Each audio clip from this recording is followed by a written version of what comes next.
Test, test, test, test. Hello, hello. Hope everybody is doing well tonight. I see Saria, I see Omni, I see Loha in the chat. It is very good to see you all. Hope you've had a great week and a great weekend. Let me just check my settings over here. Okay. Looks like the mic is coming in good. Let me know if you need any adjustments to the sound. As always, I kind of tinker with stuff quite a bit during the Halo stream. Shout out to everybody who stopped by and participated in that discussion. It was super fun. Saria, I hope you feel like we were able to have a healthy disagreement about the nature of remakes, as opposed to me like shutting you down about the Zelda stuff. You know, I have my own convictions, but at the end of the day, I want more people to share in the enjoyment of things that I like. So, you know, thinking about our conversation after the fact, at the end of the day, if more people get to experience Ocarina of Time and get to enjoy it and get to be brought into the experience that would otherwise not have given it a chance, then I think that's a good thing. Like, I have my own reservations, or whatever you want to call them, about wanting to make sure that the art gets preserved, wanting to make sure that the same core experience and messaging and stuff like that gets carried over. But I think you're probably right that there are some people who at this point will not even give it a chance, right? And so if they remake it and it winds up being 80% faithful to the original, that's not what I'm personally satisfied with, but I would definitely appreciate that. I think that's a net positive compared to 0% of people, or like people not trying it at all and getting 0% of the original experience, right? So I did very much appreciate that discussion. I like that when we disagree, we can kind of go back and forth in a healthy way, and I'll keep thinking about it, for sure. So hope you're doing well. Glad you got your your ritual in. It's always delightful to see that. Good to see you too, Omni. Hope that you are doing well. You're back from your trip, as I recall, right? So I hopefully you are feeling recovered and getting a chance to reconnect and feel at home.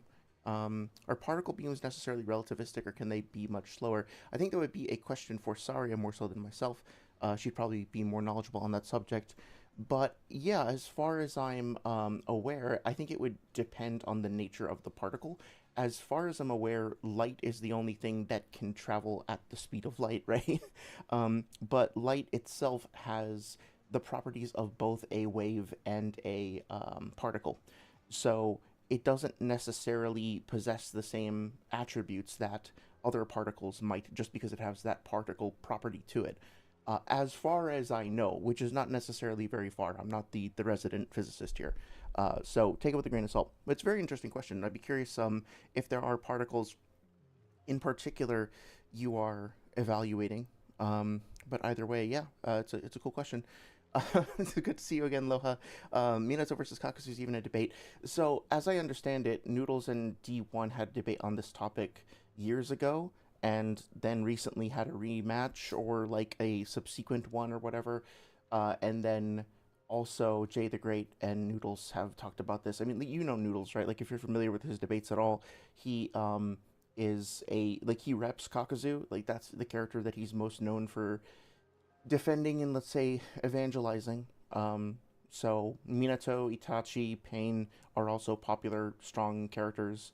I think that I don't want to like put words in people's mouths, but if I remember correctly, Noodles also was a bit irritated at some point at the Minato glazing that was coming at the expense of like commensurate glazing for Tobirama. But basically, like, Minato gets traditionally has gotten so much hype and so much love and fanfare in the community, and other characters like Tobirama and Kakuzu are left behind a little bit by comparison. So I think that stuck in his craw a little bit, and Tobirama and Kakuzu are two characters that I think he has advocated for them getting more of the spotlight, as opposed to, always having Itachi and Pain and Minato on top. But that's just my interpretation. I don't actually know his real motivations. So I'll leave it at that for now. Luan, hey, it's good to see you, Luan. Hope you've been doing well. Luan says World Cup is so peak. I'm looking forward to the Ivory Coast versus Ecuador game. Yeah, I honestly, I'm like so far out of the loop on that shit. But it's really cool to hear that you're invested in it. The last World Cup match that I recall being invested in was when I think it was Zidane like headbutted some Italian player. and I was in Italy at the time, and so basically like that action was um, all but a declaration of war between our two nations. So people were very miffed about that, to say the least. But it made for some excellent drama, that's for sure. I actually used to play soccer briefly when I was younger, but I was never really good at it, so I didn't really go anywhere. But yeah, it's cool that there's so much passion and fervor for it still. Omni says I'm back and reconnecting with people. That's awesome. That's awesome. Work is starting again Wednesday though. Oh yeah, that's rough. I'm starting work again tomorrow. I had this past week off. I really needed it. Like I just closed this project and I've been like, my boss was like we had a one-on-one recently. He was like, hey, so I think there's something wrong with your pay stubs. It looks like here that you haven't taken any PTO in like 3 years. And I'm like, oh no, that's right. So like I have I've taken sick days and stuff like that from time to time, but I just realized I've been so in the weeds with stuff that I haven't actually taken like any time for self care in a long time. So this past week, I did some housework and stuff, but it was like just like reconnecting with myself, reconnecting with people, catching up, and just like existing in a not perpetual work crunch mode for a second, which was cool. Um, so Omni says it's mostly because Star Wars blasters are most consistently said to fire particle beams. Yeah, that may indeed be the case in that case. I think the way that they're represented in whatchamacallit, like, so if you have a laser pointer, right, and you turn it on and you point the laser at something, compare the speed at which you see the laser appear on the thing that you are targeting, whether it be like a distant building or a wall or something like that. Compare that to the way that the laser blasts are depicted as moving in the Star Wars universe, and they seem slower to me intuitively as like a just a casual watcher, right? I wish Darth Magog were here. He would probably know more. You can maybe add like tag him in the Discord and ask him, and I'm sure he'd have like some good insight on that. I'm sorry, I don't really know more at the moment.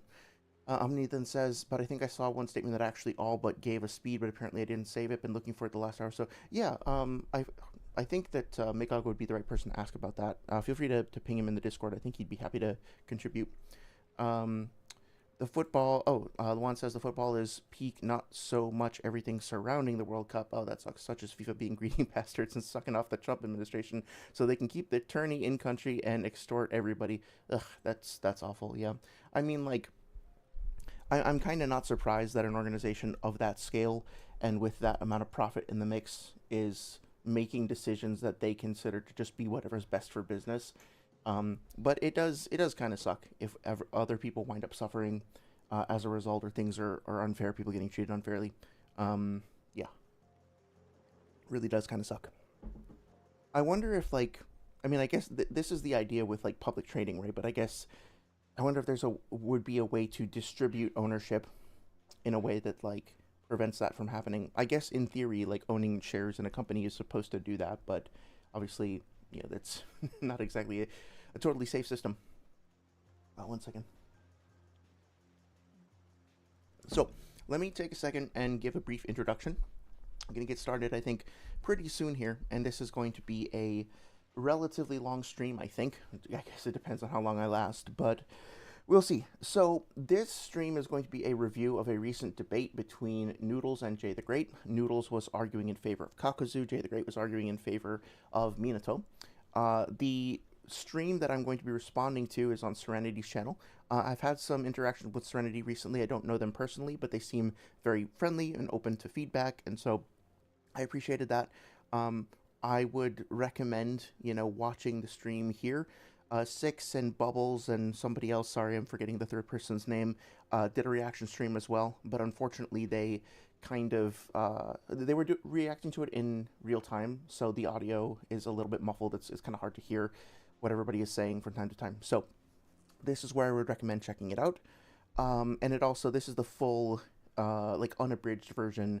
Noodles has a version on his page, but I think he cut out part of the middle. That being said, I need to give a couple of disclaimers before we proceed into this, because this is a bit of a minefield. So, first of all, if you are watching this stream, you're a Naruto reader, you're a community member, Discord debater, whoever the fuck you are, right? If you think that Minato is better than Kakuzu in any way, that is totally fine, and you're allowed to think that. If you think that Kakuzu is better than Minato in any way, that is totally fine, and you are allowed to think that. I don't have a strong opinion on whether or not you, like, or how can I phrase this? I don't think we need to be hard line, so to speak, about which character is like objectively better than the rest, or the other. I think that Minato overall has better win cons, and I would personally put him over Kakuzu.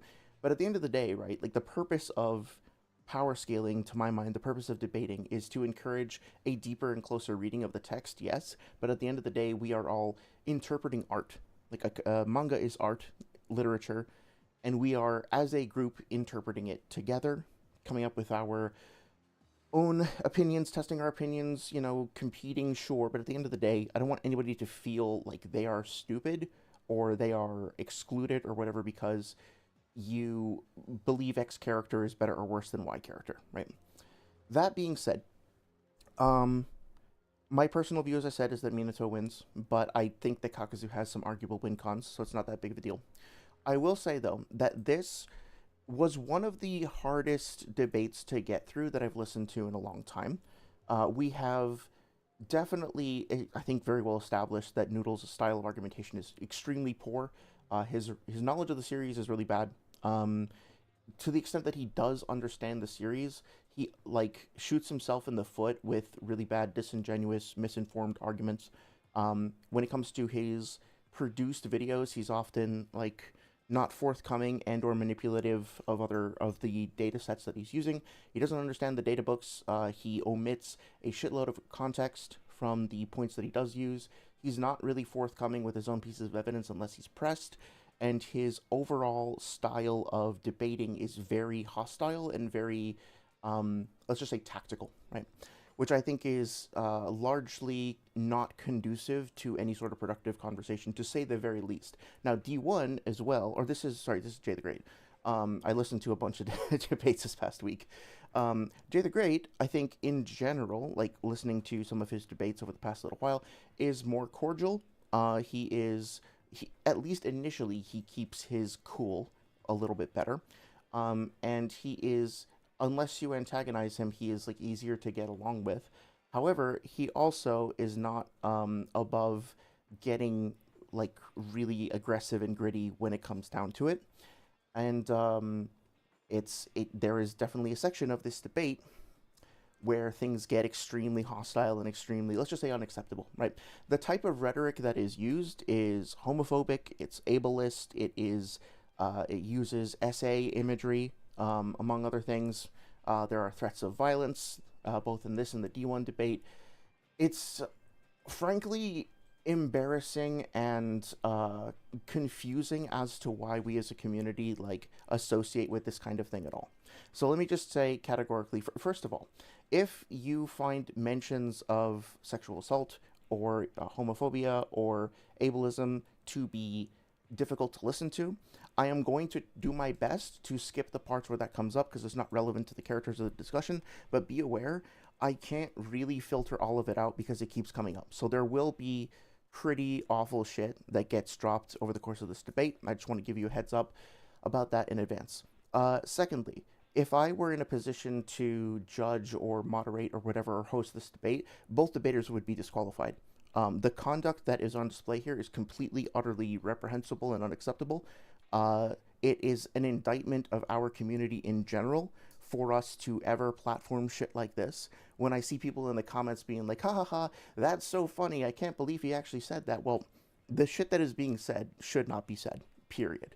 It's understandable if it's like a middle schooler saying some of this stuff because that person might not have like fully developed their prefrontal cortex or like understand the implications of the shit that they're saying. But if you're an adult and you're doing this, if you're doing this at all, it's extremely cringe and unacceptable. If you're doing it over a Naruto debate, of all fucking things, it's even worse. So, categorically speaking, there are no winners of this debate. I don't think that even if there were compelling arguments made, that if I were in any position to judge this, there wouldn't be a discussion because both debaters would be disqualified. That being said, it's still, I think, worth talking about because Noodles especially, but Jay as well, both manage to represent some aspects of debating that I all think that we can learn from. In other words, by picking apart, or I don't want to sound like that aggressive about it, but like by going through this conversation with a fine tooth comb, so to speak, I think we can hopefully have a productive discussion about what mistakes to try to avoid making in terms of argumentation. And believe me, this is not just a Noodles takedown attempt or any kind of like, oh, I specifically want to, you know, rant and rave about how I hate this one person. Because first of all, I don't hate Noodles, and I don't hate JTheGreat. I'm just very frustrated with the behavior on display. But I think Jay could also stand to make some improvements to his approach, to his rhetoric, to his style of argumentation. And so the idea here is simply to present some honest feedback as a fellow community member in the form of peer review to say, hey, please, for the love of God, stop doing this shit, and instead, please consider trying that shit. Okay?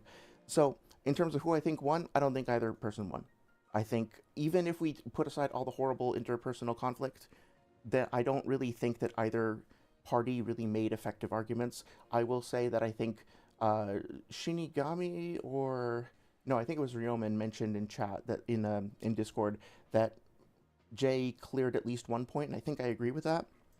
I think that Noodles did a good job of pressing Jay on his perspective. Like, if Jay would put a piece of evidence forward, Noodles is skilled at picking that apart and being like, okay, you need to show evidence for that. Where does that lead? Where does that scale, right? So that is something that he has, like, a card that he has in his deck, so to speak. I do kind of agree with Six. Like, I watched his reaction stream as well.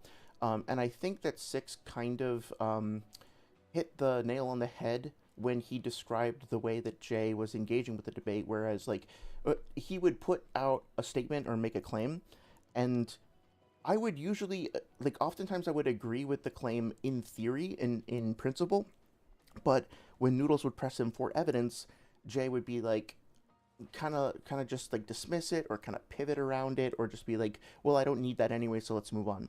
So on the one hand, we have Noodles, who's making a series of, like, kind of out of pocket, unsubstantiated claims that Jay failed to interrogate.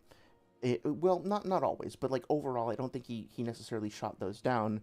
Then Jay made some claims that Noodles, I think, effectively pointed out the flaws in, and then Jay kind of retreated.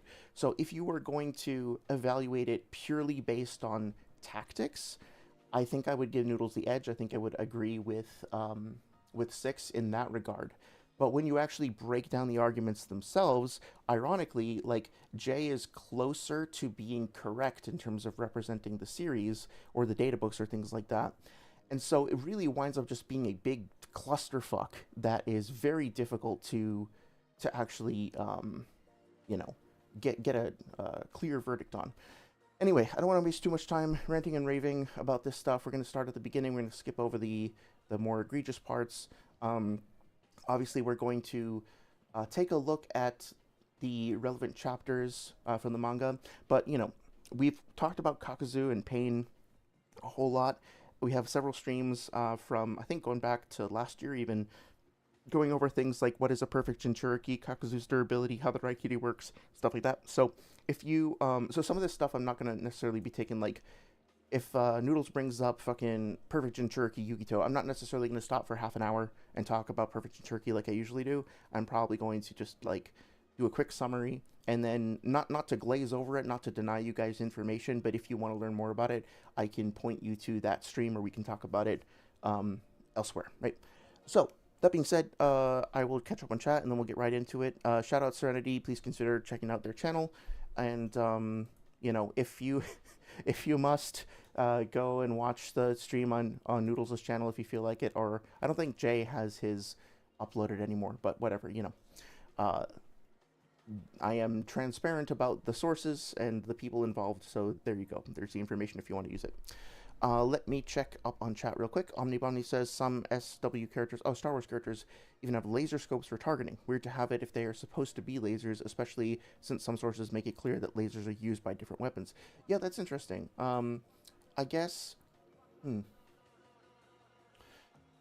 if that's the case, that would intuitively feel to me like it's establishing a difference between the types of lasers, right? Like maybe there's something about how the energy is pooled and gathered before it uh, is emitted from the weapon that contributes to the amount of time that it takes.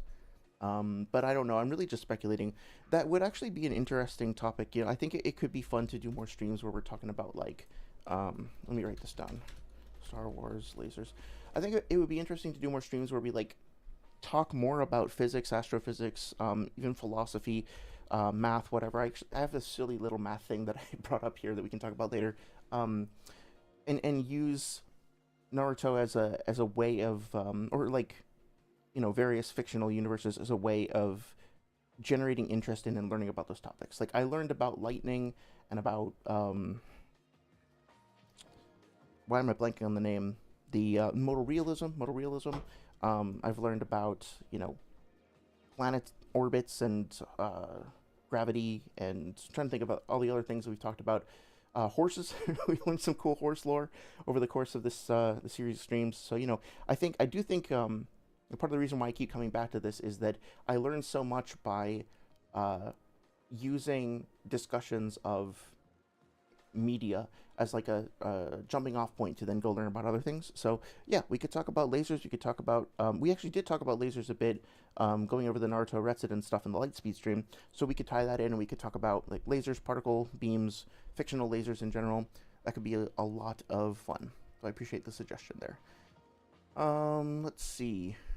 Luan says, I'm actually curious about what you think about dimension shaking feats and how they translate to attack power. Initially, you'd think of the example shaking a car doesn't mean you can destroy it, but it's not exactly that simple. What are your thoughts? So yeah, that's a very great question. It's something that I would like to research more, and I would love to hear what Saria has to say as well. But basically, this scene that I have brought up quite a few times in the past is like at the end. So spoilers for Men in Black if you haven't seen that movie. But at the end of Men in Black, there is a scene. Let's see if I can find it. Ending. There's a scene where like, can I get it not on a short? Oh, sorry. That was probably really loud.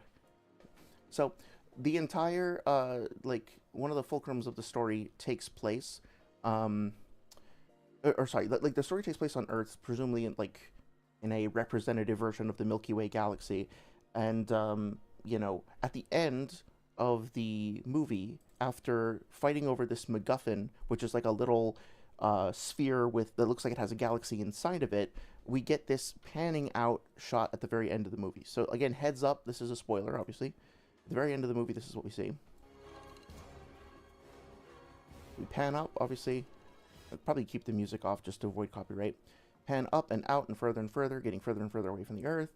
Okay, solar system, right? There's the sun, the planets. Goes further. Looks like we're going outside of the galaxy. And now we are, yeah, definitely outside the Milky Way galaxy, obviously.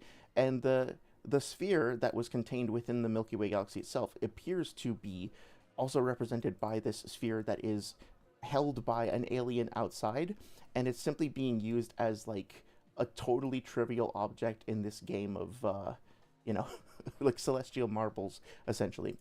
So there's a couple different ways to interpret this. One is that like this alien is literally capable of picking up and throwing an entire galaxy, meaning that the kinetic energy or whatever that's expended by this alien's hand is equivalent to how much it would take to physically translocate all the matter in the Milky Way.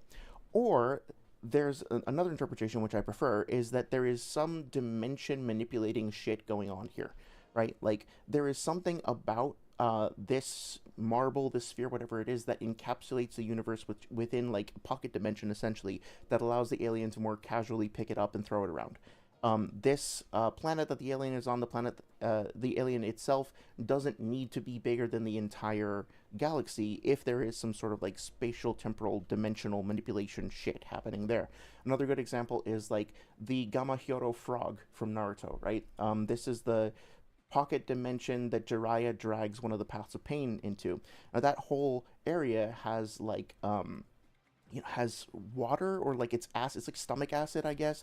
There's like a whole like pond. There are multiple stone statues that are pretty big, they seem pretty heavy, etc. There's a whole like little world, quote unquote, inside there.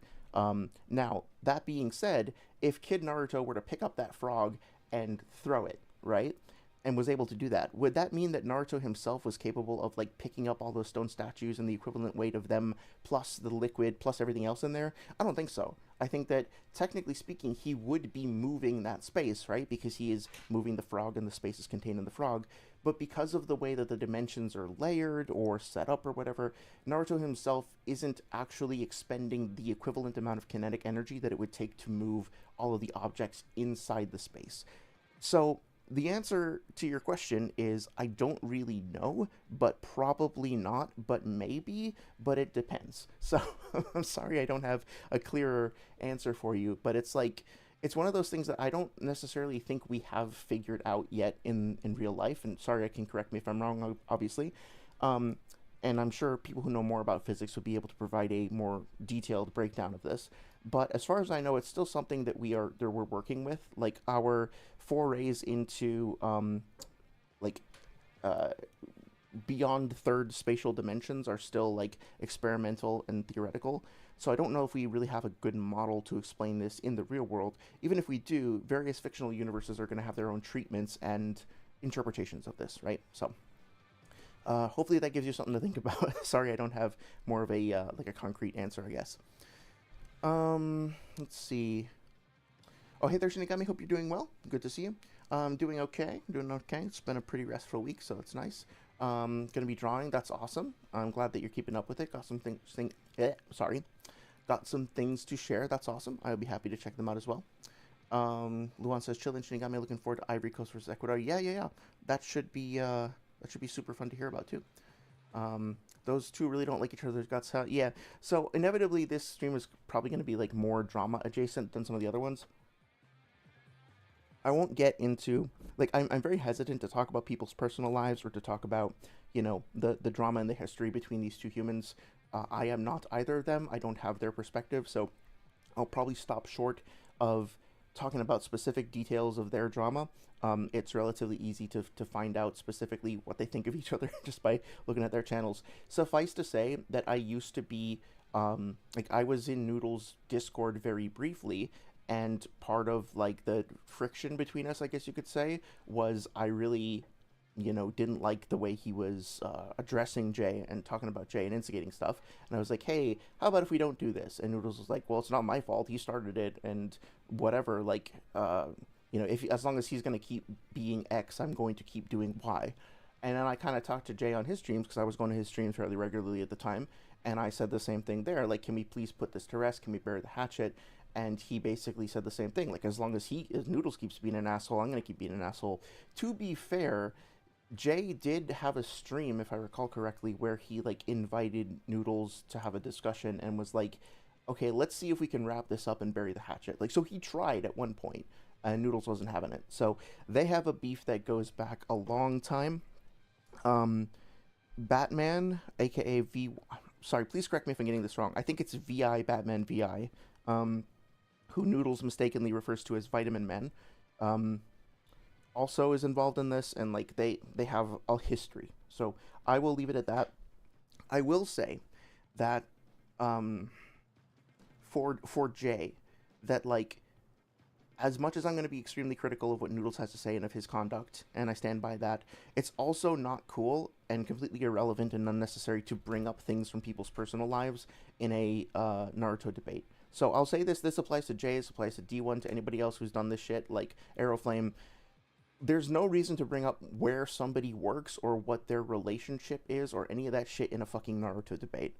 I don't care if the other person is being an asshole and being like insufferable. Don't stoop to their level and don't like fucking, it doesn't matter. There is like a weird kind of, I guess, what I would call low income shaming that happens in this community where, like, if person A thinks person B works at McDonald's, then they'll just keep repeating that. Like, go back to McDonald's, go back to the fry or whatever. I don't think that's funny. I don't think that's charming at all. Fucking, you know, at some point in your life, unless you are extremely lucky, you will work a shitty job and it will suck and it will take you a while to get out of it, and that's just some like a rite of passage essentially that we all have to go through. So there's no need to shame or to look down on that. It's just part of life. And furthermore, I think somebody who works serving fast food, yeah, that might not be the most luxurious thing out there. But hey, you're providing a social service, right? You are providing food to people. You are providing tasty things to people. And you can make somebody's day better and give them a meal. There is a service that you're providing. You're not providing a service by like deriding that. You're not contributing to society in a positive way by just like lambasting somebody for having a job and for bringing up like relationship drama or anything else like that. It's stooping pretty fucking low to continue to harp on and on and on and on about some relationship drama that somebody had years ago.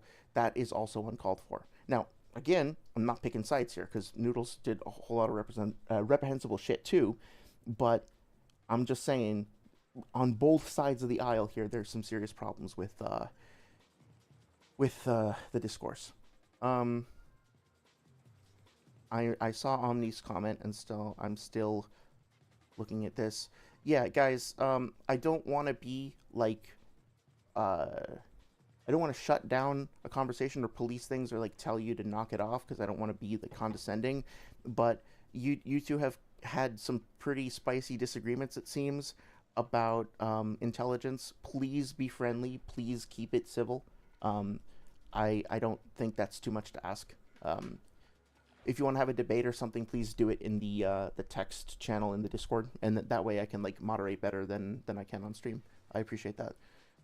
Hey, how about No? Hope you are doing well. It's good to see you. How about No says the purpose of a targeting laser is to demonstrate to the shooter whether they're lined up the shot properly. A damaging laser would instantly alert the opposition on a miss. Having both make sense. Yeah, that's fine. I like that interpretation better than what I was waffling through. I guess I'm trying to say like maybe there are different classes of quote unquote lasers in the Star Wars universe and things that some people call lasers. I mean, like they're called like particle beams, right? Like so.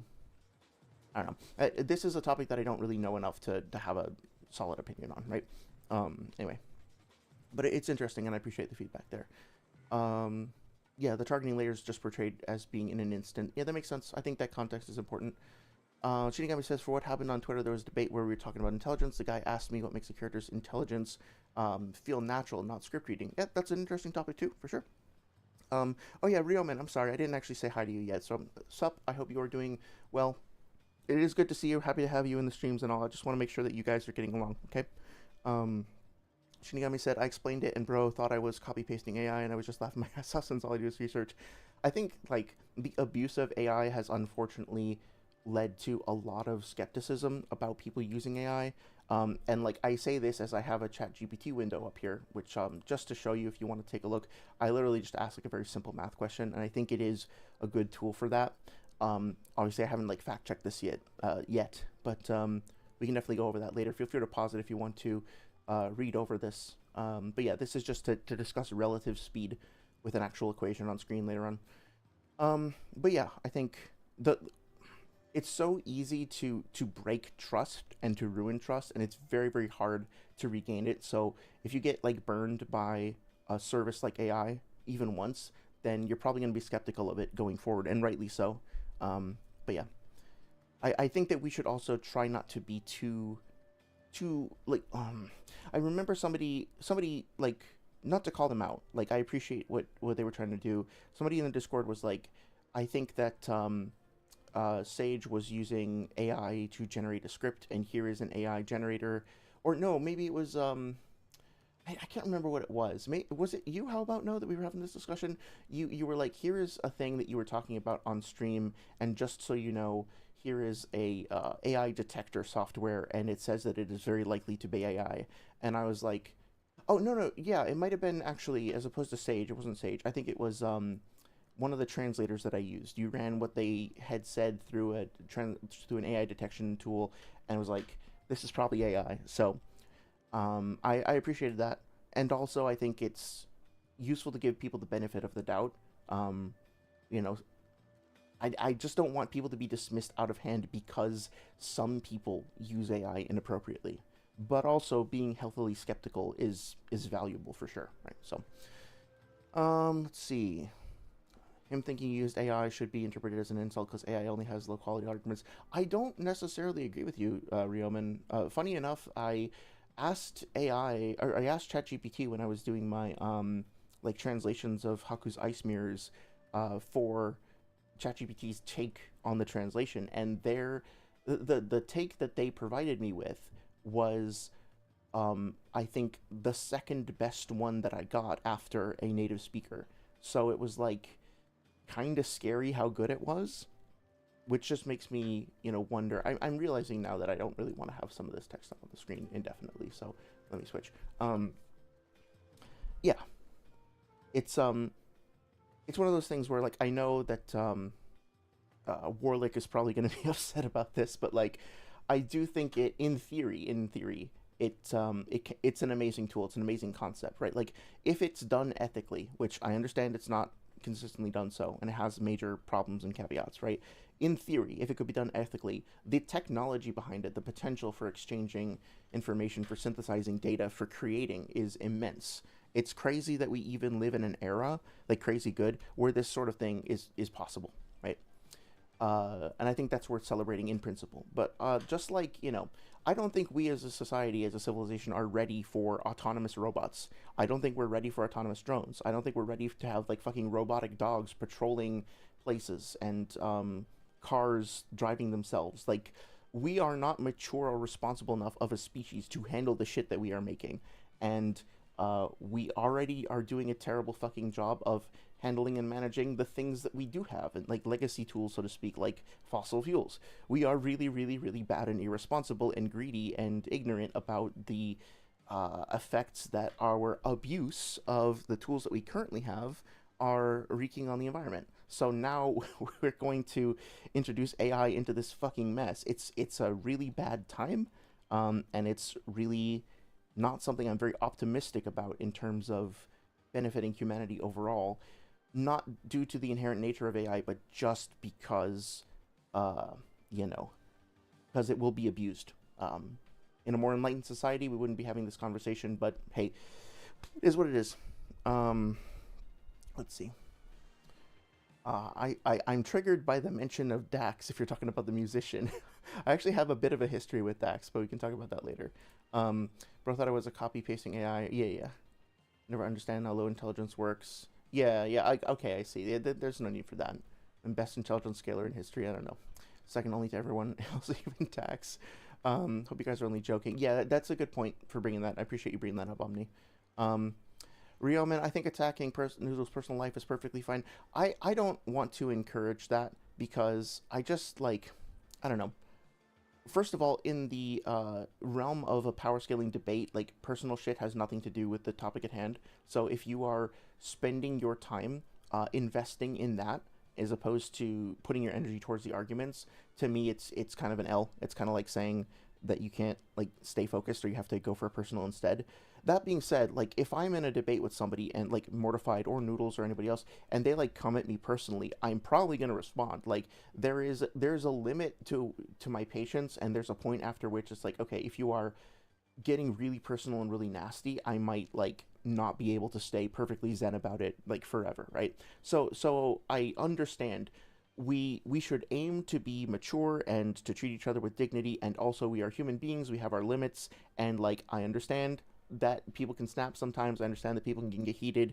That's not inherently unacceptable per se, but when it becomes part of your fucking brand and it becomes a consistent trend, and the nature of the things that are said are, like, so reprehensible, then yeah, it's a fucking problem.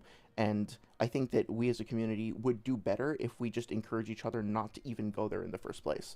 And I mean, there's a difference between saying, like, you are attacking me because you are insecure and you really don't know what you're talking about and you're projecting, versus your mother never loved you and you will never amount to anything and the world will be better off without you, right? Those are two very different kinds of engagements. I think we can allow for the first one just fine, and maybe we can disavow the second. Please and thank you. So let's see. Michael says, oh yeah, hey Michael, it's good to see you. Hope you're doing well. Michael says, definitely skeptical of lasers in Star Wars, at least the ones from blasters. Death Star laser could be light speed depending on how far it travels to a planet. Starkiller base's laser is surely FTL. That's cool. Yeah, I mean, like, based on the speed at which we see that shit move, and if we can assume that the planets are in any way distributed, like, remotely similarly to our solar system, then yeah, it's gotta be FTL for sure, right? It's funny to mention Sage. Oh, you said no worries is completely fine. Okay, yeah, and like again, like I don't have the full context of your two's interaction, so to speak. So just trying to be fair, trying to keep it chill. I appreciate that. It's funny to mention Sage. One of his scripts felt like it was like I think somebody mentioned that. It's possible, and if that's the case, that kind of sucks. But I also would want to give people the benefit of the doubt in the same way that, like, when I got accused of lying when I was just trying to have con- a productive conversation, like both with Noodles and with Key, it kind of sucked because hey, if you disagree with me, and that's fine. If you think that I'm dumb and you don't like what I'm saying, that's fine, right? But accusing somebody of deliberately being manipulative and dishonest, that to me cuts deeper, and it was a real shame. So there are certain times where people do lie, and it's important to call that out and to be transparent about it and to discourage it. And also, because I know how it feels to be unjustly accused of that sort of thing, I am more hesitant to do so. And I think a little bit of a benefit of the doubt is a good approach, right? Death Star's natural leisure, yeah. Omnibomni says, which essentially utilizes hyperspace to shorten the travel distance. Oh, yeah, that's really, really cool. Oh, wait a second. I think I missed a couple of messages here. Omni says Death Stars and natural laser sources distinguish between blasters held by the common folk and the lasers of starships. Okay, gotcha. It's not exactly FTL, it's a hyper laser. I see. Okay, that is actually important context. That's helpful. Thank you. So I think hyperspace feeds aren't MFTL plus. That's cool. Regular dogs already suck. Robot dogs. Hey man, don't slander dogs. I got a dog right here that can prove you wrong. You bring her on stream and you can see how cool dogs can be. We just actually went for a walk before the stream and she was really great. And if you don't have a dog in your life, you should consider having a dog in your life because dogs are fucking awesome. So I think hyperspace feeds. Oh yeah. Six, for example, tried to scale Han Solo to MFTL. That's okay. I'm not the Star Wars guy by any means, but that seems a little silly, unless you're talking about Han Solo in the fucking Millennium Falcon. That's one thing, but and specifically referring to like hyperspace travel speed, but like Han walking around on his own being MFTL plus. You got to be kidding me. Hey there, Aloha. Oh, yeah, thank you. Yeah, you said something before, too. Yep. Base takes, John says, Aloha, thank you very much. I appreciate that. I was tripped up a second because my chat window said that those were your first words, but no, I see you messaged before. We talked before. Oh, Dax is an Aya no Koji scaler. Okay, I was thinking about Dax the musician. It's a whole other can of worms. Never seen an anime scaler scaling Star Wars AP and speed correctly. I think Magog would be the one to talk to about that. I think he's done some good work in that field, and at the very least, like he knows more about the Star Wars power scaling scene anyway. Shinigami says, I thought it was funny since all I said was what my research tells me, and I did more research than the entire Naruto community combined. Well, I don't know. I think there are people in our community who do good research. It's just a matter of whether or not they can put that research together into arguments effectively. Honestly, I think that oftentimes, like the debate sphere, debate meta, and shit like that is kind of antithetical to good arguments. Not all the time, but it's like too tempting to just lean into the competitive nature of things and then like leave the data and the facts behind, if that makes any sense. Dax is a classroom of the elite glazer. I don't know much about that, unfortunately. Maybe you should stop doubting yourself. Yeah, self-doubt can be sort of useful to... Well, I mean, like, I think we all need to have some humility and a little bit of self-doubt. Being employed to check yourself and to question yourself from time to time can be very helpful, but don't let it become like a toxic thing, right? Don't let it weigh you down or prevent you from trying things. That's no fun. Light slams Ayano L does as well. I'll take your word for that. Loha says, would prefer to be personally attacked than for my opponent to be a COTE fan. Classroom of the Elite. Okay, yeah, that's a pretty deep cut. That's cool. I once engaged a lot in Tokyo Revengers versus COTE power scaling debates years ago. I was on the TR side. Do you still do debates, Realman? I forget. Do you do text debates or voice debates or what? Shinigami says, honestly, Ayano Koji might be a Light and Yuichi victim at this... ATP is at this point. That's cool. Light over Yuichi over Ayano Koji. I have to defer to you guys on that. Oh, hey there, Albert. I hope you're doing well. It's good to see you. Albert says, hello, everyone. Hi, John. I hope everyone is well. This was I hoped for review. Oh, sorry. This was I hoped for review, and as ever, John never disappoints. Well, thank you. I appreciate the support. Yeah, I I wanted to make sure that we got to a good like stopping point on the Genjutsu chat the past couple of weeks.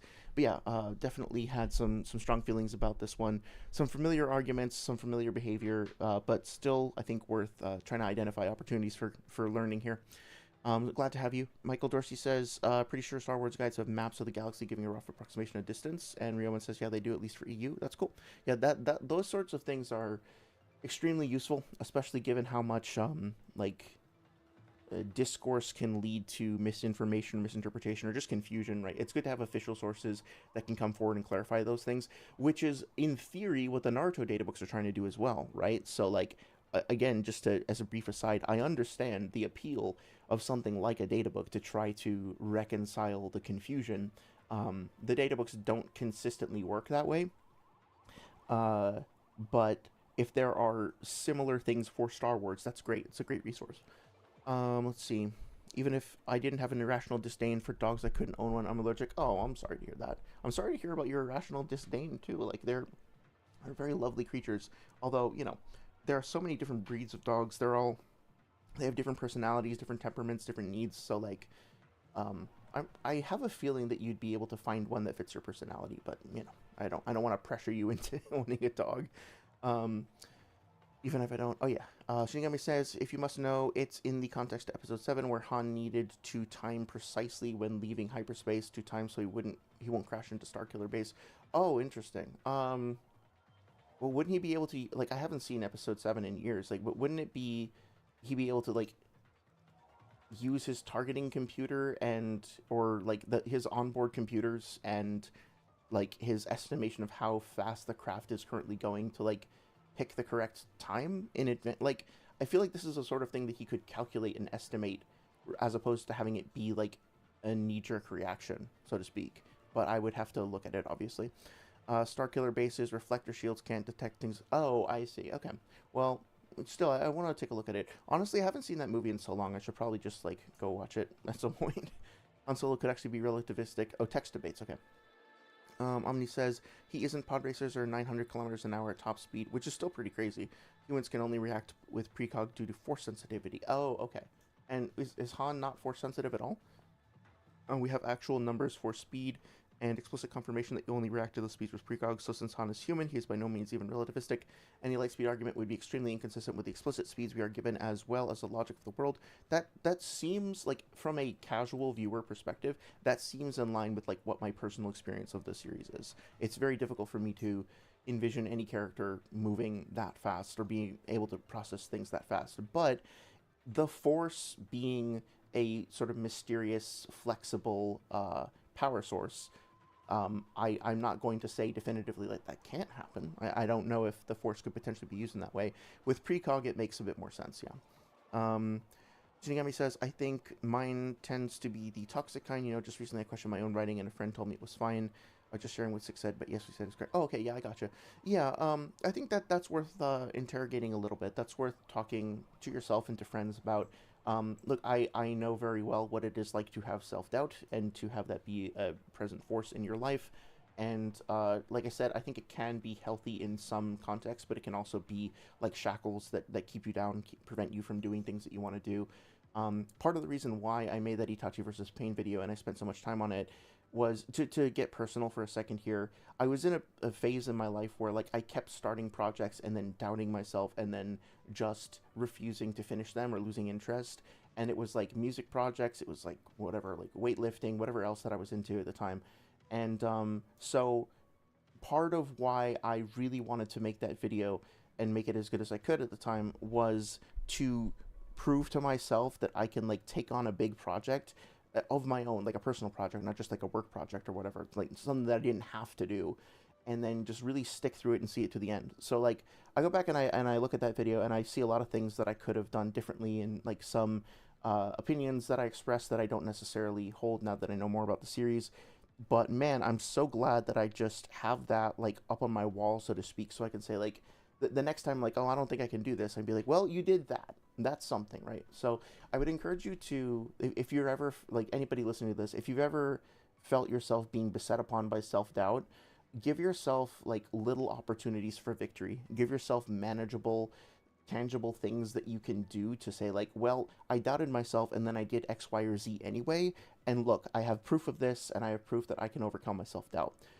For me, if I had said like I'm going to, I don't know, become an expert skydiver or something, or paraglider or paramotorist, which is something I was looking into for a little while, that would be less attainable than, or like, I mean, I've been skydiving before, but it would be like far less reasonable to do that than to put out a YouTube video.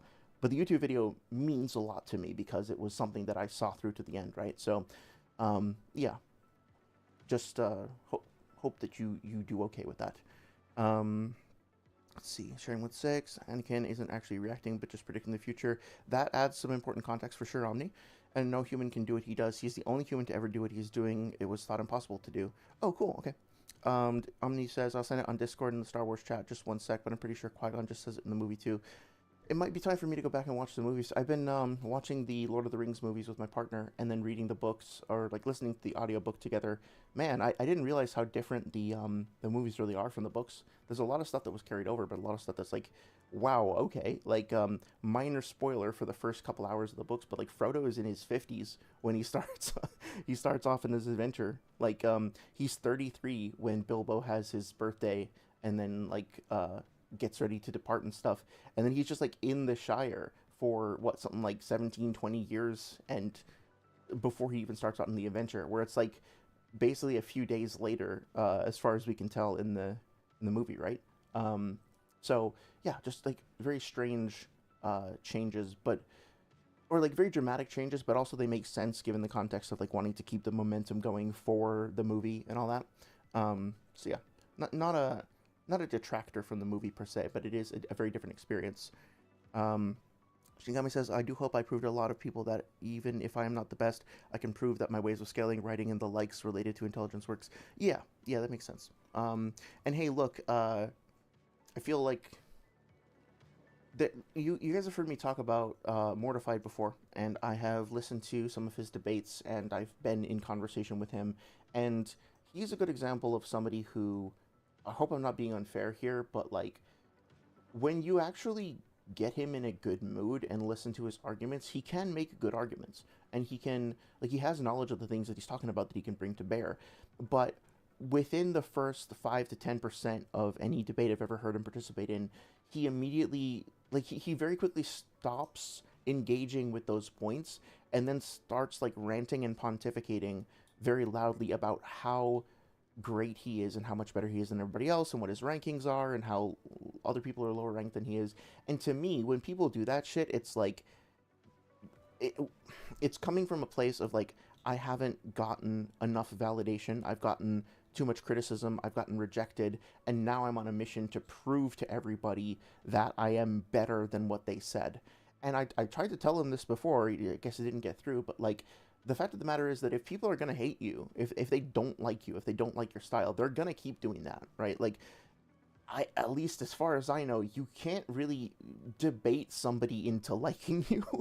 And as long as you continue to obsess over what other people think, and like just insist that other people develop an appreciation for you, they're just gonna backfire on that. They're just gonna like resent you more and use that against you. So don't, like, if you listen to his debate with the walkie-talkie guys, and you know how he quickly starts getting aggressive and saying like, your server only has this number of people in it, and your YouTube channel only has this number of people in it, and I am so much better, and like all that stuff. That to me is a very clear sign that like, I guess like my message didn't get through, so to speak. And not to just make it about me, but like, you know, I know from experience that you can't make people like you. The best thing you can do is, first of all, don't let the, if somebody criticizes you, if somebody comes at you and gives you feedback, right? Whether that's calling you an ugly piece of shit, or saying, I don't like your art, or saying, here, I think this is how you can do better. My advice, unsolicited as though it may be, would be to really think about the advice and say, like, do I actually agree that there's an opportunity for me to learn or gain something here? If there is, then don't take it personally, right? Take it, like, internalize it and say, what do I want to do with this? Like, some data is coming into my brain from the outside world. can I use this data? Is it meaningful to me? Is it something that I can put into practice? And if so, great. Try to, I mean, we're all human. We have feelings, right? Like, try to keep like, whatever hostility that you can out of it, and try to just be like, this is how I feel. Sorry, this is like what I can do with this information. If it's just somebody being shitty to you, that's not really something that you can do anything with. For example, I used to do parkour, and at one point, like, somebody said, "Hey, you are fat," while I was out doing parkour. They insulted me. And so I went home and I was upset about that. And I thought about it for a second. I was like, okay, well, why is this making me upset? And when I thought about it, it's because I realized I am not like personally happy with the way that I look right now, and I want to be in better shape. And so this person said something mean, and the reason it hurt my feelings was because it exposed something that I was personally not happy with about myself. And so the data there is, okay, well, I need to go out and work. I need to either accept myself with the body that I have, or I need to go out and change it and get the body that I want. But I guarantee you, if I had worked out for like 3 or 4 months or whatever, and then gone back and found that dude, that I would have gone up to him and been like, hey, look, I'm not fat anymore, right? Look at how cool I am. Look at how hot I am now. He's not going to be like, oh yeah, good job, buddy, I'm so proud of you, right? Like, if he's the sort of person who's going to do that in the first place, he's probably not going to, like, be the sort of person to actually champion your success. Now, I hope that I'm wrong. I would hope that, somebody like that would come around. It's just, in my life and my personal experience, I haven't really seen that often. What I have more often seen is people just like, you would do that, and I would go up to him and be like, hey, look, I'm in much better shape now, and be like, well, yeah, well, you're gay and that's bad. And so, like, they'll find something else, right? So don't take it personally. Don't let other people define your metrics for success or self-worth. If something hurts you that somebody else says, that's normal. That's a normal human response. That's how we're wired. But try not to ever let it stop you from doing something that you feel to be meaningful. Instead, try to say, like, okay, is there something I can learn from this? And if not, discard it. Get rid of it. It's not worth your time. It's not like, you don't owe that person any of your neurons, or any of your, like, cellular ATP that you would be spending thinking about them. They're not worth it. Just do your own thing. Sorry I went off on a tangent there, but it's just like, it's something I feel pretty strongly about. Omni asks, have you met Tom Bombadil, my favorite Lord of the Rings character? Not yet, but I think he's coming up. We got to the point where they met the elves for the first time, and they had a meal together, and then they met the farmer, and also had a meal together, and there was some sort of a song about a bathtub or something, and then I think they're making their way to the village now, if I remember correctly, or to the first town. They encountered the Dark Riders, and yeah. Let's see. Comment didn't exactly hurt me since I knew my methodology was better. Oh, that's good. That's good. Oh, Rioman says the UFC White House show starts soon. Oh my God, that is so fucking. I can't believe it. I can't believe it that this is actually happening. It's so disgusting. I don't necessarily have a problem with UFC or MMA or anything like that, but I mean, like, I don't care if you like Trump or not. I don't care what your thoughts are. As an American citizen, you should be concerned about a fucking reality TV show host showing up to our nation's capital and, like, just fucking demolishing a huge section of it to put up, like, a gold spackled tacky bullshit ballroom, and, like, then putting a fucking, like, brawl on the front lawn. Like, are you out of your fucking mind? Is there no sense of decorum? Is there no sense of class? We're like a fucking joke. Like, seriously, it's so embarrassing to be an American and be like, how are we going to celebrate the 250th anniversary of our country, the best country in the world, the best place in the world? We're gonna have a bunch of, like, fucking sweaty, nearly naked dudes beating the fucking shit out of each other and bleeding and yelling and screaming and shit right on the front lawn of our fucking capital. Are you insane? Like, it's fucking surreal. Like, it's like a joke. It literally feels like something out of The Boys, right? And again, like, I understand. I have some friends who are Trump supporters, and I understand, like, I can sympathize with some things that they believe and they're hoping that Trump will accomplish, and I get it, even though I'm not aligned with that. But at the same time, like, this is something that I feel like we should all be like, this is fucking stupid, right? Like, it's not controversial to say, can you just stay out of off the fucking White House, please? And I'm not even like a dyed in the wool like America. I don't even really like celebrate 4th of July for the most part. I'll go outside, I'll watch the fireworks, but I'm not like waving a flag. I'm not like that hardcore rah rah rah about it. But it's just like so fucking weird that we live in this timeline, man. Um, the ballroom and the painting of the Washington Monument, and I'm like, I know these are the most petty things, right? We have like much worse problems in the world right now, that we're much worse things that we're doing, but like, at least can we just leave the fucking like legacy alone? What's next? Are we gonna put a fucking jetpack on the Statue of Liberty?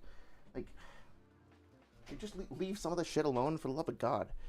Anyway, how are you all enjoying this Naruto stream so far? Doesn't matter if it's Kid Anakin, as humans inherently doesn't have the physiology to accomplish what Anakin does. Qui-Gon says he appears to have such quick... Okay, cool. Yeah, that's an important context. I appreciate you sharing. Omni says, and then the reason is a precog, and that is a Jedi trait. Anakin being capable of doing this is one of the first indicators to Qui-Gon that he's the chosen one. Might continue the Light versus Itachi script. Yes, please do.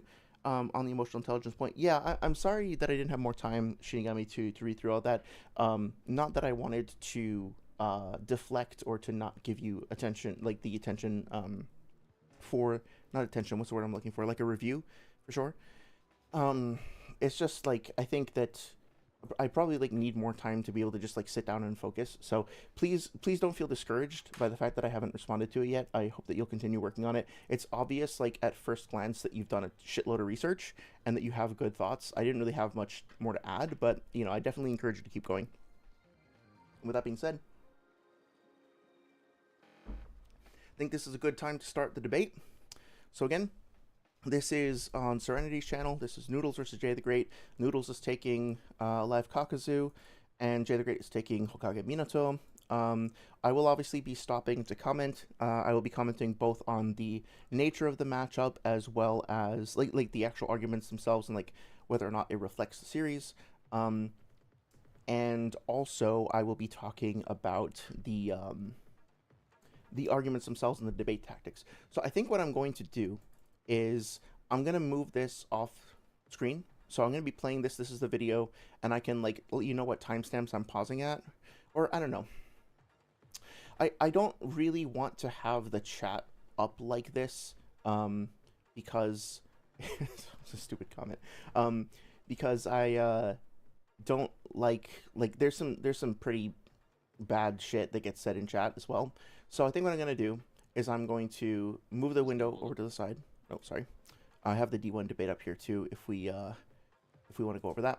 And I'm going to keep this up as just like a better graphic. Or I don't know. I feel like I'm overthinking it. Okay, I'm going to put it up here. Just be warned that like the chat is pretty fucking unfriendly. And I don't support the rhetoric that gets thrown back and forth. So just be aware going in. Okay. You gonna record or what? Yeah, I'm recording just now. You said that on as soon as I started the recording. You fucking reading my mind or something? Yeah, I wish. He's got mind hacks. You can skip ahead a little bit. Finally, oh shit, Oh, by the way, the Seldoon in chat is Noodles. It's just Noodles backwards. Well, it's a live Kakuzu versus a live Hokage Minato. Okay, gotcha, cool. Yes, sir. Who shall? I'm just trying to find the actual start. Who's judging this, by the way? He announced it. Okay, one sec. Alright, we're gonna shit on the road or what? Waiting for the ping. Okay, I guess we can start then.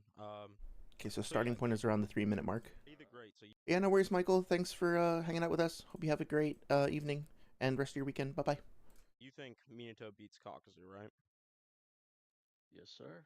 Okay, so what do you think Minato's strongest attack is? Do you think it's like the Rasengan or what? So I will say right out of the right out of the gate, if I were in Jay's position here, I wouldn't respond to that directly. I would say I would either make a positive claim or I would have Noodles make a positive claim, right? Because like what Noodles is, if you want to say that this is good, I don't know that I want to validate this, but like one of the things that he will do, and it seems to be effective over the course of a debate, is that he will kind of like phrase things in such a way as to lead the debate in the way that he wants it to go, right? Now, granted, at some point, Jay is going to need to say, this is what I think Minato's attack is. But the way that Noodles has phrased this is like, what do you think his strongest attack is? Because if he can defeat the strongest attack, then he can say, and therefore this, like if I win that point, then I can dismiss anything that's less strong than that, right? So whoever is going to make the positive claim, whoever's going to come forward and do their scaling, should lay that out and then provide their evidence. And Jay doesn't really need to respond to this right away if he doesn't want to. As of now, yeah, to the Rasengan. Okay, how strong is the Rasengan? That's fair. Totally fair question. Oh, hey there, Ursa. Hope you're doing well. It's good to see you. Well, I don't think I need exactly to quantify it quantitatively. I think I just need to prove qualitatively it's strong enough to damage Kakuzu. What does it mean I to would prove say- qualitatively to damage Kakuzu? So this is something that Six in his stream, also Six and Bubbles, like responded to, and I think it's kind of funny that they get stuck on this point because like what Jay is saying, as far as I can tell, is like he doesn't need to provide a specific numerical like force amount for how much energy is behind the Rasengan if he can establish a scaling chain. So it's like kind of weird that people who have like these two people who have debated so much would get stuck on this. I won't overthink it, but it's just worth stating that like yeah, you don't need to necessarily bring a calc with like a mathematical foundation to a debate to be able to have a meaningful debate. It's one of the tools that you can use, but you can also just use like relativity via scaling chains or narrative. Like there's so many different types of information you can use. So this is a fair point. Can only be reacted to a laser. Laser that IRC acts like a real one in TCW and CAD Django. I'm sorry, I don't have the context for all that, but I'll take your word for it. The humans that fast are just quite rare. Obi has precog. I mean, like, Obi-Wan has precog. Okay, I said Obito. Like, I guess arguably with the Sharingan, but it's not quite the same. Cool. I like this discussion. I don't have that much to add, but yeah, it's cool to see. Hey there, is it Damian Lynch? Good to see you. Thanks for stopping by. Hope you're having a good night. Yeah, we're talking about Noodles versus JTheGreat this evening. Kakuzu versus Minato. Let me know if you have any thoughts on the matchup. Let's keep going. Not give like an exact. So, like, stuff like this, I'm not even going to read it out loud, but, like, cool, homophobia, cool, bringing up things from personal life. Like, fuck that. Grow up. Value as far as like numerical. Like, or, what a very quality does it exact, possess to damage Kakuzu is what I'm wondering. It's the level of destruction that we see empirically. Okay, so you are talking about destructive power then. So what destructive power does he? Qualitative fashion, not quantitative. I'm not gonna give it like an exact. Your quality that you just brought up was a destructive power. You brought up DC. Yeah, it doesn't need to be quantitative. That was the thing. Yeah, actually, hopefully you guys don't think this is like over complicating it. I really am not having fun just watching this chat. So I'm going to let's see if I can do this. I have an idea of how I can do this better. 1 second. Window capture. Okay, so let's see. Do a lot. Yeah. Okay. If I do that, then I just I can't crop it. I was hoping I could like just crop out a part of it. Can I actually do that? 1 sec. There must be like a filter. I'm gonna spend 30 seconds on this, and if I can't figure it out, then I'm just gonna stop messing around. Crop pad. Yeah. Okay, there we go. Right.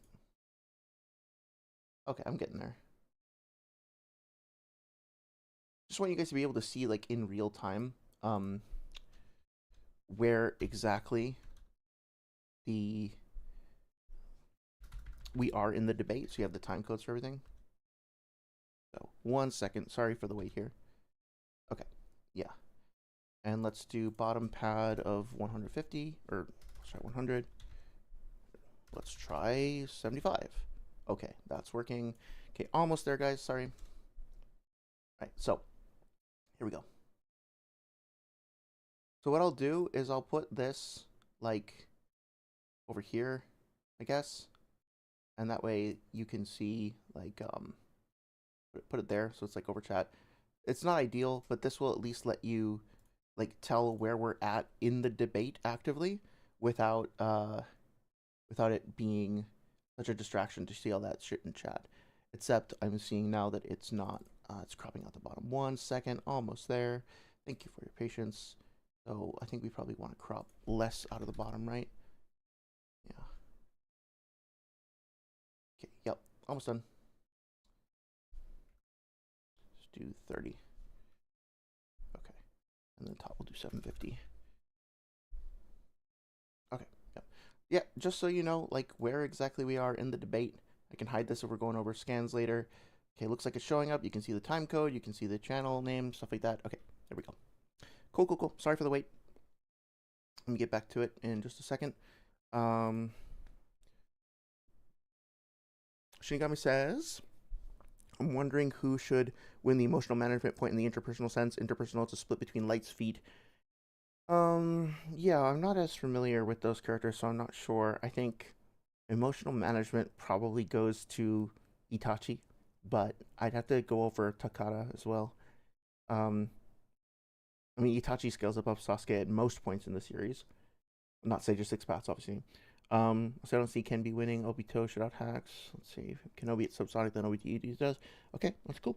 Interpersonal, it matters since it defines the ability to recognize and regulate your emotions. Itachi, of course, is capable of managing his own emotions. That makes sense. Kill his family and manipulate Sasuke. Yeah, I think that requires a massive amount of like intellectual, like planning, manipulation, emotional control, stuff like that. Omni says, well, are we even certain that Naruto characters are above Mach 1? Personally, I do actually believe top tier Jedi can run around Mach 1. Yeah, I think Ursa would be, like, She's Very Nice would be the person to ask about that. Like, She's Very Nice, did you put it at, like, was it Mach 300 or Mach 500 is where the verse capped out? I liked your figure that you suggested before, but I don't want to put words in your mouth. I definitely don't think Obito is FTL. Yeah, Omni is on the right track there with the natural lightning stuff. Yeah, let's continue with the debate. That is quantitative. You measure DC. Oh, yeah, just to kind of get back on topic. Yeah, you measure DC. You can measure DC. You can measure, well, DC and AP are quantitative, like, measurements of force output, but at the same time, you don't need either of those two things to have a productive debate. Oh, you don't need to measure it quantitatively, numerically. So you don't know how strong Minato is. Like, you can't measure. That's a straw man right there. Like, the fact that Jay doesn't have a specific calc doesn't mean that he doesn't know how strong he is relatively, right? So how strong you have no ability to measure how strong he is. I'm not giving an exact numerical value. Okay, but I'm asking. That being said, it's totally fair for Noodles to be like, okay, if you're gonna make this claim, like, quantify it, right? Just to be clear, like, I fully support and like accept the fucking burden of proof. Burden of proof is on the person making the claim, and I'll be the first one to say that and to remind other people of that, right? So. For what is the measurement for how strong Minato is? Like, what are you scaling him to? You know, to scale means to measure, right? So I'm asking you to power scale Minato here. I'll just say his best feat with the Rasengan was when he stalemated the Nine Tails restrained during the one shot. Okay, so you know he's restrained already, so do you know his chakras being suppressed? Because they're on a pure chakra plane by Kushina? Okay, so here's the thing, right? This is where Noodles, I think, consistently makes, like, this... Oh, you can't hear them? Are you guys not hearing the debate at all? 1 second, let me check the stream playback. I think consistently makes, like, this, we can hear an echo for a second. Oh yeah, it's really quiet. I'm sorry, guys. Thank you for letting me know.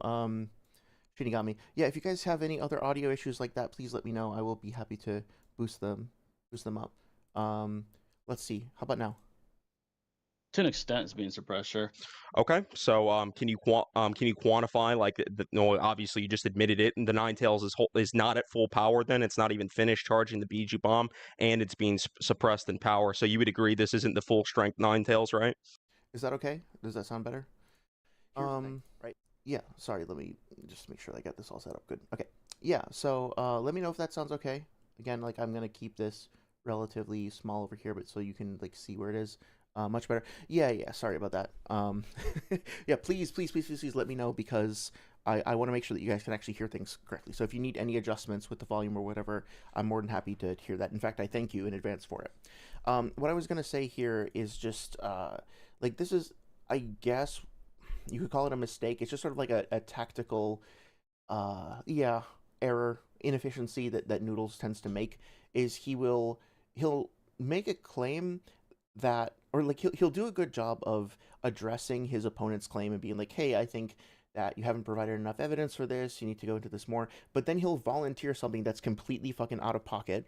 He won't provide evidence supporting that position, and then he will like dig himself a hole that if anybody, anybody should be able to capitalize on that and push back, and Jay doesn't.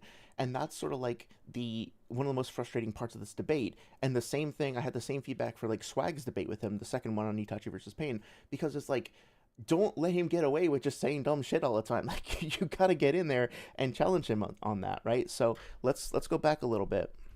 Well, obviously, you just admitted it, and the Ninetales is 1 second. played by Kushina. Yeah. He still made There we it. go. The So just in case it's not showing up, we're at 424. Ninetales restrained during the one shot. Okay, so you know he's restrained already. So do you know his chakra is being suppressed? Because Okay, so Kurama's chakra is being suppressed. Noodles made that positive claim. The way he should have phrased that, in my opinion, is like you would need to account for whether or not his chakra is being suppressed, right? Unfortunately, it does sometimes come down to a matter of phrasing, a matter of semantics, but Noodles just volunteered a positive claim by saying his chakra is suppressed. If he's not prepared to back that up with evidence, which I think he'll find challenging, because I don't think, like, well, it depends on what you mean by chakra being suppressed. Kurama is sealed inside of Kushina, and you could define that as being a suppression of chakra, I suppose. But that is something that Jay could have capitalized on and been like, well, what exactly do you mean by that? Noodles doesn't need to give him that opportunity in the first place, right? He's doing just fine interrogating the claim and asking for evidence. And this is what consistently happens. This is what we went over with the Apollo versus Noodles debate as well. Is like he kept doing this thing where like Apollo would say something, Noodles would be like, correctly be like, I don't know about that. And then just like pull some shit out like the Rasengan is just another form of the Chidori, or Naruto never did X, Y, or Z. Like, there's no need for that, right? I do genuinely feel like Noodles is often just trying to see what he can get away with. So, Shinigami asked, will you read my stuff and fact check most of my stuff, please, for Late vs. Itachi? I don't know if I can commit to that, dude, because it's a lot of content. But that being said, like, I'm happy to at least take a look at it. Send me a reminder on Discord later, and I can take a look at it. Just might take me a little bit to get through. I gotta check up on chat real quick. Obito's Mach 200 in base. Yeah, that makes sense. Getting in the case of innately controlling your emotions. Baseline controlling your emotions. That's a good point about emotions for sure. Because of the range Kieran covers. Yeah, I'd be willing to look at that for sure. But again, like, I am very much of the belief that Kieran is natural lightning, and therefore it moves at the speed of lightning unless otherwise defined. But again, like, even so, it's like the speed of lightning is not a singular thing either. So it's one of those things where I definitely don't think that there is positive evidence getting it up to the speed of light in our universe. I think that you could go back and forth and debate about whether it's like safe to assume that it's the downstroke, like the average downstroke speed of lightning or return stroke speed of lightning or whatever, right?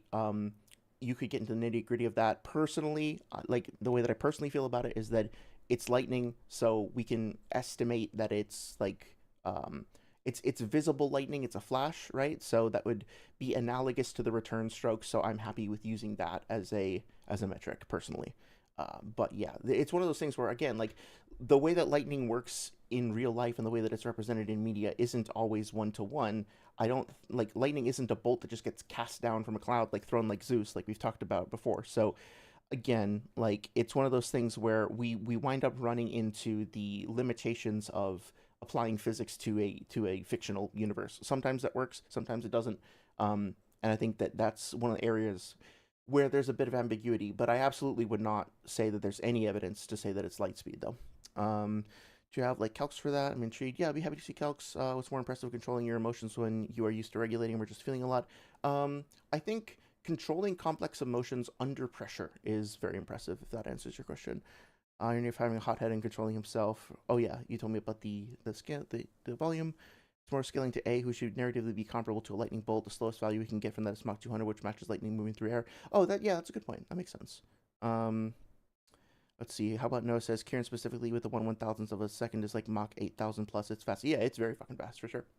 Yeah, and like you could take Zetsu's statement as like I genuinely would love to see the original text for that and to know. I don't know if ChatGPT or whatever is gonna do a good enough job at translating this. I think I would want to ask somebody like Miss And or like a native speaker. But I would be curious to know if it's more of an idiom, you know what I mean, in the Japanese, because I think it honestly it almost like makes more excuse me, fuck, talking is hard. It almost makes more sense for Zetsu's expression to be like a just like a vague like, oh my god, this is really really really fast, as opposed to a specific measurement. If it is a specific measurement, we could potentially just try to calc the distance between the cloud and the ground and then apply that. But like then we have to ask ourselves, do we actually think that Zetsu is doing that? Like, does he have a good sense of how far the cloud is away? Like, can he like reasonably do that calc? I don't know. To me, it's one of those things where I think we should defer to the Japanese and or also just look at it as just a generalized statement of impressiveness as opposed to a precise calc. Let's keep going. Kieran specifically, statement could have just been referring to Ninja not being able to outrun it due to AoE plus speed of Kieran. That could be. I think that's a bit more of a creative stretch, but that's not like invalid. Like that's a good possible way to interpret it. Hey there, is it Haku? Let me try and get this right. Hakushi Uzumaki. That's a cool name. Hope you are doing well. I'm afraid I don't know what that message means, but it's Kya Chai Raha Hai. Am I saying that right? Anyway, I hope you're doing well. Thanks for stopping by and hanging out with us tonight. Funny, going over certain feats like L increasing Watari's original amount of money by over 20,000 times the original amount in 2 years.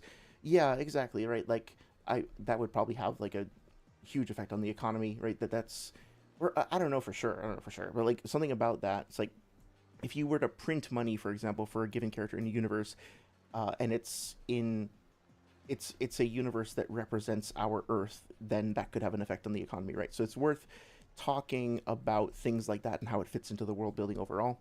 Stingami says it does, but then the next question for me is what is more stressful, fight for Light's mind games with L and everything he does? I'm not sure, but I'm happy to talk about that on Discord. Sweating and need to regulate himself.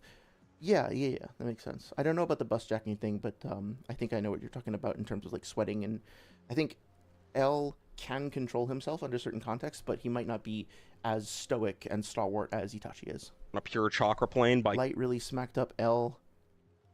Interesting. Yeah, it's funny. I think that they were both even throughout most of the series, but I'd be curious if you don't agree with that. Kushina. A one-sided rivalry in terms of sheer outsmarting. Okay, yeah, that makes sense. To an extent, it's being suppressed. I don't agree personally, but I'm definitely not an expert on the subject. So you're probably you quite reasonably know more about that than I do. Sure. Okay, so can you Anyway, fuck. I should like. You know he's restrained already, so do you know his chakra is being suppressed? Right. Okay. So Noodles doesn't need to volunteer the suggestion that his chakra is being suppressed. Or I guess like it's fine to bring up. It would have been more efficient, I think, to just phrase it as like, okay, the Kurama is in this like weird situation where he's inside Kushina and he's like, don't take that out of context, and he's being restrained and stuff like that. Can you actually demonstrate that that's representative of his full strength? And if not, then you can't really use that for Minato. That's all you really need to say, right? But Noodle trips himself up because he then says stuff like Kushina was suppressing his chakra. I don't believe there's any evidence for that. I haven't researched it that much, but I think Sage has actually looked into that, and he said that there's no evidence for that being the case. He was pretty adamant about that on one of his streams.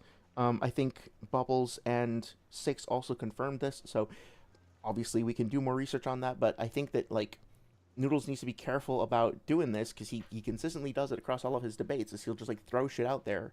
And I think I know why this is, and it'll become apparent later on, but there's a reason for it. We'll just say that for now. They're on a pure chakra plane by Kushina. Again, like, so he suggests that they are on a quote-unquote pure chakra plane, never provides a definition for what a pure chakra plane supposedly is, how a pure chakra plane supposedly works, how that affects somebody's strength or whatever, right? So, like, it's enough to say that they are in a, I think it's specifically referred to by Kurama as the Biju Psyche plane. You can call it the Mindscape, you can call it the sealed space, the Keke space, whatever you want to call it, but just like be aware, if you volunteer terms like that, that is something that other people can call you out on. Just like a pure chakra plane, like what the actual fuck are you talking about, right? Like that's a missed opportunity for Jay there. You know? Unforced error on Jay's part to just accept the claim without asking for evidence. Yeah, exactly. And especially since like Jay is on the assertive right now, which Noodles led into him. Like he set it up for Jay to be on the assertive. Jay is really letting Noodles kind of control the tempo of the debate, and that's not to his advantage.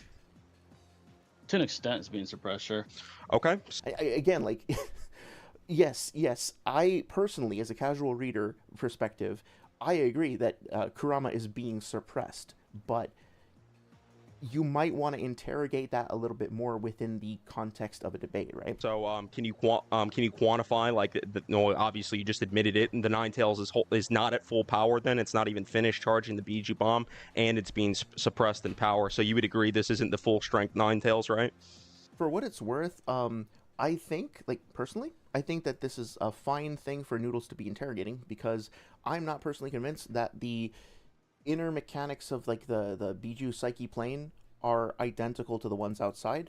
I think maybe it was How About No, somebody brought up in a previous stream that there is a potential scaling for it where like I don't remember the argument, but there was a good argument that was made that like based on this argument you could say that Minato is just as strong inside as outside. But remember, Kurama, it's weird for Kurama because he is sealed inside Kushina with the, you know, whatever the tetragram seal is in the first place. Then Minato strengthens the seal, and then I think there's like Kushina's chains internally on top of that. So while I personally think his Biju bomb might be as strong as it would be outside, there's kind of a lot going on there. There's so many variables that, like, look, just being real, casual readership, that's fine. But like in the context of a debate, I wouldn't grant this either. So I sympathize with the questions that Noodles is asking at the very least. Slightly, yes. Okay, so if it's not the full strength Ninetales, he doesn't actually scale to the full strength Ninetales, so this feat is kind of unquantifiable. For what it's worth, yes, but also unquantifiable is not necessarily a defeater. As long as you can establish relativity via chain scaling, that's another way to do it. Also doesn't even scale to the physical. It doesn't even scale to the physical world because it's a spiritual plane. It's on the chakra plane. Again, like Noodles is making a mistake there by volunteering these terms in the form of positive claims. And so it's like, why are you saying this shit? Are you actually able to back it up? Are you actually able to pull out scans to support your arguments? You don't have to do this in the first place, right? Because you can just interrogate your opponent's claims and evaluate them for what they are. You don't need to like volunteer this shit. But if we were to look into that, I mean, like, I haven't taken the time to research the Biju Psyche plane all that much, but I'm not convinced based on what I've seen that it's that describing it as a pure chakra plane is any sort of a representative description. Like it's just not enough, right? So Jay should have been like, what are you even talking about? Show evidence for that, prove that. And like there's so many opportunities that Jay misses to push back on this stuff. Or just be like, yeah, let's just keep going. Minato's weakened in there as Killer Bee stated that inside Naruto's mind he has no power is the point you're referring to. I think that might be it, but I thought it was something specifically about Minato. But yeah, that might be it. It's just a visual representation of the sealing jutsu that Oh, I'm sorry. Ryoman said J1 mid diff IMO.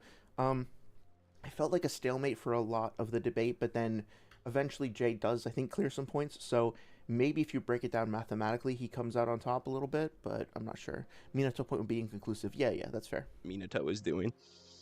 It's just a visual representation of the sealing jutsu that Minato is doing. What's your Again, that's another positive claim that doesn't really check out. justification for the astral plane not being comparable to the real world? Okay, that's fair, right? So I'll walk back what I said. I accused Jay of not interrogating that, and he's doing just that. So this is great. That was my mistake. Because it's non-physical, and the real world is a physical place. So I don't think non-physical things scale to their physical stats. Okay, Omnibomni says it's been fun, need to sleep, it's have to. Oh yeah, no worries, have a good night, get some rest. And you too, Shinigami, I know it's probably late for you too, so feel free to hang out with us, of course, but don't stay up too late. You know, the VOD's going to be up and stuff, and I'll check Discord later too. So yeah, so I think that's a reasonable bit of skepticism to have, that the physical world and the Bijou Psyche plane are not necessarily the same. And I think it probably would have been more to Noodle's advantage to just phrase it that way instead of volunteering the perspectives on, like, this is, you know, this is what it is as a positive claim. More just be like, well, Jay, since you're using the Bijou Psyche plane, it's your responsibility to demonstrate how it works. That would have accomplished the same thing in terms of, like, the flow of the debate without, like, hamstringing him. I don't know why I'm giving him fucking advice, but, you know, like, just trying to be objective here, trying to be fair. I think that could have been handled better. There's actually a there actually is a contradiction to your claim, which is when Naruto's training to, or rather taming the Nine Tails, and Killer Bee says, "I can't help you here." When he's in there with him in his own astral plane, Oh yeah, that might be the thing you're talking about, Omni. he says, "I can't help you here. My might is not. I'm not as mighty here as I would be in the real world." That's basically what he's implying. So your claim. Well, is that incorrect. actually justifies my position. That shows that, like, um, Right, I think that's what you were saying, right? Is that because, let me see if I understand this. So, fucking Killer Bee is saying that he's not as strong in the plane as he is outside. Therefore, Minato, whatever he manages to to accomplish inside the Bijou Psyche plane versus Kurama, he should be stronger than that on the outside, if we take Killer Bee's statement as reliable.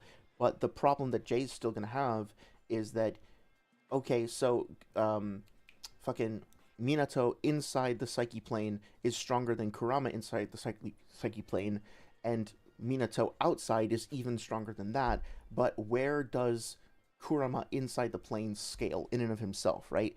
Because there's so many layers of suppression on him. Now, whether you think that the chains are suppressing his chakra or his spiritual energy, like, however you think they work, he's behind 1 to 2 seals and then the chains. And it's like, how much of his ability is really available there? Now, I think it would be reasonable, like, if we read through the series together, we could probably find an argument that, like, the Bijou bombs scale, even if Kurama himself isn't moving around super fluidly. But again, excuse me. But again, that's something that could absolutely be, interrogated more effectively, more thoroughly in the debate. Okay. Oh, you're gonna go back and look at it? Yeah, totally fine. I'm gonna keep going then, but yeah, let me know what your thoughts are.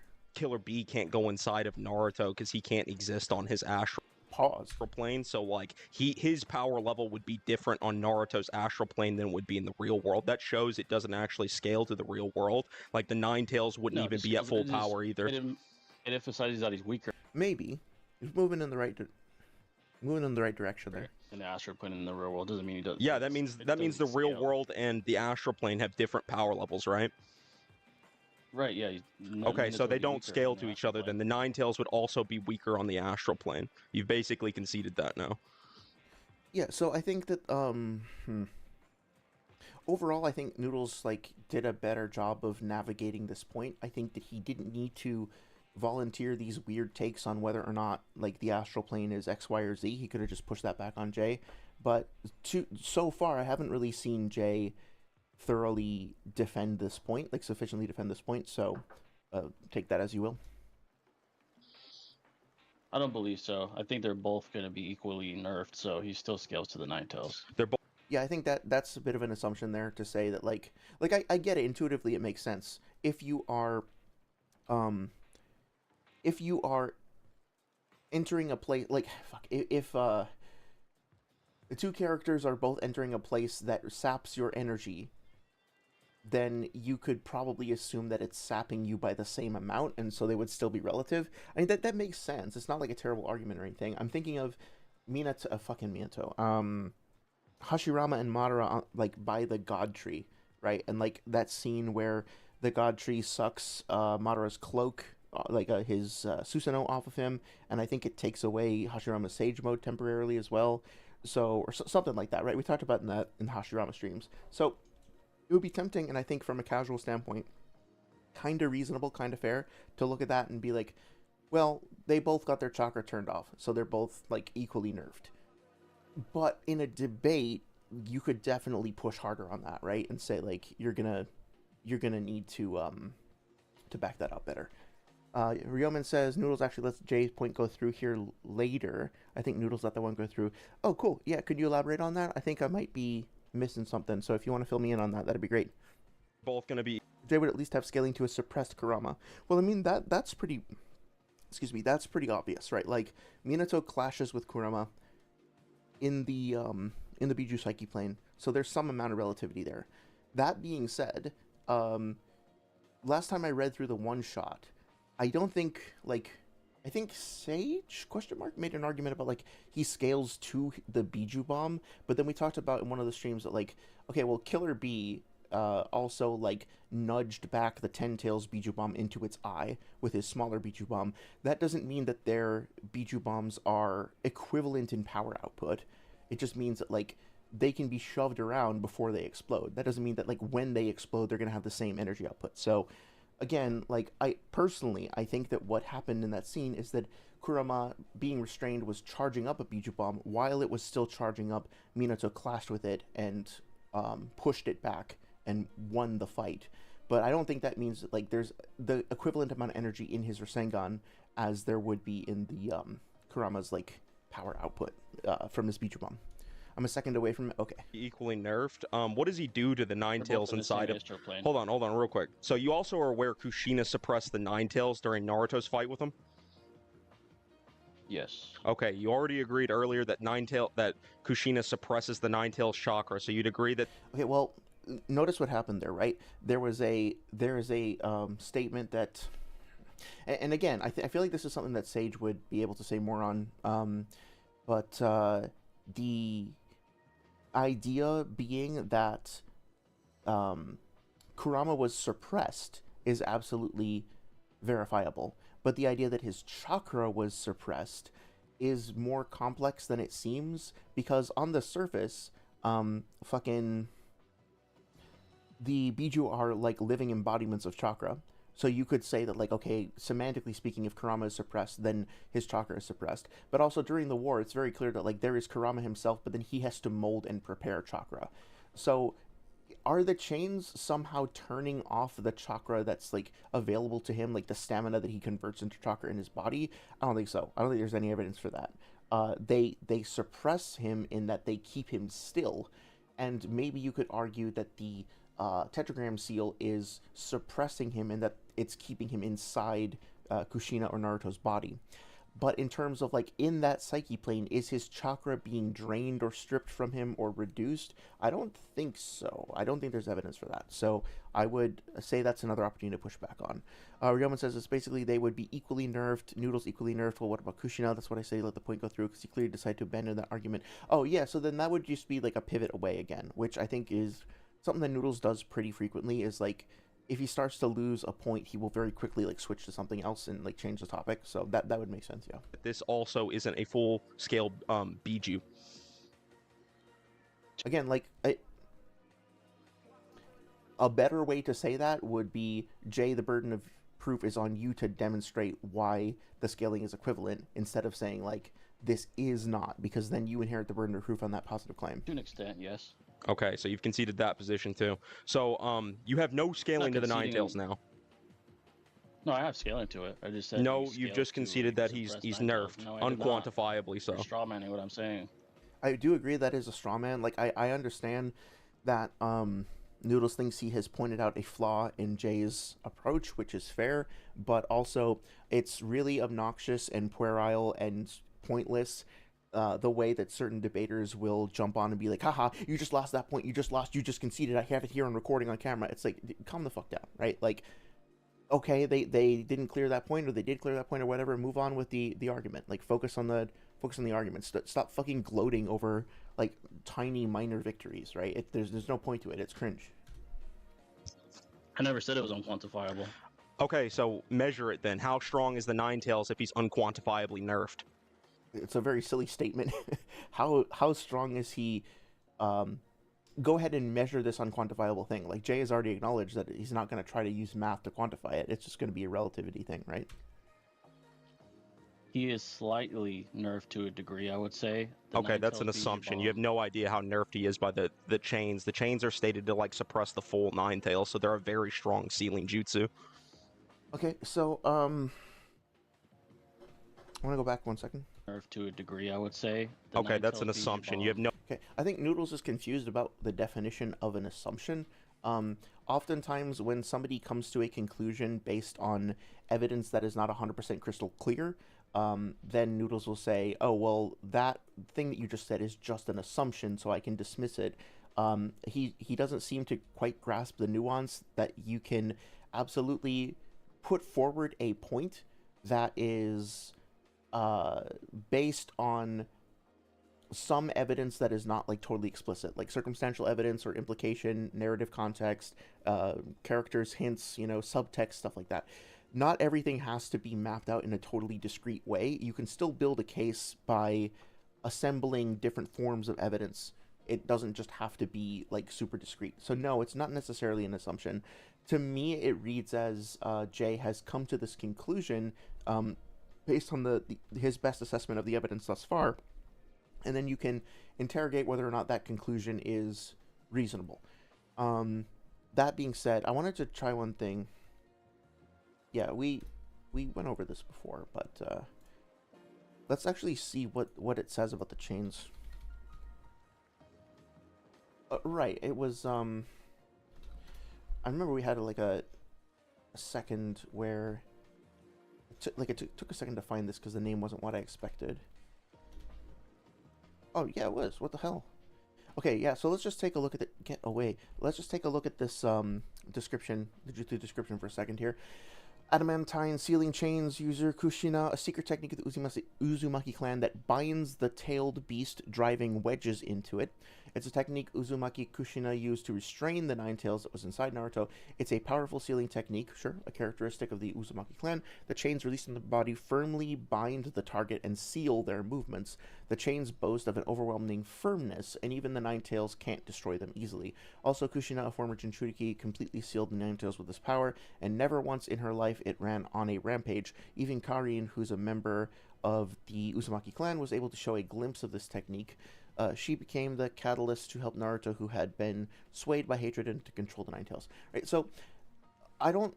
Maybe there's more information in the manga that we can look up directly, but as far as I can tell, at least based on this databook page, there's nothing in here that clearly says anything about like sealing the chakra or even sealing him. The phrase sealing his movements is used, but what the chains like really do literally is just hold him down, right? They restrain him, they constrict on him, and they make it harder for him to move. As far as I can tell, that's how they work. So just that's hopefully useful context. No, that's the wrong window. Okay, bring up the debate again. Still there? Yes. Okay. Roman says, here Noodles asks Jay to justify how slightly or how close to full power, but he kind of interrupts him. Then Jay says he will take a moment to improve his audio. Noodles instantly talking about his own scaling, so change the topic. Yep, that's fair. Due to that, I say the point is inconclusive, but Jay won the sub-point about the difference between astral world and physical world. Not really because his argument was good, but Noodles didn't put up a fight. It's interesting. I kind of feel like the opposite is true. I feel like Noodles is the one who is putting up more of a fight, so to speak. But I think that it being inconclusive, that's totally fine. And look, like from a again, from a casual readership standpoint, what Jay is saying in description of the manga is pretty fair, right? It's fine.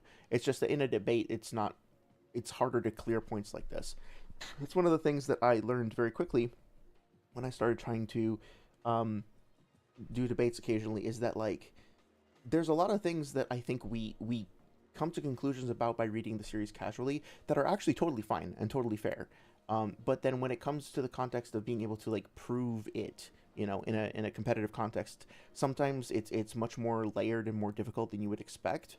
And that's why I wanted to preface the stream by saying that like whoever is listening to this, whoever is like has an opinion about character X, Y, or Z, you don't have to be a power scaler or a debater or do any of this shit to get to a valid conclusion, because this is one particular way of interrogating and investigating, so to speak, a given series.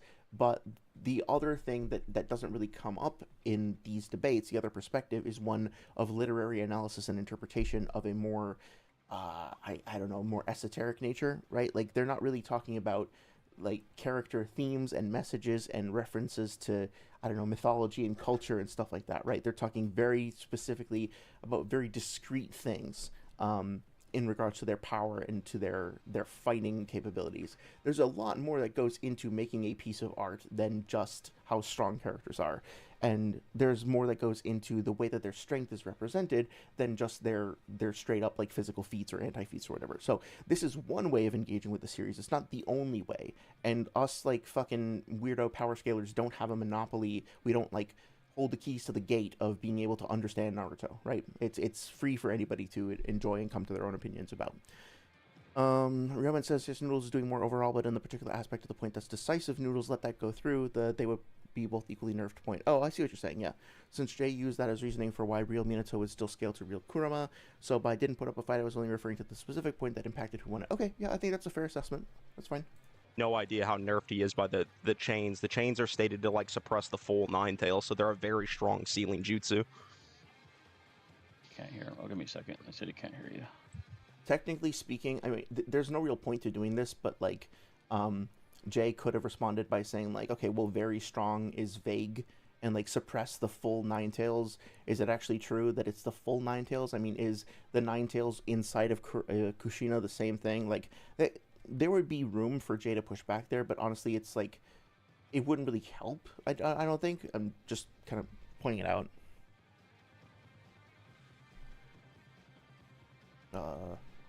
What, did I mute it? All right, let me know if the you audio can hear cut out better now. now, guys. I've turned it. Yo, can you guys hear me? What's up, chat? Yeah, scaling from Minato's AP. I'll provide my scaling now. Kakuzu is stated stronger than Biju and Jinchuriki. Direct. So first of all, for somebody who's been saying this for 5 years, Noodles should have, or more, Noodles should have realized that the phrasing is, this is petty of me, but it's not like stated stronger is not a complete sentence. It's stated to be stronger, or yeah, like words are important. It's worth like actually using the correct phrasing.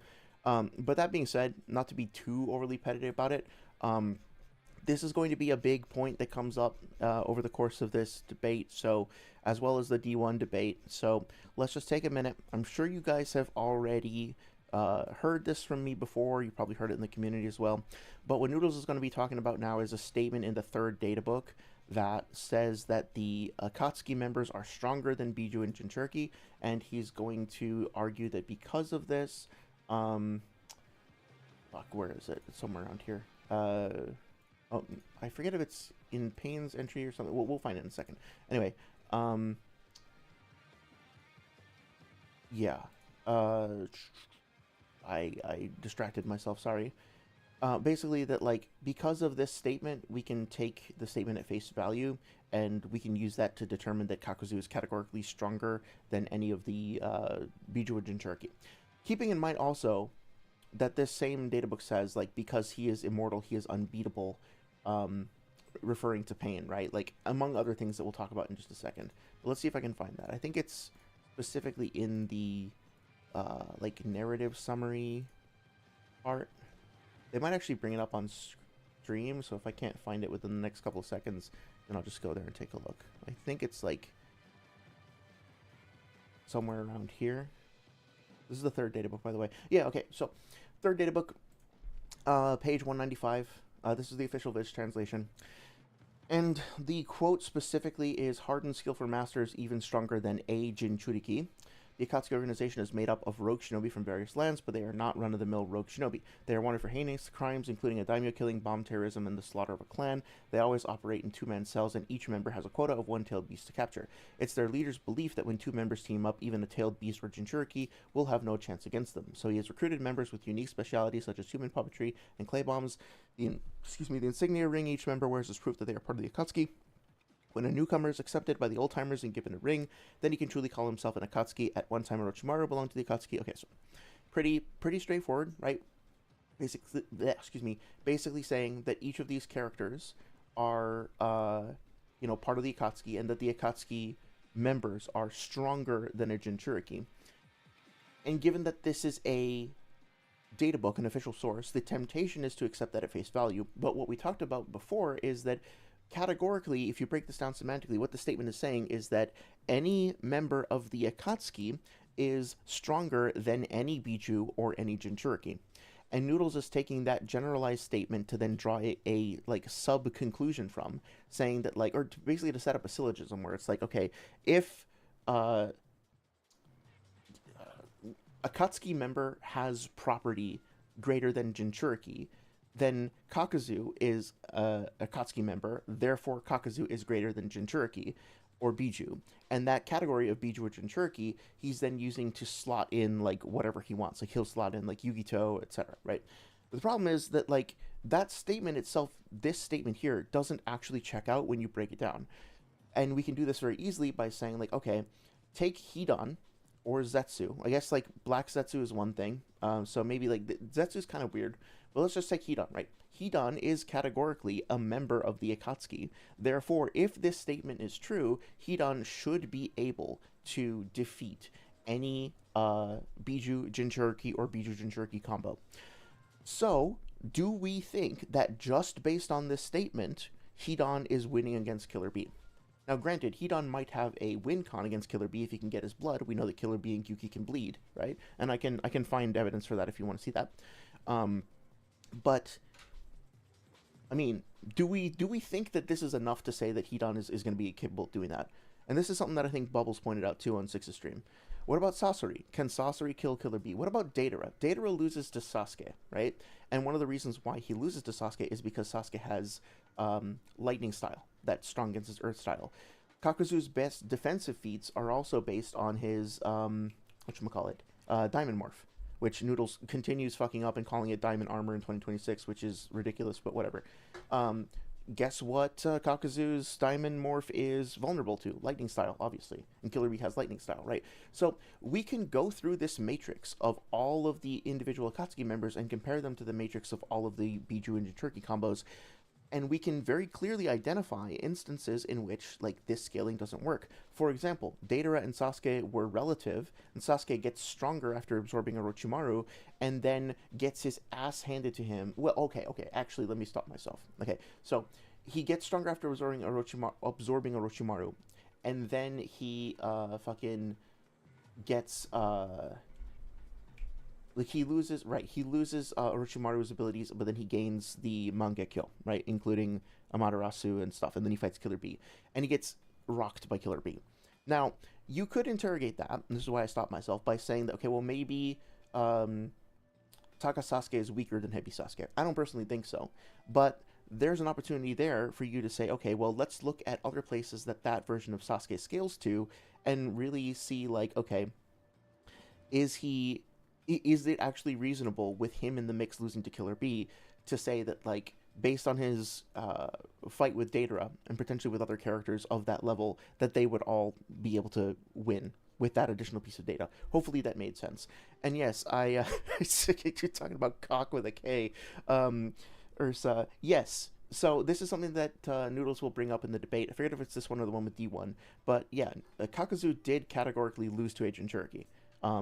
And as long as you think that, like, any of the Jinchuriki have win cons against, like, Datara, like, got fucked up by Gaara. I think that Datara would have been killed by Gaara if he hadn't had to spend all of that fucking energy to protect the village, right? At the very least, the Jinchuriki, Gaara and Shukaku are relative to Datara. So saying that he's categorically stronger, I don't know about that. There's also, like, other weird matchups, like, how well, like, Kisame probably does well against, like, Kisame and Itachi could probably 1v1 any of the Biju and Jinchuriki and either come out on top or do very well. But how do we feel about Sasori fighting Isobu in the lake? How do we feel about Hidan fighting Isobu in the lake, right? Okay, so he's got the ability to pierce a human's skin and draw blood and use that for his ritual. Can he do that, like, underwater fighting against that giant fucking fish? Datara was able to blow it up because he managed to, like, Toby distracted him, and he, like, put the bomb right next to his head and knocked him out. Could Hidan do that? Could Sasori do that? Could Konan do that? I don't know, right? At the very least, there is a lot of room for interpretation here, such that this statement cannot just be taken at face value and assumed to work correctly when taken literally. Not to mention, going back to your statement, Ursa, that yes, Kakuzu does lose to a Jinchuriki. Now, you could argue that, okay, there were some extenuating circumstances there. Kakuzu had already lost, I think, 2 of his hearts at that point. He lost one in like this gambit that Shikamaru came up with, and it was like partially Hidan's fault. So, you know, you can say, oh, he lost one to a surprise attack, he lost one to a tactic, and these things are not things that like base Naruto is going to necessarily be able to pull off on his own. However, when Naruto clashes with him, I think Noodles has argued before that Kakuzu is in his strongest and fastest and most chakra amped form, and Naruto clashes with him and he's almost able to kill him on the first attack. And the only reason why he doesn't succeed is because his Rasen Shuriken fizzles out, and then he's able to pull it off in the second attempt. So take that Naruto and just swap out Sage Mode Naruto against base Kakuzu, right? Like, he starts off in base and he goes through the same power progression as he does in that fight. Kakuzu getting fucking rocked, right? Like, because Naruto has access to the Rasen Shuriken, which he will still have. It's stable now. It's, you know, getting, it's not going to fizzle out. It can also be thrown, and Naruto has all the benefits of Sage Mode and all that other shit. So we have an instance of a character who is a Jinchuriki, who is, like, just one step up on the ladder compared to his previous self, that did okay against Kakuzu. So he obviously has win cons, he has the AP to defeat him. What Noodles will say to this in the debate is he'll say, like, well, that doesn't count because this is like one of the rattiest things I've ever heard, like wormiest things I've ever heard, apologies to rats, right? Like, that it's not the power of a Jinchuriki that killed Kakuzu, it's the power of the Rasen Shuriken. That's the argument that he uses. It's like the feat against Kakuzu doesn't count for Naruto because Naruto was using the Rasen Shuriken, which isn't a Jinchuriki's power. Like, it's so fucking dishonest, right? Like, the Rasen Shuriken is Naruto's ability. He's a fucking Jinchuriki. Yes, factually speaking, Kakuzu can lose to a Jinchuriki. Sasori, Deidara, Hidan. I mean, like, come on. If Hidan fights against Sage Mode Naruto, do you really think that, like, Hidan's winning? You can come up with all kinds of different examples and technicalities to explore this, and the statement just doesn't check out. And lest we forget, I want to point out that I am still working on this, right? Remember, feel free to pause this if you're watching the stream back and you want to just, like, you know, scrutinize these claims. Again, like, I haven't actually fully cleaned this up, so there are probably some mistakes here, but last time I read through the third data book, these were some of the things that I found that were either hyperbolic, open to interpretation, non-literal, or just plain wrong. I'll scroll through these, or, like, sexist. So, like, there were a lot of kind of strange things that show up here.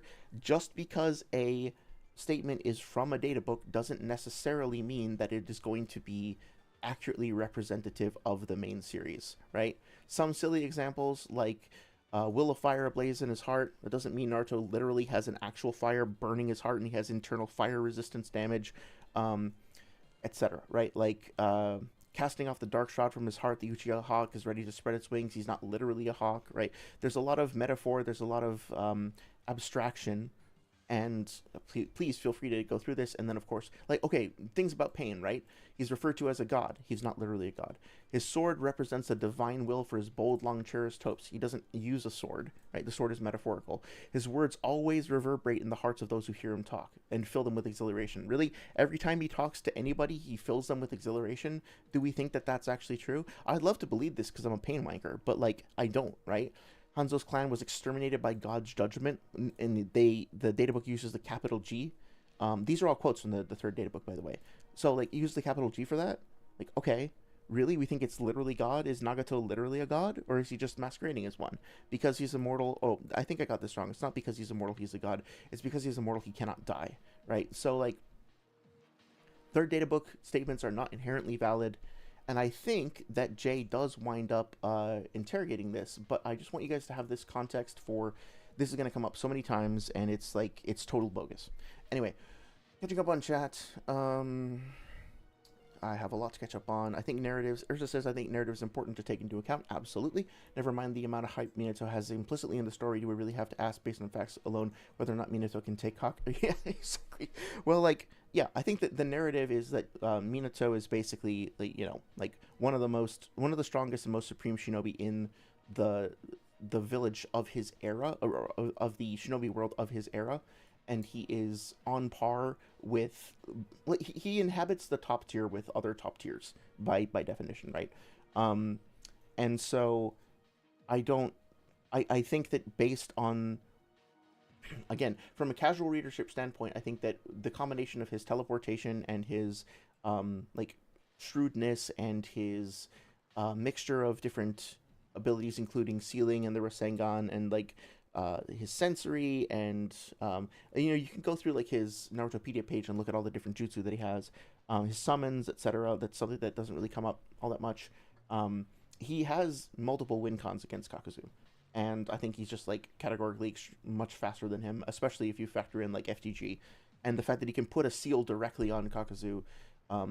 Like my argument for Kakuzu, like Minato versus Kakuzu, is basically this: like Kakuzu walls up when Raido tries to stab him with the ebony blade. He walls up, meaning uses diamond morph on the fucking when Choji and Hidan are coming towards him, when he punches the steel door, and then when Shikamaru throws the paper bomb kunai at him. So in each of those instances, he is acting defensively and putting on his diamond morph in order to protect himself. Now, you can respond to that in one of two ways. One is to say that like Kakuzu just sort of reflexively turns that shit on all the time. He doesn't think about it. He just like does it automatically, and that none of those attacks would have hurt him anyway, but he just like does that because he fucking loves turning that shit on. To me, this doesn't clash with him supposedly being a very experienced tactical shinobi. It's not good tactics to just waste your chakra for things that you don't need to block up against. Not to mention that Hidan specifically says, like, you can find the exact quote or whatever, but, when he gets hit, he says something along the lines of, hang on a second, it's probably more like 330. When Shikamaru throws the paper bomb at him, you guys are familiar with this, I'm sure. But he says, like, Kakuzu, are you okay? And here we go. So this is chapter 332. The paper bombs get thrown at them, and the one paper bomb breaks through Hidan's scythe, and he goes, right? So, and then he turns around, and with this, like, startled look on his face, dramatic, like, tense look on his face, he says, Kakuzu, and then Kakuzu says, I hardened my arm, so I'm fine, right? Like, as a consequence of hardening my arm, I am fine.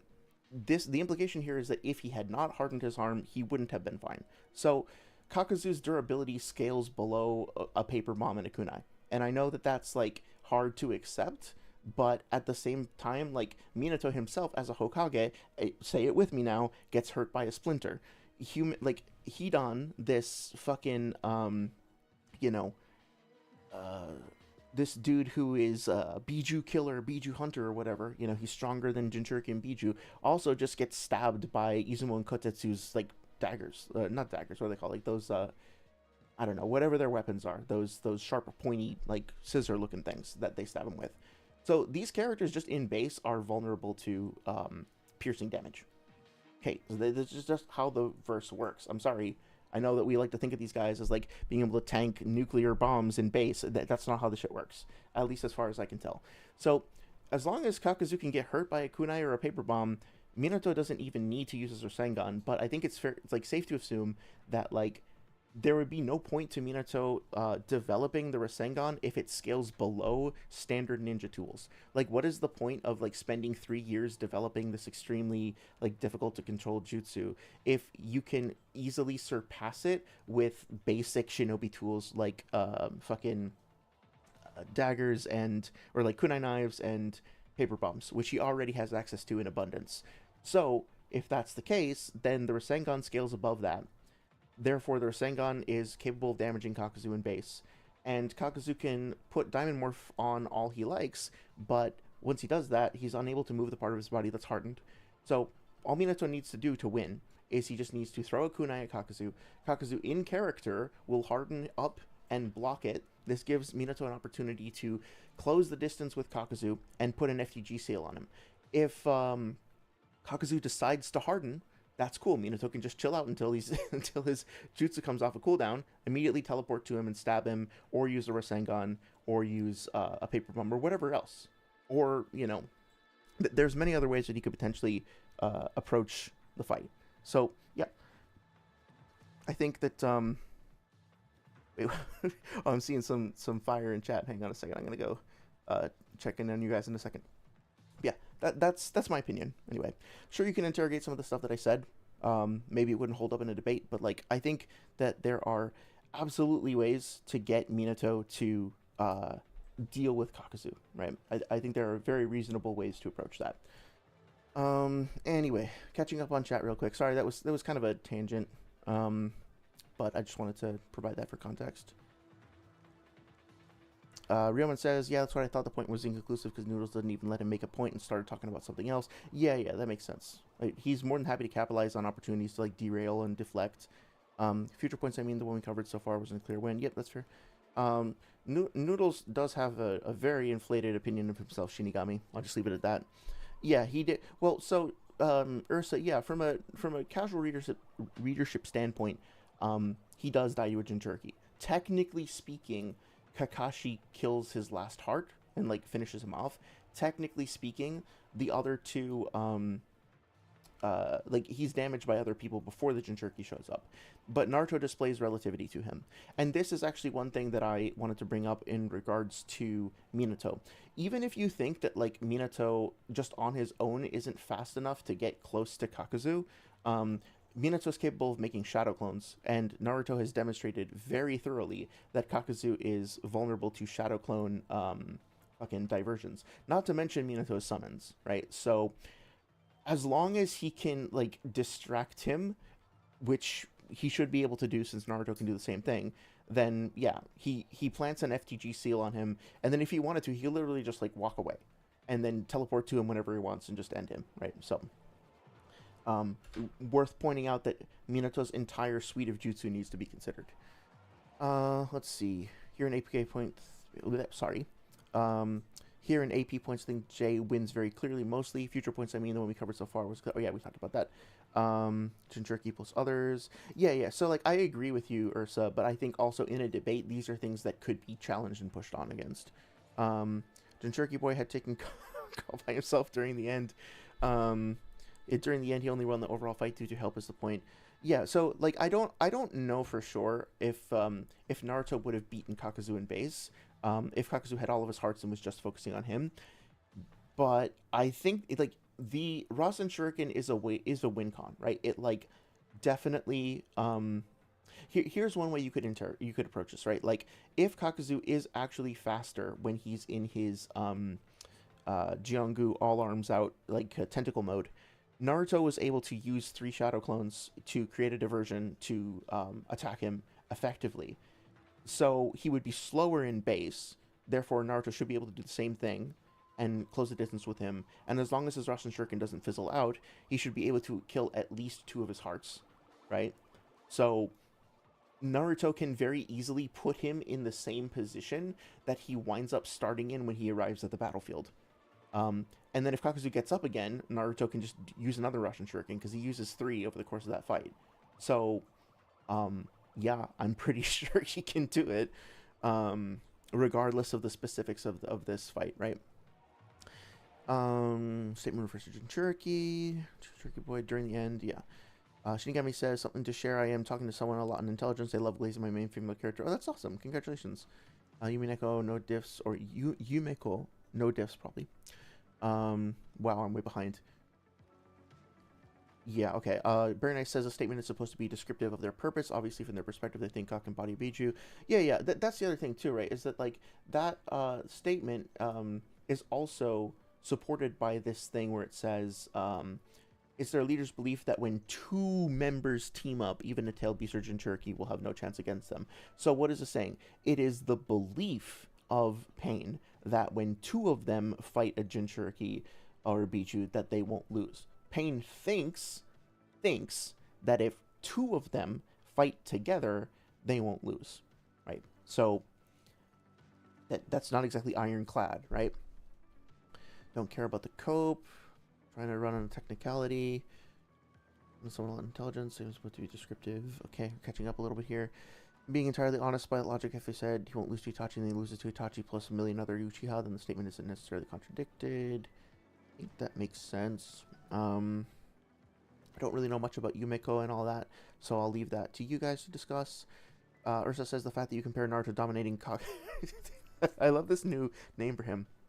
Dominating cock alongside the people he told to stand back and who did for the most part. You know, one Rasen Shuriken is lethal regardless. Yeah, exactly. Like, if Naruto just had been, like, however much percent faster, or the Rasen Shuriken had lasted, like, a teeny bit longer, then he would have killed Kakuzu effectively, or would have killed two of his hearts and, like, taken him out of the fight, right, on that first attack. And he did not have assistance on that first attack. Now, you can argue that Kakuzu was nerfed because he had lost two of his hearts, and that's fair. But you can't do that and then also be like, well, he was in his strongest form ever, and then like he was stronger and faster than he was previously, and then be like, okay, well that would mean that a Jinchuriki could have defeated him if he was in base, right? It's like there's layers to the back and forth of that fight that I think are just not being considered. There's context, right? And that is like the poison to or like kryptonite to a debater is is context. You don't want your opponent to know the context of what you're talking about, because if you can just extract things out of context and say, look, it's objectively true, it's written in the data book, right? And you can clear the point. But everything that happens within the manga is within the context of the narrative and all the other information that we're presented with. So it's like very seldom safe to just take something extracted out of context, like quote mine it and use it. That really very rarely ever works. Let's see. Do Itachi plus 1 billion is crazy. Both lose to you think? Oh, Kakuzu loses to Sasori, maybe. I think Sasori has, like, Conan has win conditions over Sasori, sure. Very Nice doesn't use this technique since the Heian era. Nagato got hurt by paper bombs too. When did Nagato get hurt by paper bombs? Are you talking about during the fight against Hanzo? I don't remember. Kakuzu's definitely just baseline building level by this point, being generous. I mean, like, that's the other thing too. Like, his AP and DC feats are just not really all that impressive. I mean, granted.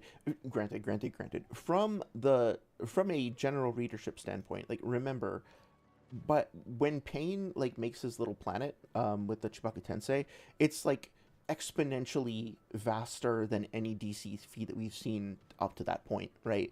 And the fact that he did that after just leveling the village, it's like, no wonder everybody calls him a god, because, you know, how does the series start? Like, Kakashi is considered extremely impressive, and, like, he's like this top tier Jonin or whatever, and when he fights against both Kisame and Zabuza, like, the super impressive awesome thing that he does is he makes a little water dragon. Now, from a standpoint of, like, a normal well-adjusted human being just reading the story, making a fucking water dragon is really cool.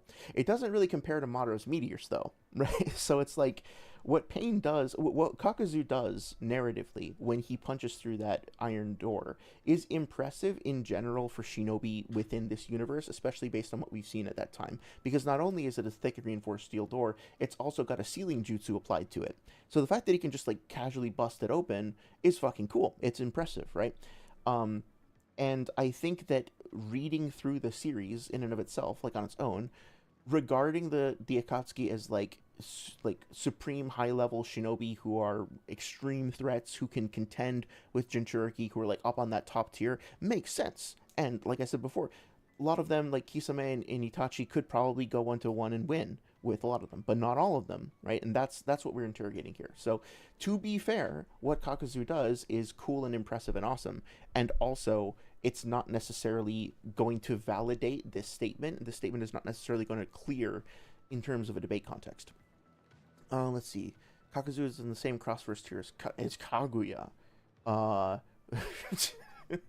aka island level. Okay, if you're gonna scale Kaguya down to island level, I'll get on that. I'll jump on that bandwagon. That's totally fine. As long as you're not going into, like, multiversal Kakuzu shit, then I'm totally fine with that. He can damage characters who chain scale to Biju bombs. Yeah, so Ursa, I think he's basically just, like, slandering Kaguya, as far as I can see, and, like, I like Kaguya a lot, but, like, this is where I can kind of sympathize with, like, Noodles wanting to downplay Pain or whatever, because I think I'm sick and tired of hearing all of this, like, oh, she can shove the whole universe out of the way, so she's universal, like, shit like that. It's just really annoying. So yeah, fine. If you want to say Kakuzu is over Kaguya, be my guest. I'm not going to stop you. Kakuzu's barely surviving a paper bomb. Yeah, also. Paper bombs are island level. Okay, well now we've lost the plot a little, I think. Sakura's durability doesn't scale to anybody's durability. Not sure what you mean there. I mean, I think you can probably scale her. What is more inflated, noodles or a hot air balloon? I'm gonna say that, like, at least like, hot air balloons are inflated proportionally correctly to how they're supposed to work. Noodles is just like engorged with his own ego to the point where he's like barely recognizable. That sounded more mean than it needed to, I guess, but it's like he's so consumed with like this debate persona that he's made that he's like, yeah, he's bizarre. I'll just put it that way. Hot air balloon, it gets puffed up, and you can go and have a pleasant trip, you know, see some sights. Maybe it's a little scary, but it's cool. You're still doing something meaningful. Noodles just swells up with his ego, and it's just like everybody's time gets wasted, and a lot of unnecessarily hostile rhetoric gets thrown around. It's like kind of pathetic, honestly. It really is pathetic to hear grown adults like making essay threats to each other over a fucking comic book. Like, realistically speaking, like, anybody who does that, you should be fucking embarrassed. You should go sit in the corner for a while and think about what you've done.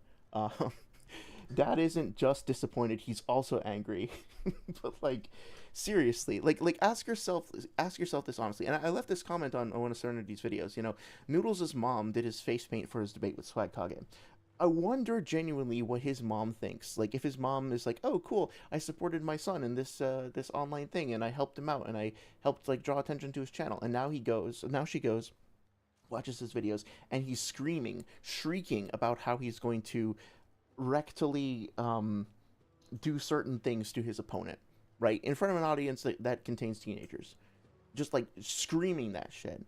Amongst all of the other things that came up, right? Not that JTheGreat is innocent in this, he's not. But, like, come the fuck on. Like, what are you doing? What are you talking about? What is wrong with you? What could ever possibly compel an individual to act that way? And then not only act that way, like, in a fit of rage, or, like, to snap and, like, have a bad day or something, which could be understandable, but to do it for years and years and years, there's gonna be something, like, fundamentally wrong. Like, he is in pain. He is deeply lost in this morass of, like, pain and shame and self-doubt and self-scrutiny. He needs therapy. Like, I'm not joking. I'm not slandering. I'm not trying to be offensive. He needs to get help. He is not okay. He's not well. Well-adjusted, functioning human beings don't act like that. That is not how people work. That is how people who are consumed with anger and pain and shame act. And I mean, I'm fucking partnered up with a psychiatrist. I can get you the data on that, right? So it's just embarrassing. It brings everybody down. Sakura's durability scales to her own striking strength with scales to Kaguya's durability. Oh, you're talking about, for some reason I thought we were talking about versus Sasori Sakura, because that version of Sakura like directly takes a paper bomb, right?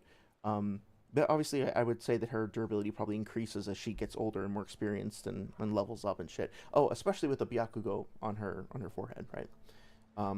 Sakura's durability does not scale her striking strength. It's accomplished by precise expulsion of chakra and impact. She's blasting ninjas with the shit, not hardening her body. Oh, okay. That's right. It's like, you're right about that. She, like, releases chakra in a very sort of fine or pinpoint way, right? I remember that point about there needing to be very precise chakra control. That's a very good point to bring up. Her hand isn't damaged because she's firing an explosion directed forward out of her hand at the moment of impact. That's cool. I want to go over that again, because, like, you're right. There's some details to her jutsu that I think get lost in the sauce, so to speak. Roman says, if Kaguya was multiversal, then I skill Kakuzu multiversal too. No, please, I can't go through this shit again. So there's no contradictions to that within the series. Well, I'll just point out that, like, a lack of contradiction isn't evidence in and of itself, but I'm sure you have other arguments you can make. I just want to bring that up because it's going to come up in the debate. Roman says, I don't think so, man. We don't see any explosion being made, so it seems like just a regular punch impact. I get where you're coming from, but I do think there is a precedent for that. If I can find Sakura's page real quick, maybe we can take a quick look at that. Because I think it does come up, but it might not be something that's in the data books. It might be something that's from the series itself. Let's see. Having brute strength is not quite the description of a young girl desires for herself, which low-key may be misogynistic there. It's a little weird, but okay. But contrary to how it may look, it is a ninjutsu that requires extremely precise chakra control. One must need chakra internally, then in an instant concentrate it all into the fist. As for superhuman strength, it is more important to have courage and the ability to assess the situation. It's a jutsu that combines the qualities of femininity, sensitivity, attentiveness, and bravery. It's kind of... it's slightly uncomfortable to... Well, I don't know. Kishimoto, I think, likes women, and he tries to do a good job of singing their praises, but he's sort of one note in the song that he sings, so to speak, and sometimes it's a little weird. But anyway, not that women shouldn't be sensitive, attentive, and brave. Like, I think everybody should be sensitive, attentive, and brave, right? It's just like, it's a weird statement. Anyway, getting a little off topic there. Technically speaking, Ursa, I don't think that this specifically says that she, like, expels chakra in the form of like a blast, so to speak, but it also doesn't say that she doesn't, and the point of precise chakra control is definitely one that is well received. So I think there's definitely room here for that to be worth exploring. Yeah, also Kishimoto, like, every fucking female character has a statement about how this character is gonna bloom on the battlefield. The flower is coming to bloom. Let's see. Scanning through this real quick. Yeah, I think this is more about her personality. Anyway. Chakra's invisible. That's true. It's not densely concentrated. Invisible force between her. Sarada is a good point to bring up. Nagami said, if my mom saw that shit, if I was Noodles, I would actually reconsider. His mom doesn't deserve it, so she's actually a good person. Yeah, I mean, like, I don't know. It's just like... Yeah. Yeah. I agree. Well, yeah, Rioman, no problem. I hope you enjoy the show, despite the constant decline and corruption of our country. I hope that you get something positive out of it. So, yeah, please enjoy. Have a good night. You know, you and I have been sort of disagreeing on some stuff, but don't take it personally, man. Like, I appreciate the discussion, and I like having the back and forth. So, yeah, just know that I appreciate it, and I hope you have a good night. Okay, so yeah, I think we should get back to the debate. Keep some momentum going. I keep making that mistake. 1 second. Where are you? Okay, here we go. Correctly in the data book. So, do you agree he's stronger than a Biju and Jinchuriki? No, I don't. A data book can be hyperbolic. It could be other things that. What context suggests the statement's hyperbolic? The Akatsuki's like narrative is to be able to beat up Biju and take them alive. No. Okay, so this is a thing I think that Jay could have done better. And on Six's stream, he and I think Bubbles in particular, like, started laughing, from my perspective, pretty derisively at the thing that Jay said. But he's, outside of a debate, he's correct, right? Like, I think we've talked about this extensively, and I think I've established this pretty well, that the data books are inconsistent and not necessarily reliable if you just talk about any given statement. Any given statement isn't necessarily reliable just because it comes out of the fucking data books, right? Now, the mistake that he made here, I think, is that he said the data books are, what did he say specifically? Like, they're not necessarily, it could be hyperbolic. It could be other things that. Longer than a Biju and Jinchuriki? No, I don't. A data book can be hyperbolic. It could be other things. So, like, again, like, the way that he responded is a normal human way to respond. Like, if you're talking to your friend or whatever about this, that is a normal thing to say. I don't think that this is the case, and it could be something else, right? In a debate, though, if somebody is going to be, like, aggressive and, like, competitive with you, they can capitalize on that to say, like, well, okay, so now you go ahead and prove that. And now the burden of proof is going to get shoved onto Jay, and he's going to have to, like, present a case for why the data books themselves are or aren't reliable. And then Noodles can just, like, shoot down the points that he makes in an attempt to prove that, and that'll stalemate that particular point, and then Noodles can be like, well, you didn't clear that, so it's another W for me. Instead of that, what he could do, not that I think this is really going to go anywhere, but, like, what he could do is say, well, if you're using the data book, you have to validate it, right? And put the burden of proof on Noodles to demonstrate the veracity of the statement, since Noodles is the one who is bringing it up in the first place. That's what I would do.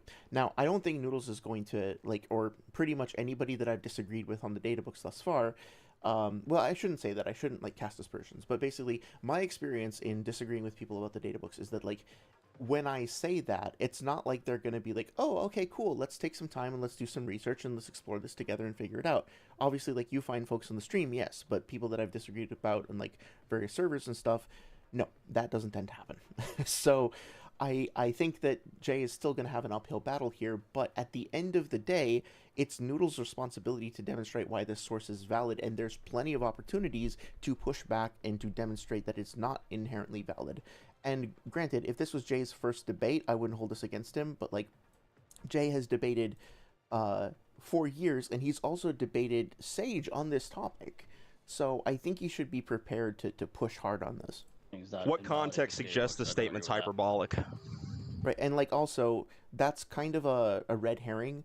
He doesn't need to demonstrate that the statement itself is hyperbolic per se. It's not whether or not it's hyperbole, it's whether or not it accurately reflects the manga.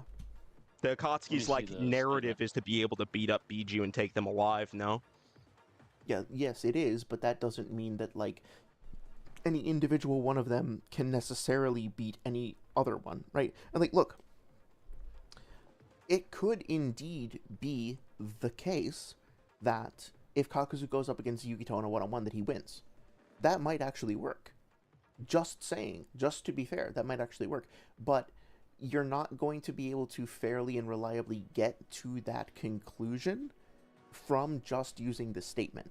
So again, like, there's a conflict here between like debate rhetorics, debate tactics, etc., versus the actual you know, the actual representation of the series itself. Hopefully that made some sense. Not beat up, but they literally have to knock them take unconscious and take them alive, so they do have to beat them up. They don't kill them. They have to actually hold not back their necessarily killing beat them up. intent. It's no, it's a false dichotomy. It's not that simple. With Hidan and Kakuzu, they had to gradually wear her down. They were literally not able to contend with her at the beginning. Okay, so you would agree that over the course of a fight. Well, yeah, this is a thing that I think, like, I'm going to call out both Noodles and Jay on this because we don't see what the fuck happens.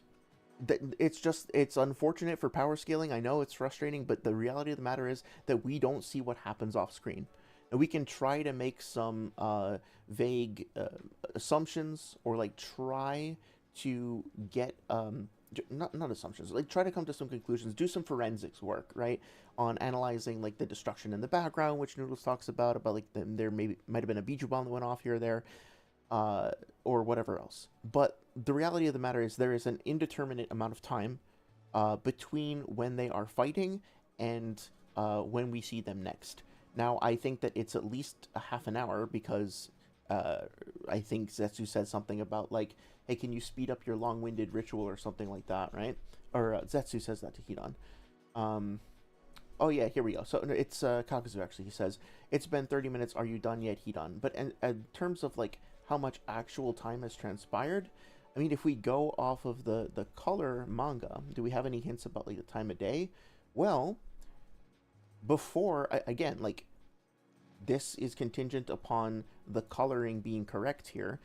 We could verify with the anime, but it looks like it starts off and it's light out, and then later on, when we cut back, it is like the sun is beginning to set. So some time has elapsed.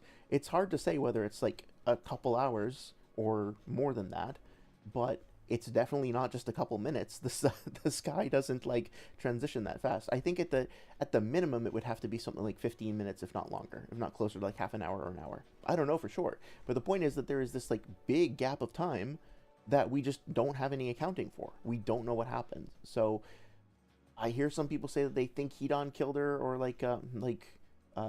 disabled her because he's the one who did the ritual. I don't know. Kakuzu could have gotten the blood and given it to him. It could have been like Kakuzu did most of the fighting and then Hidan came in. Hidan might have done it all. Like, if you literally believe that all of the members of the Akatsuki can like take on the Biju, and you're taking that statement literally, then Hidan fits that category too. So he could have actually done this fight entirely on his own, because by Noodles' own definition, he has to be able to do that as an Akatsuki member. So it's entirely possible that that's what happened. And then the destruction in the background, Noodles will try and say like, oh well, the only thing we've ever seen do this before is a Biju bomb, like this level of destruction. But he never actually proves that or demonstrates that. It's just conjecture. And then like he's also not accounting for, or wait, no, that's not even relevant to whether or not Hidan could do it. That's a separate point. I'll get back to that later. But yeah, hopefully that adds a little bit of context there. Let's see. The statement you're using is from the manga, plus the anime shows this is true. Okay, yeah, I had a feeling that you were probably on the money there, Ursa. I just I couldn't remember what the specific phrasing was. Shinigami says, "What do you mean the statement is hyperbolic? Can improve the validity?" Yeah. How long has it passed the time that benefits Noodles' argument and only Noodles? I mean, at this point, I feel like no real progress has been made. Like Noodles got Jay to start making some positive claims and then like managed to shoot them down, and so we haven't really made any progress yet. Fight if someone gets wore down and beaten up to the point that they go unconscious, they got beat up, right? No. So you don't think if I like... That's a really weird response. I think that what Jay was trying to say there is like, maybe, like I'm trying to be generous, maybe he was saying that like characters like Itachi could disable an enemy without beating them up physically. But I mean, like, what Noodle said is like, if somebody gets beaten up, then they got beaten up, right? And Jay was like, no. Like, it's kind of weird. Beat the fuck out of you for like 5 rounds and knocked you on the ground, and then like you didn't even get up. I didn't beat the fuck out of you. Sorry for that noise. That's a false equivalency. That's not what it's a direct equivalence, because that's what happened in the fight with Kakuzu. That's not. That's not. Did he? You said he out. I will say that like, when two people talk over each other, in a it makes it really hard to listen back to the debate. Like I don't want to be too draconic and say like you have to always use a talking stick or something, but like I think people should be allowed to get a little riled up and like cut each other off if one person is like rambling and raving, and then like just filibustering, the other person is allowed to stop them and stuff like that. But also, you know, if you can't hear what the other person is saying, how are you going to have a productive conversation? And if other people can't hear, then it's just harder for them to make a fair judgment too. Outlasted her and he knocked her unconscious, right? That's what happened. They outlasted her due to their hacks ability, not due to their physical prowess. So they don't scale to her physically. They just use their hacks. What ability? Well, I don't know if that's true either. Like Jay again, like volunteering his point about like, that they don't scale to her. I don't know. I think Kakuzu might scale to her in a variety of ways. Hidan might scale to her in a variety of ways. It really depends, right? So if you're going to throw out a claim like that again, like the major take-home message of this debate is just be clear about your positive claims and then be willing to make sure that you're prepared to back them up, basically. Does Kakuzu have that bypasses his durability? What? What attack does Kakuzu have that bypasses Yugito's durability?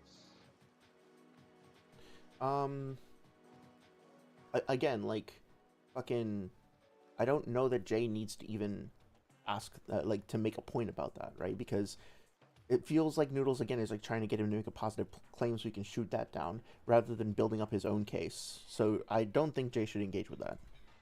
What, attack? Yeah, like, I think all of his attacks are physical and ninjutsu. So what? Wait, by the way, I'm going to call that out. He said all of Kakuzu's attacks are physical and ninjutsu. It's like, yeah, motherfucker, have you read them? Like, obviously.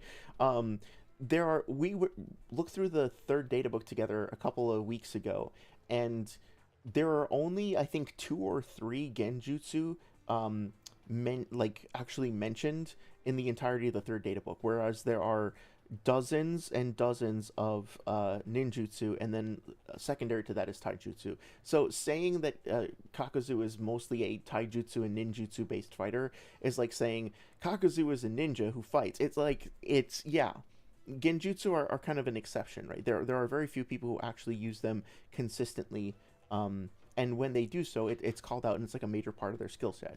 So yes, the same exact thing is true of fucking Yugito. And as far as I know, all the other, well, I don't know to what extent. I think Utakata has some genjutsu. I don't know about the other ones. So what attack? I don't think we ever see Killer Bee use a genjutsu. We certainly don't see Naruto use one. Gaara, I don't think has any. Like, so yeah. Upper blood to What get the attack ritual, did he and that's what use? Okay, was he didn't. illustrated No, to the be ritual the wasn't case used because anyway. she was alive at the end of the fight. So that means Hidan didn't kill her. Okay, so what he said is that like the ritual wasn't used so Hidan didn't kill her. What the fuck are you talking about, my guy? Look, the ritual was absolutely fucking used. Maybe he, trying to be generous here, maybe what he meant was like the ritual wasn't used to kill her during the fight because she wasn't dead, but like it's very fucking clear that he used a ritual on her at some point. Now, if you want to push back on Jay and say like, okay, well, you have to, if you're going to make the positive claim that she did use the ritual during the fight as opposed to afterwards, right? Because he goes through, I think there's two forms of the ritual that Hidan uses. One is when he's standing in the circle, standing upright and fighting with people, and second is like the post-battle ritual that he does, that he has to stay still for 30 minutes. So, I mean, like, Noodles could just be like, okay, can you actually prove that Hidan used this in the context of the combat? And I don't think you can. I think that, like, it's entirely possible that Kakuzu was the one to do the majority of the fighting against Yukito, and Hidan didn't help, and then he just used his ritual after the fact. Or, like, Kakuzu did the heavy lifting, and then Hidan just, like, finished her off, right? Like, we don't know is the thing. I personally think that, like, both of them contributed to the fight, but fuck, you know, how do you fucking prove that in a debate? You can't. There's just not enough data, as far as I can tell. More memes? Which memes are you referring to? But yeah, so like, I don't think this kind of speculation benefits anybody in the debate, like either side. Or you could still damage her to an extent. I mean, maybe, but Kakuzu's still physically strong enough to damage Yugito at that point, and he stated stronger than her in the data book. Ritual did so.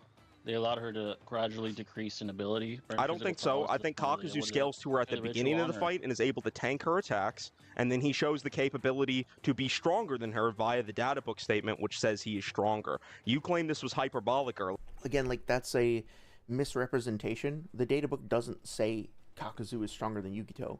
It makes a broad category statement about all of the Jinchuriki on one side and Biju on one side, and then all of the Akatsuki members on the other side, and you don't have to just accept that at face value. You can interrogate it, and if you do, you find that it doesn't hold up. So the statement itself, again, like, it could indeed be the case. Like, I don't hate this argument. I don't think that it's wrong for a casual reader to read through this and be like, I think Kakuzu could beat Yugito, and he's much better than her, and he's just a better ninja, and he beats her in a one-on-one. Fine. That's totally fine. Like, you're not stupid if you think that. That's totally fine. In the context of a debate, though, like, the actual tactics and, like, techniques that are being deployed here are disingenuous. They don't actually hold up to scrutiny, and that's the point that I'm trying to drive home. Now, what did he say again? Stronger than her via the data book statement, which said... Again, it's also worth pointing out that, like, the term strong is not really clearly defined. And that could potentially have different meanings, so that could be something that Jay could push on as well. As he is stronger. You claimed this was hyperbolic earlier, and you still haven't provided the context to suggest so, so I want you to prove that claim now. You see what I mean? Like, that's exactly it. Like, Noodles got Jay to make the positive claim that it is hyperbolic, and now Noodles is going to go after him and say, okay, prove what you said is true, that it is hyperbolic, and if Jay is not, like...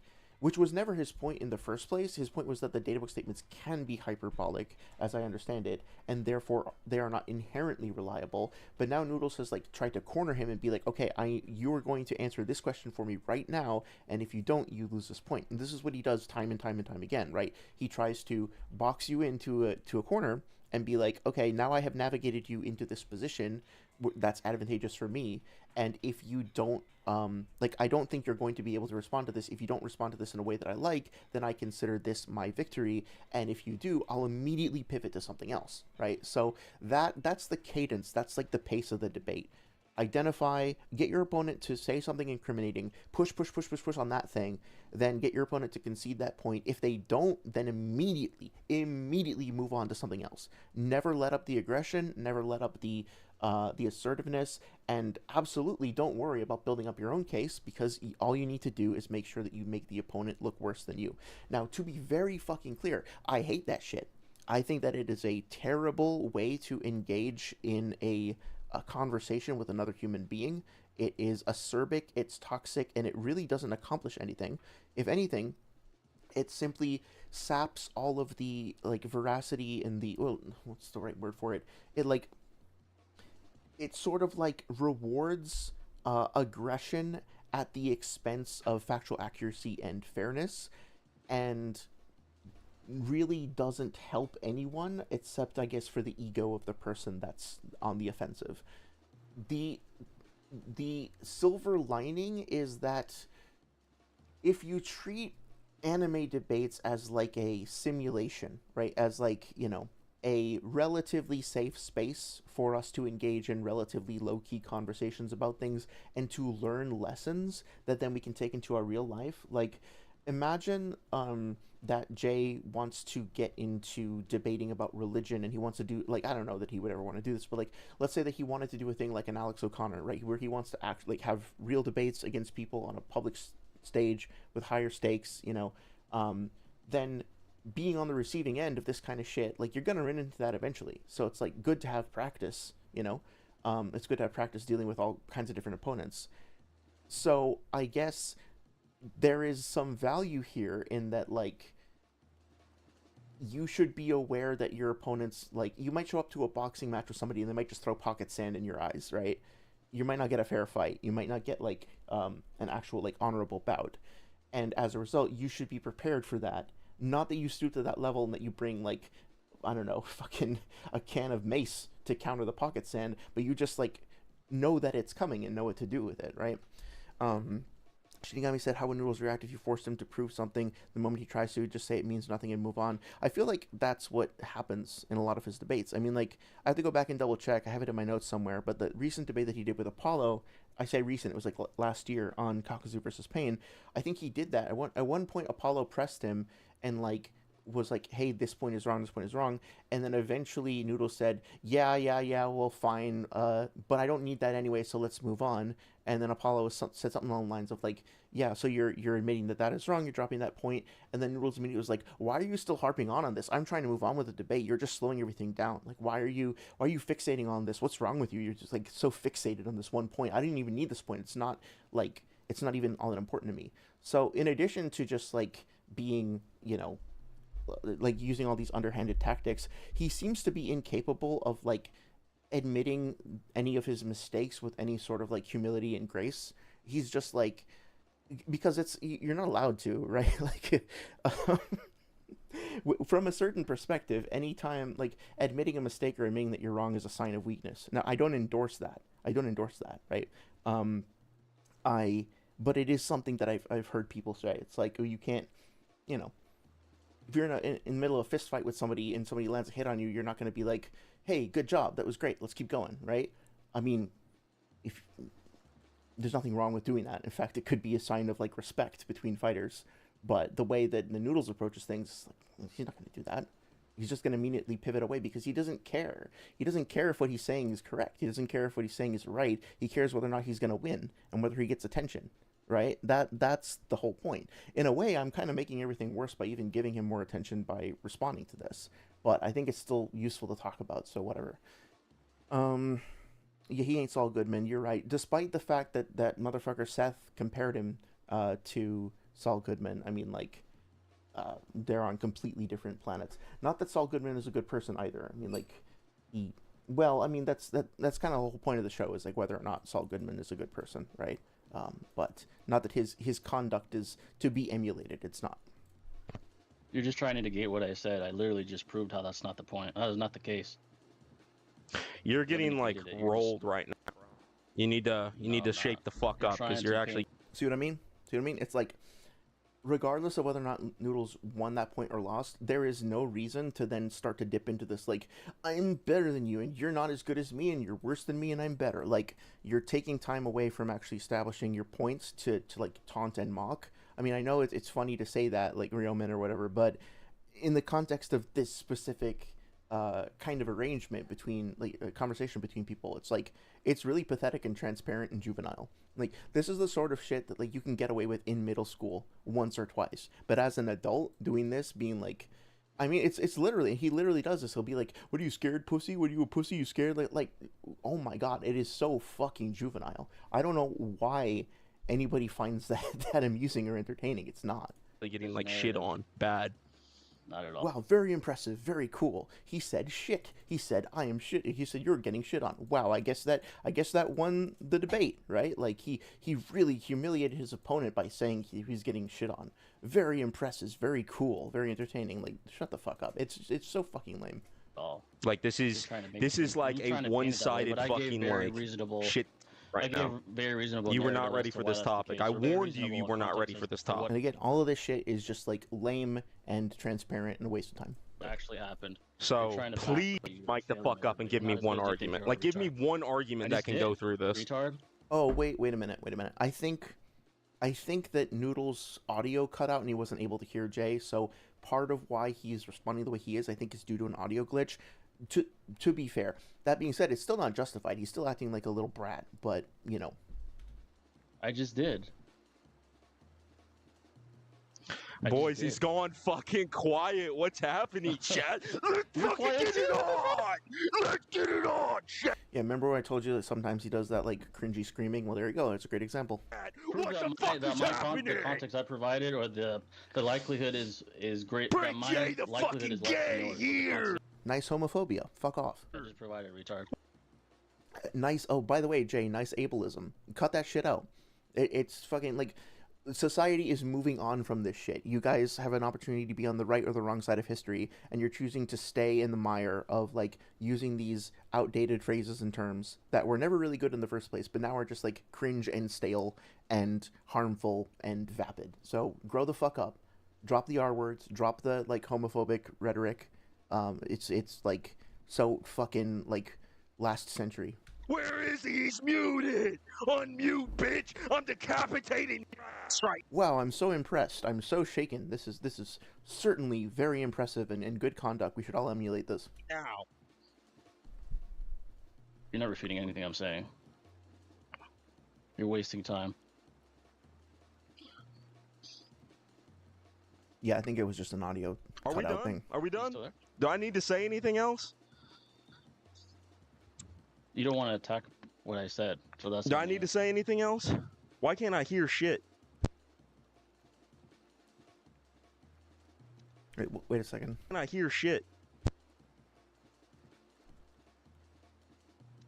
We switch his audio input, I see. Can you hear me now? I still can't hear you. Or... My mic is cut out. What the fuck? Can you guys hear me on the stream, folks, or? We can hear you. Just leave and rejoin the VC. I'm gonna jump ahead a little bit while they sort this out. Ready to go. What's up? Okay, cool. So yeah, I can hear you guys now.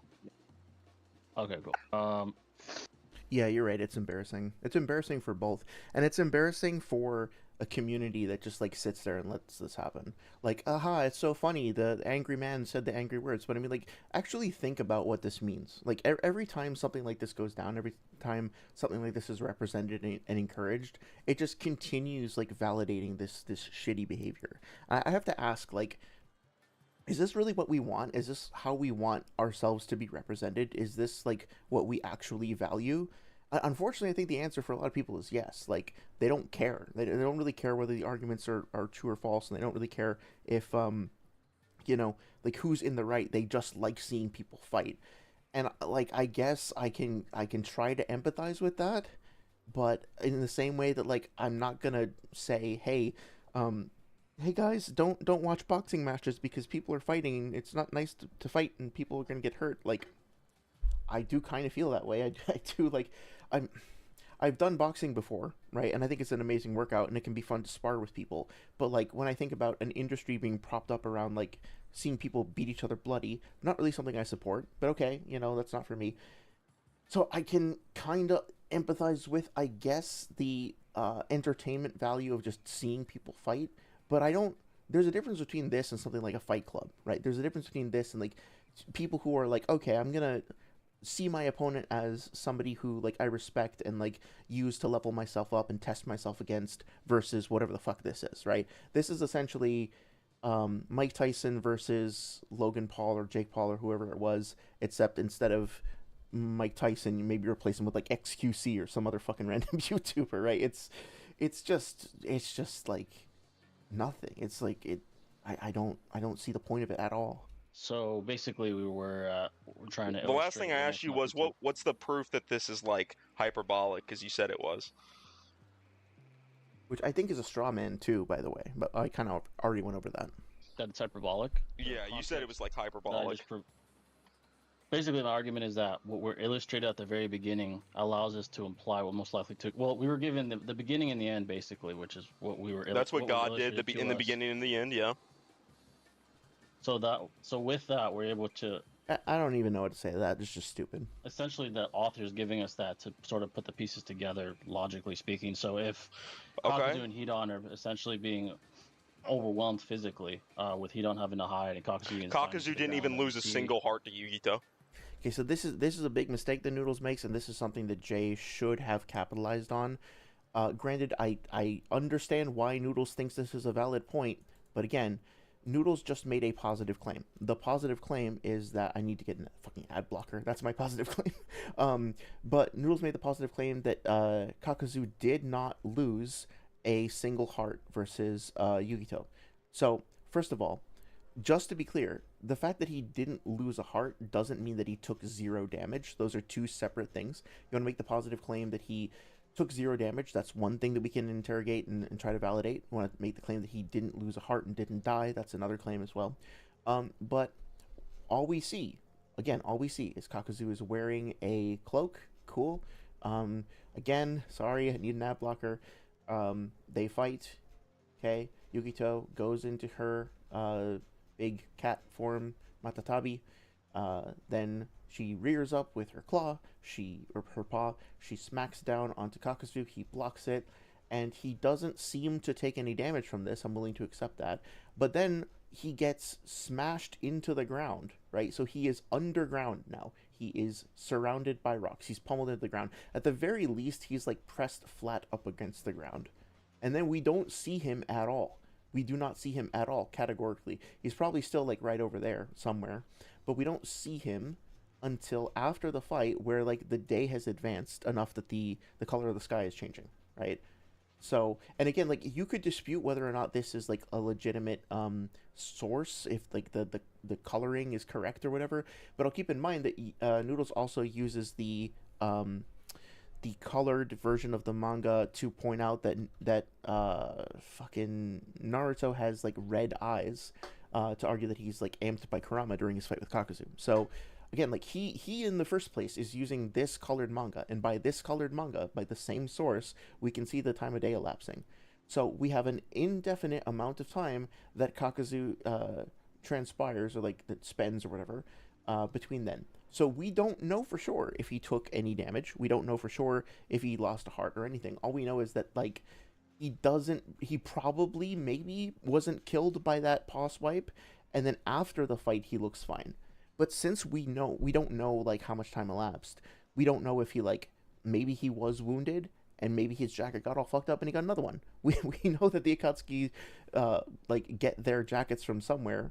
Zetsu can show up and reappear whenever he wants, right? So like look, again, from a readership standpoint, a casual readership standpoint, I am fine with saying that Kakuzu probably didn't get hurt all that bad by Yugito. But if you're going to put that in the context of a debate and be so competitive and lame and shitty about it, that's the thing too. Like if I'm in a debate with somebody and they come at me and they're like, you know, would you agree that Kakuzu probably didn't get hurt by Yugito? I would actually probably say, yeah. I'd probably be like, yeah, that's fine, let's move on.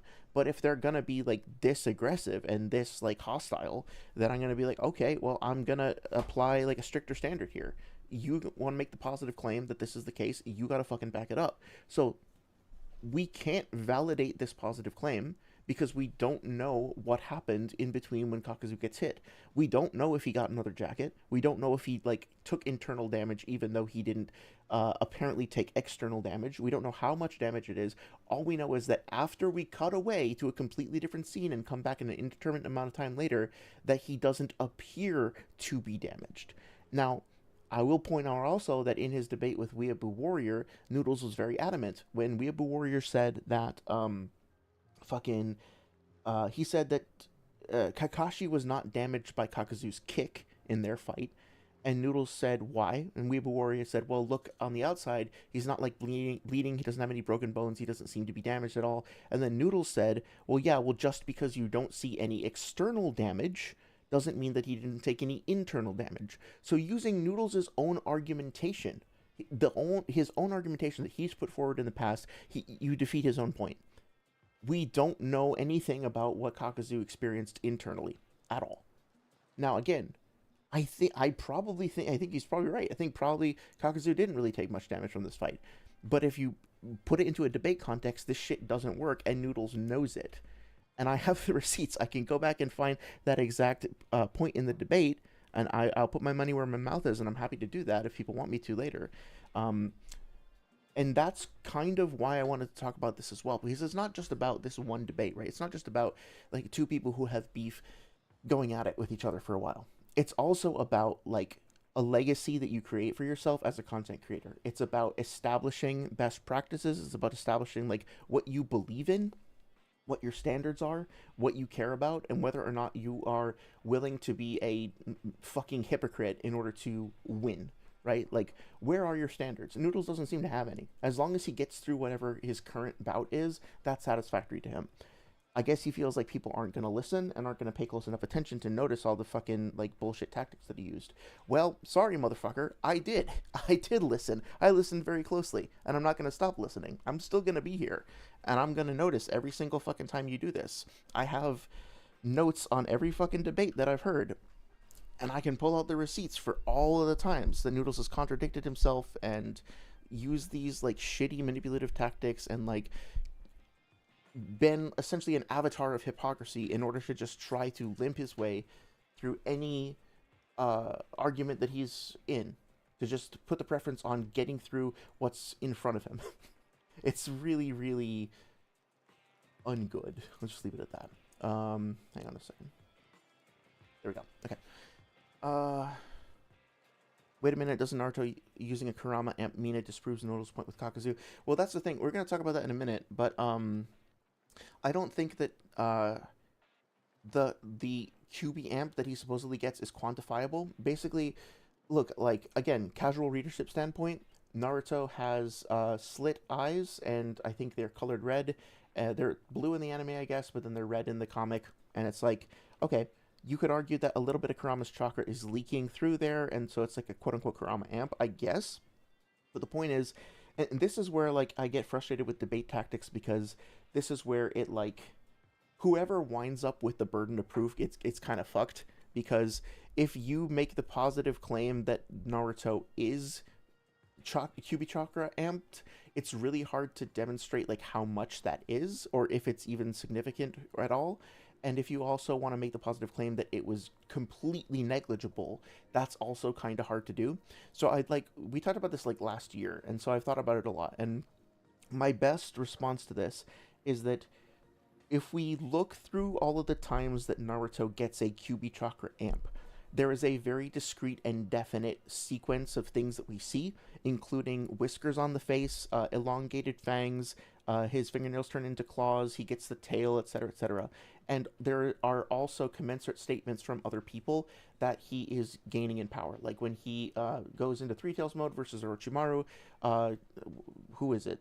Sai and Sakura say that, like, they can feel his chakra pressing down on them, and it's like a swarm of tiny bees stinging them and shit like that. When he gets out his fourth tail and starts charging up his Bijou Bomb, Orochimaru kind of freaks out, etc., etc., right? None of that happens when his eyes turn red and get a little slit versus Kakuzu. So the only evidence that we have for what's happening there is that his eyes change color. We can say that in other instances that he gets a boost when he takes Kurama's chakra and gets an amp from it, but those instances are also supplemented with additional transformations and called out more clearly. So if you try to phrase this as a positive claim of, like, is Naruto getting enough chakra from Kurama to count as an amp and actually boost him at all, I don't think there's any evidence for that. And when you combine that with the fact that Naruto all throughout that arc of the story is very specifically not using Kurama's chakra. You know, there's the whole thing where, like, when Kurama's chakra starts to leak through when he's training to develop the Rasen Shuriken, he has Yamato suppressing them.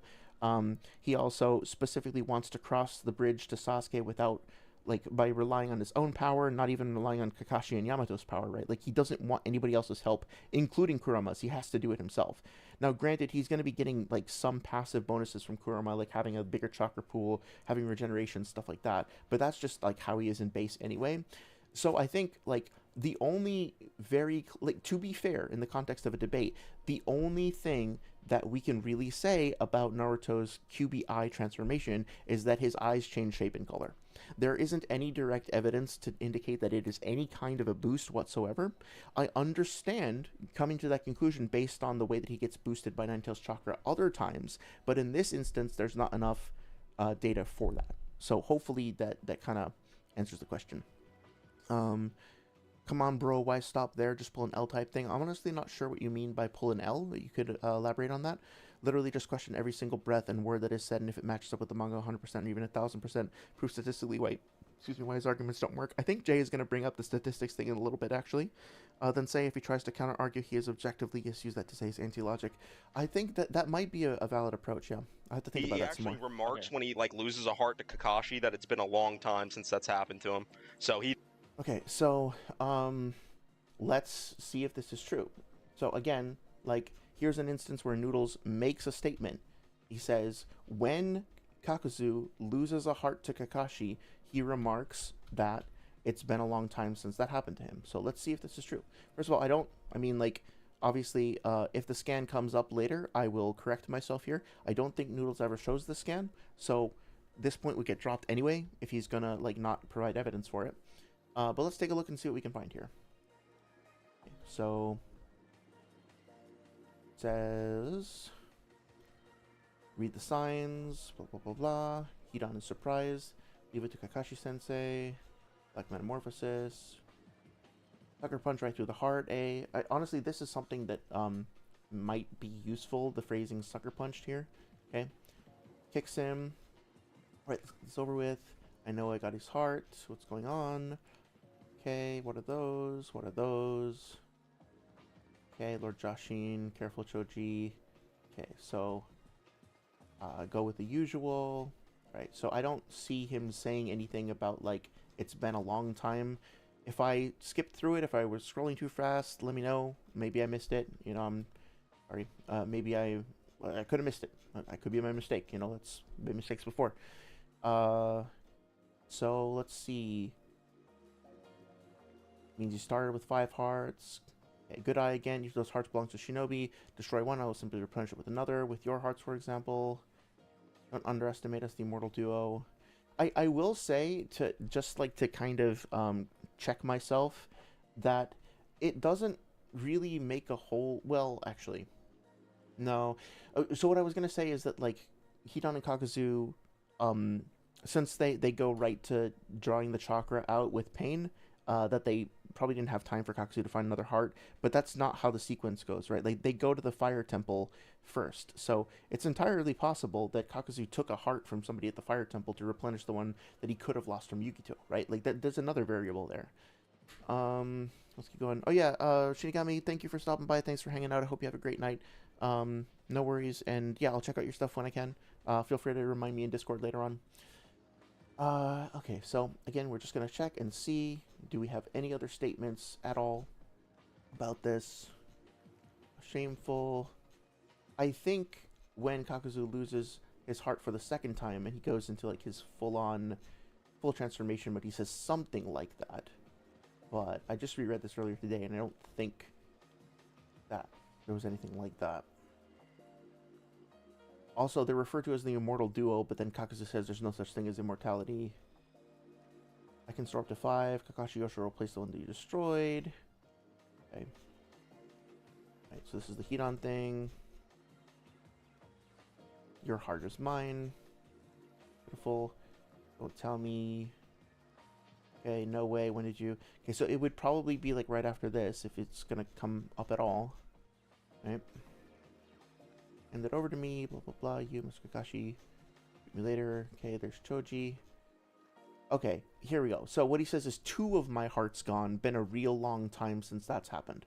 Okay, so if we assume that real long time would exclude the time interval between when he fought, like, Yugito, which I think is totally fair, then what we have here is Kakuzu saying it's been a long time since he lost 2 of his hearts. So it's still possible that he lost 1 during the Yugito fight. In other words, like, this statement doesn't preclude the possibility that he lost a heart during the Yugito fight, which is what Noodles' point is in the first place, right? He's trying to say that, like, well, he didn't lose a heart to Yugito because he said he didn't in a long time, but this is specifically related to losing 2 of his hearts in the same fight, right? So that point doesn't clear either. Setting aside the fact that Noodles didn't actually provide positive evidence to support this claim, which means Jay doesn't have to interrogate it anyway, it just doesn't check out when we look at the data. Of course. But he didn't even lose a heart to Yugito, so there's no proof Kakuzu positive claim that is never substantiated.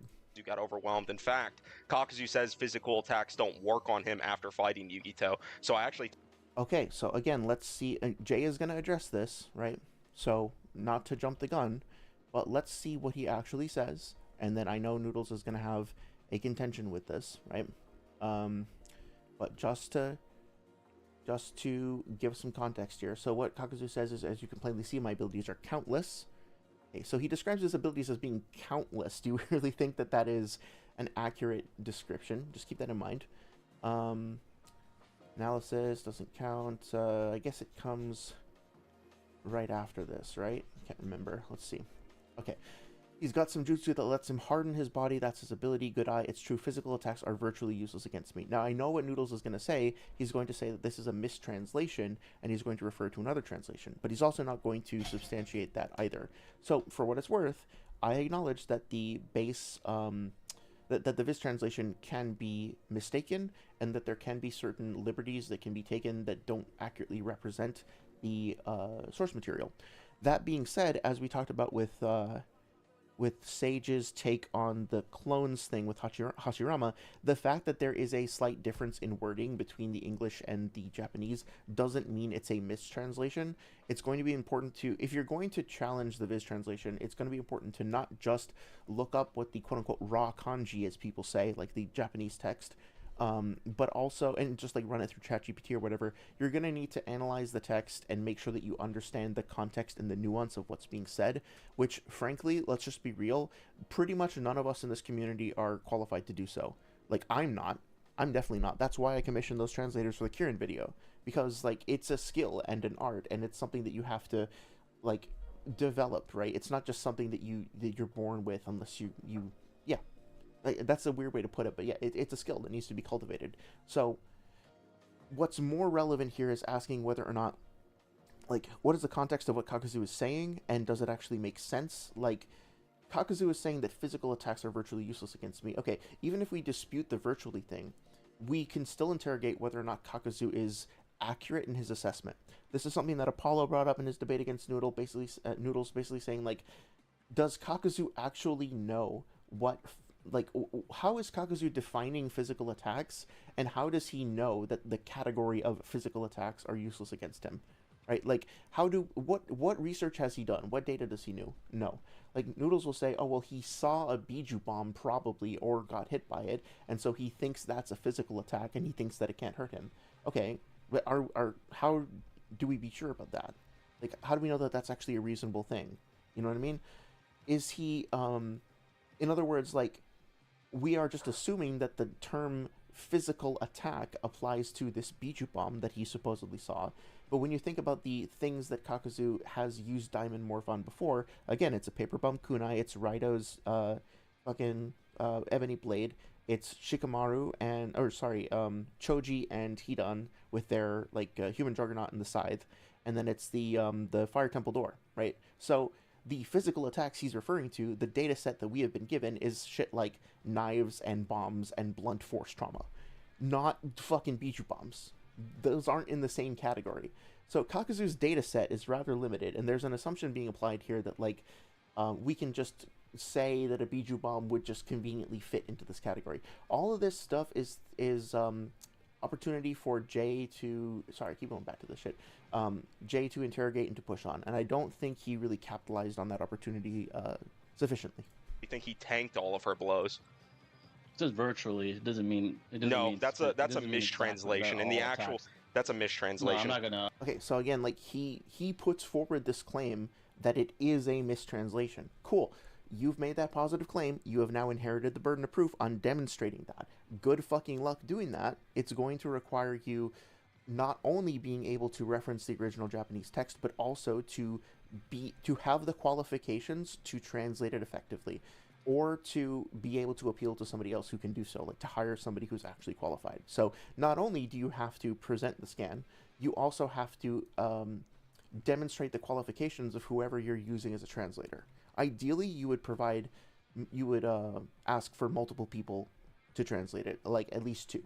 And to be fair, I think that's what they did in the Swaikage debate, though I don't know how reliable those translators are. I don't know them personally, like 1-0 and I forget who the other person's name is, but like not to slander them, I just don't know. If you're coming into this debate, you have to establish that beforehand. I'm not gonna take that as correct. Okay, well you're just using a mistranslation then. I'll take that. Yeah.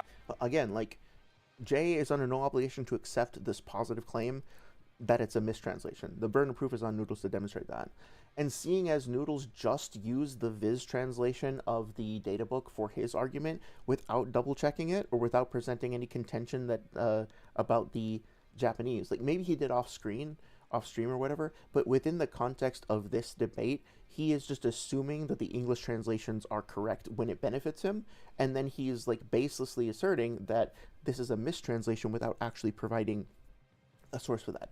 The fucked up thing is that he went over this in one of his other debates, I think with fucking Weeaboo Warrior. I have to go double check, but I think he thinks that the fan translation, which was translated differently, is correct, and this is a mistranslation, when it might be the other way around. Yeah, the actual Japanese manga, the canon source coming from the author himself, says that physical attacks don't work on him. The word virtually is not actually in the kanji. With translation. Okay, well, Again, it doesn't really matter if the word virtually is in the kanji, as he says, in the Japanese, right?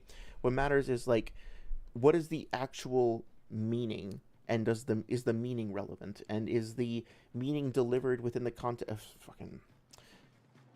Is the statement reliable, basically, is all that matters at the end of the day. And how can we corroborate it and test it? Noodles doesn't want to have to corroborate it and test it because he just wants to say, look, it says what it says, so it's what it says, and that's it, and move on. If you're actually curious about it, if you actually care, you actually want to know whether the shit that you're talking about is true and accurate, as opposed to just like winning some petty arm wrestling contest in front of chat, like you actually can look this up and you can compare these feats to what happens elsewhere in the manga, right? Like Noodles is not an idiot, is the thing. He's not so stupid that he doesn't realize this. So to my interpretation, this is a deliberate tactic to just try to steer away from the point. well, I'm just telling you the truth. That's what it That is the biggest fucking lie that you've ever told. says. So No, I'm next not gonna time, take that as the get truth. your It's not facts fucking acceptable straight, by me. because I know this It's not a argument fact. way better than you. You have no. And again, like now we are back to this weird interpersonal sparring. You don't, Noodles. You don't understand this at all. In the same way that, like, I tried to convince you, like, I tried to explain to you for, like, was it 4 or 5 hours that Jiraiya didn't kill 4 or 5 paths of pain. And, like, just to be real, right? Like, it's extremely simple and extremely easy to understand if you have, like, a 3rd grade reading level. It's not a controversial thing. It's not something that you're not capable of understanding. But because you interpreted our conversation as, like, we were in a competitive context, in a debate, right? Then it became this completely unnecessary, like, petty back and forth where what actually happened in the series took a back seat to who could clear what fucking point. At the end of the day, if you can count to 5, you can read through that fucking chapter and count how many paths of pain Jiraiya kills. And it's objectively not fucking 4, and it's not fucking 5. And that's not a controversial statement, right? That's not like a provocative, oh, like, check out my argument, I'm so much better, I'm so much smarter. It's so basic. It's not a feat for me to point that out, right? It's not like me being cool or smarter or whatever to point that out, because it's so fucking basic. It's so fucking simple. And this is the problem with these debates, is that, like, the simplest, easiest to understand things that would be so fucking easy and simple to clear up together as a community become these pivoting, like, these bones of contention that like it's like you've ever seen like two dogs like fighting over a toy and they're just like pulling on it and they're pulling on it and they're stretching and ripping it and it's like, dude, there's like 10 other toys like right there on the floor. Just go pick another, like have the fucking baseline iota of curiosity to look around you, and you wouldn't need to do any of this. That's why I get frustrated with the shit, because it's like, not only is it wrong, not only is it like just not reflective of the series itself, it's so fucking easy to clear it up if you just care a little bit. Fucking hell. Way to prove that it's a fact, retard. Whatever Oh yeah, Jay so if says I is get the law. Okay, cool. And then Jay coming in, like I'm sort of on, like I can't really defend Jay either with shit like that, right? Apologies to anybody listening who is going to be bombarded with this ableist rhetoric. It's obviously shit, but I can't control that. the kanji right fucking now and show you it says that, where you can see this whole debate. At least he's willing to get it, although he's being a little brat about it. But sure, go get the scan.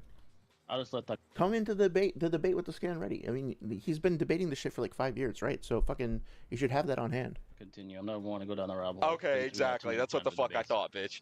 Okay. But there we go, right? Like, that is it would have been a perfect opportunity for Jay to push the point. Instead, he pivots, and this is something that Six called out. This is something that I agree on. Jay, you need to like, look. Granted, like, this is me being on the outside looking in, right? I have the privilege of being able to listen to this quietly at my own time. I'm not in the hot seat. I'm not under attack, right? So it's easy. It's easy for me to say, right? I acknowledge that. But like, anybody who's listening to this who wants to get better at debating, don't let your opponent just like do that to you, right? Like, make sure if there's an opportunity for you to push back and for you to interrogate the positive claims that your opponent is making, do so. I think that Jay missed an opportunity here. And basically kind of, not, I don't know if conceded is the right term, but like, he dropped that point, and it's like, I don't know if you should have done that, right? Hindsight is 2020. I'm speaking from the perspective of somebody who wasn't there, but I can't help but feel like this was a missed opportunity. I didn't concede to it. You retard. I well, just like, don't the want problem engagement. is, That's a I waste will of make fucking you time. concede if I bring You're that trying to scan make- up. you're If trying to go you down a make me rabbit go hole because dig you through the can't- fucking Japanese can't- raw. Okay, don't fucking whine like a little baby about like, dig through the Japanese scan to find the like, you've been doing this for 5 fucking years. You should know exactly where that scan is. And like, yeah, you'll have to dig through a whole chapter. Wow, it's so fucking hard, bro. Like, relax, okay? There's a whole community of people who can help you find the scans, right? It's not a fucking burden to have to look up a scan in a debate. It's a baseline assumption of like a ticket price to participate, right? Oh, so Us Use to my show claims, you. dumbass. I will That's gladly what you're do trying so, to and do. then I will make you concede this Translation whole fucking rabbit hole is debate. an attempt to ward away and cause a red herring. That's all you're trying to Okay, do. no, it's you using business notorious for fucking up translations. again, I might agree with this, but Noodles has just entered another positive claim that he's not going to verify, right? This is not even like, And this is something that Bubbles and Six, I think, were also like, they agreed with this, and they were kind of, to my recollection, they were kind of harsh on Jay for not dealing with this better, I guess. But like, here's the thing: I might agree with you that Viz makes mistakes, but if you're gonna specifically, if you're in a debate and you use multiple English scans from Viz without questioning whether or not they're accurate, and then when your opponent brings one up, you say, well, no, that one's not right, and you can't trust it because Viz makes mistakes, you're now opening up yourself for that same level of interrogation. What Jay could have done here is been like, oh, okay, well, if we are not assuming that Viz translations are accurate, then now we got to go back and question the stuff that you brought up before. So it would be fair for Jay to be like, okay, every translation you brought up before, every source that you used before, bring up the Japanese with an official, like an accredited translator, and demonstrate that everything that you said was accurate and fair that way. So again, like, just missed opportunities here. like unknown. This is well known, like across Dragon Ball.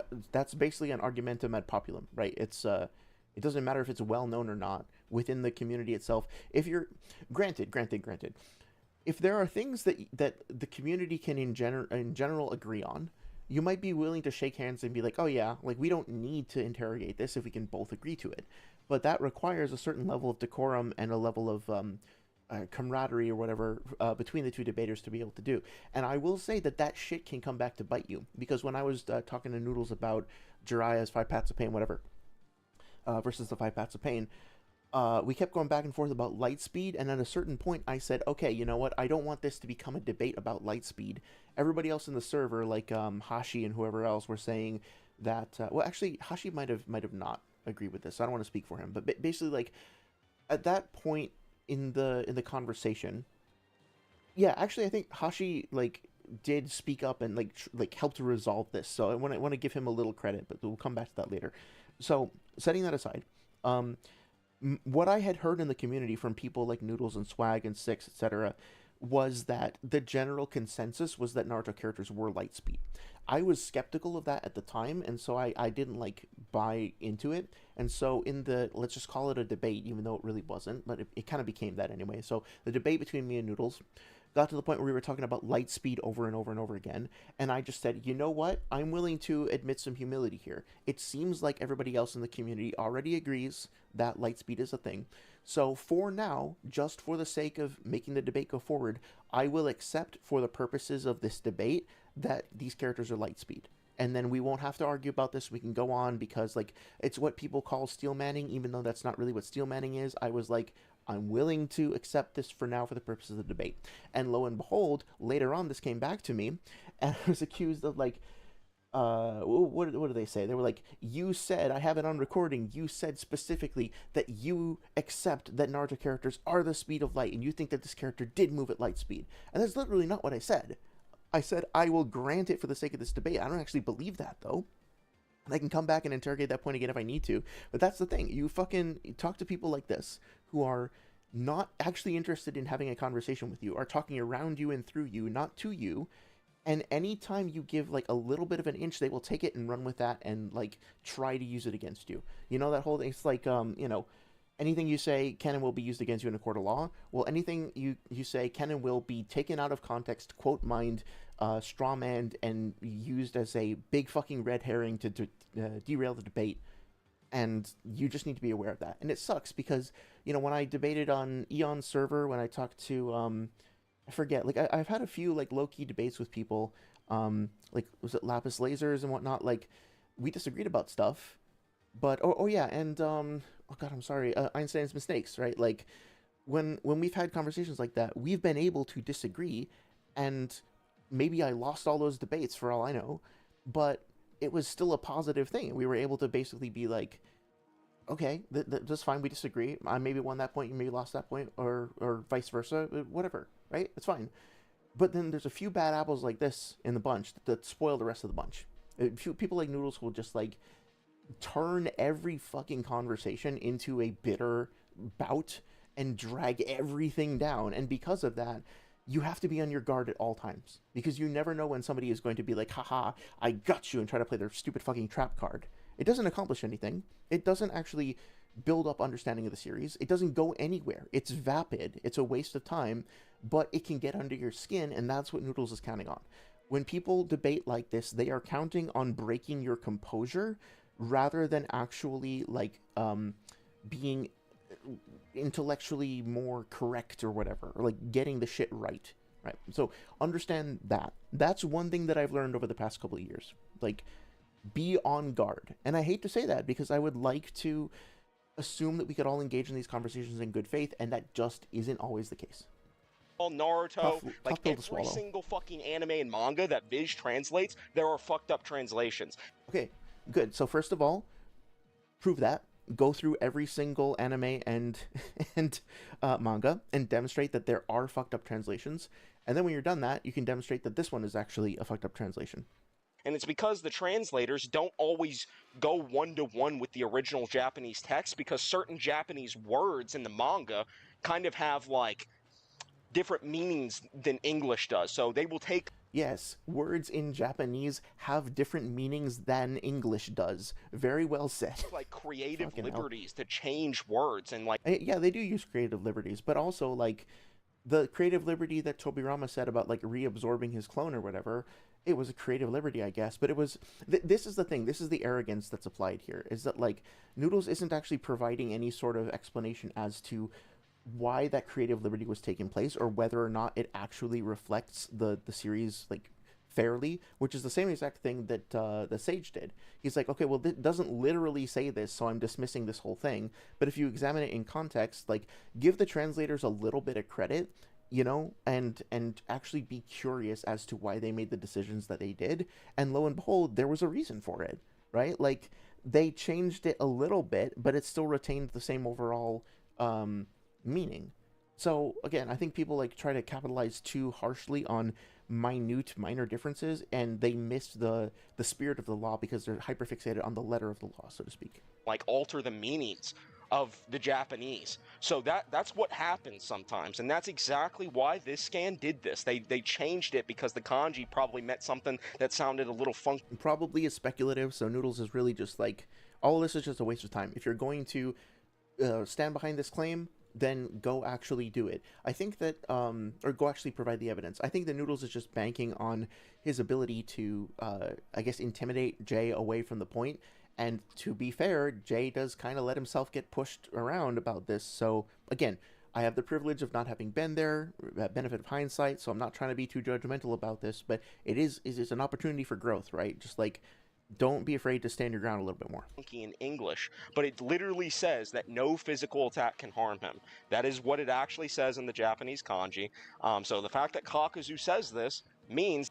Again, I'm just going to say, actually... let me listen a bit more. Pause. That he didn't get damaged by Yugito, and the data book even supports this because it says nothing can land a hit on him outside of Kakashi's lightning style. Okay, so apparently the data book says nothing can land a hit on Kakuzu outside of Kakashi's lightning style. Again, I don't think that Noodles ever brings this up, actually, like ever shows the scans, so again, we can just dismiss this out of hand. Noodles himself even brings up Hitchin's Razor like it's a fucking trap card. Hitchin's Razor, if you're not familiar, is the argumentative principle, or like, I guess you could say a rule, or not a rule, it's more like a guideline, that if somebody mentions, if somebody makes a claim but doesn't support that claim with evidence, you can just dismiss the claim. That which is submitted without evidence can be dismissed without evidence. It's a pragmatic, or like a practical technique to keep a debate moving forward by saying, like, basically you haven't fulfilled your burden of proof. And it works, right? Like, it's a good general guideline. There's some caveats that you should be aware of when using it. Like anything else, it is whatchamacallit, it is not a like perfect rule that always works. It's a guideline. The whole purpose of a razor, a philosophical razor, is, as the name implies, to shave things away, to clean things up, right, to reduce things down to their essentials. And so the idea here is, like, we can reduce and get rid of like bad arguments if they are made without evidence. That's something that Noodles himself brings up, but then he keeps making all of these like claims that he never substantiates. And this one in particular, I think he's referring to this jutsu entry from maybe not this one. Let's see, it is Diamond Morph. It's Kakuzu's ability. I forget what page it's on, but it's not too deep into here, so let's just find it real quick. I need to talk about it anyway. Okay, try not to skip past it. I probably could just like look up the index and be faster, but I'm here anyway. Kieran. Okay, getting pretty close, I think. Iron Sand Shower. Thousand Crows, C0, Jungle Hue. Okay, there's good to know that that's here. That's page 262 if we need it later. Art of Impersonation. Yeah, there's two of those. Liquefy.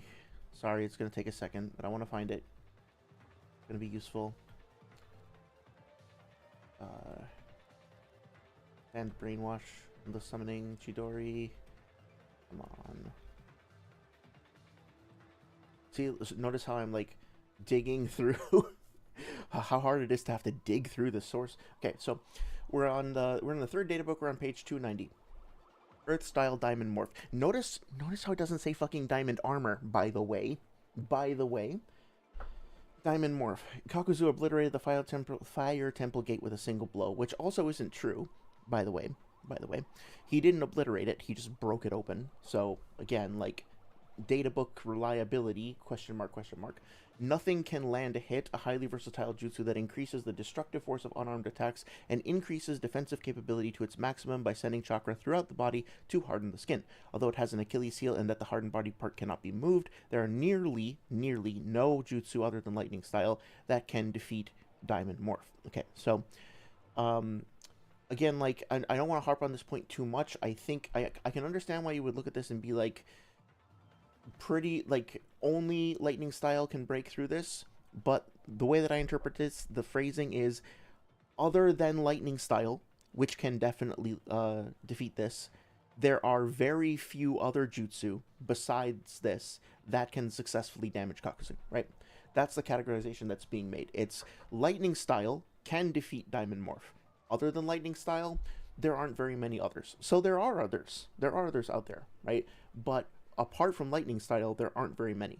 Lightning style, there are many. Non-lightning style, there aren't very many. Anyway, it says nothing can land a hit. Where it says nothing can land a hit is in the same bold text that we've gone over many times before. That same sort of bold text also says that Akamaru is as swift as a shooting star, for example. We can go through all the different examples, right? Like sharing the Black Inferno using a Sharingan as a medium. Okay, that's basically fine, right? But like, some of these are totally fine. Some of them are fine, some of them are not. The artist wishes pass through his brush as his beasts dance with false life. There's obviously some metaphor, some poetic language being used there, right? So sometimes a storm rages in the palm of the hand, slicing through the air, swallowing everything in its path. Okay, so let me ask you this. Based on this, do you think it's reasonable to just take these databook statements at face value like this? If you're going to argue that the databooks are inherently like expository reference text and stuff, and you want to use statements without corroboration, you can maybe do that with some of like the plot synopses and some of the text over here that's literally just describing what's happening. But shit like this is literally the most hyperbole prone, error prone part of the databooks is the bold hype text. So again, what it says specifically, nothing can land a hit. It also says the jutsu is invoked at the moment of attack, creating an immortal body. So the databook says that Kakuzu has an immortal body. Kakuzu himself in the series says he doesn't. He doesn't obliterate the File Temple Gate with a single blow. That's incorrect. Nothing can land a hit. That's also incorrect, because you know what? Shikamaru also lands a hit. He lands a hit with his Paper Bomb Kunai. It hits Kakuzu. Now, it doesn't damage him. It doesn't hurt him, apparently, but it hits him. Choji hits him. Doesn't hurt him, but he hits him. So this is wrong. It's categorically false. And it's part of a category of statements that are also consistently false. And it's surrounded on all sides by other shit that's false. So, like, this is, like, one of the least consistent, least reliable statements you could possibly pick to support your argument, not to mention the fact that Noodles, of course, is just assuming that this English translation is fine without delving into it, without providing that corroboration. Now, maybe it'll be proven wrong. Maybe he will actually, like, bring it up at some point. Let's see. Let's see how it goes. So, no, I don't think Yugito can even damage Kakuzu, let alone... I don't think isn't much of an argument. ...overwhelm him in any capacity. So he doesn't think that Yugito can overwhelm him in any capacity, which to my mind means that he hasn't read the fucking manga, because on chapter 313, what happens? Yugito swipes at Kakuzu with an incredibly obvious over-the-shoulder, like, paw swipe, and pushes him into the fucking ground. Seems like he got overwhelmed there. Now, I think maybe to be fair, not that I need to, like, do random acts of kindness here, but just for the sake of it anyway, I think maybe what Noodles is envisioning when he says the word overwhelm is, like, I don't know, like, totally defeat or something like that.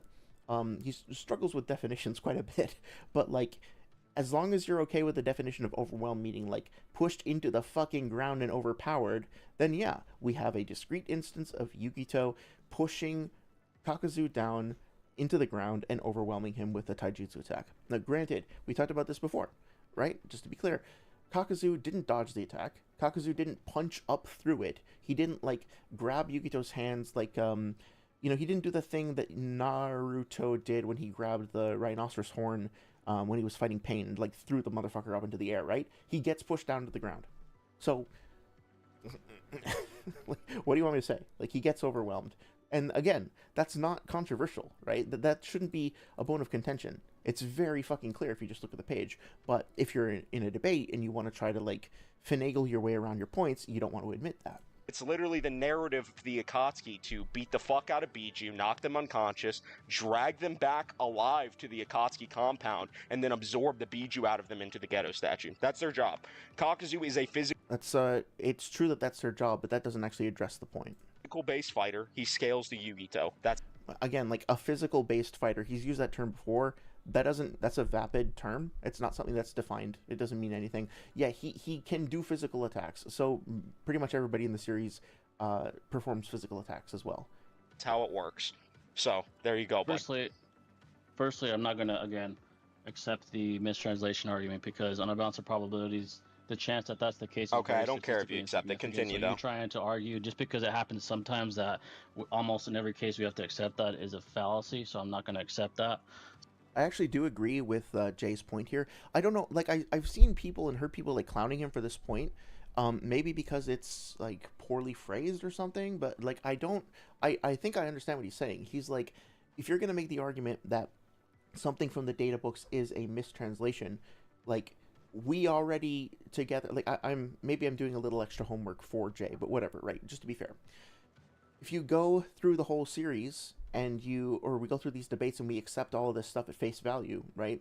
You're saying that some of the stuff in the data books is potentially mistranslations, but what is the actual probability of that? Like, if you're not going to provide an actual translation, you're just going to say like, well, this could be a mistranslation. If you're not going to provide a source for that, then what is the probability of that?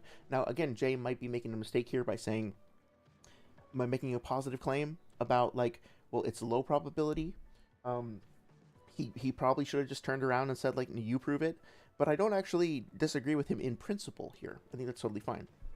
But it's like going back to my debate with Noodles. Like I said that the fucking the gashes that were on the chests of the paths of pain that got like stabbed through with the Miyaboku stone swords, that those paths of pain still have those gashes on them afterwards, right? I pointed that out, and therefore I didn't think that they were resurrected by the Naraka path, because when the Asura path gets resurrected, the Asura path comes back out with like a fresh cloak, essentially. He gets like fully restored. So there's no visible damage on him, and he also gets a brand new jacket.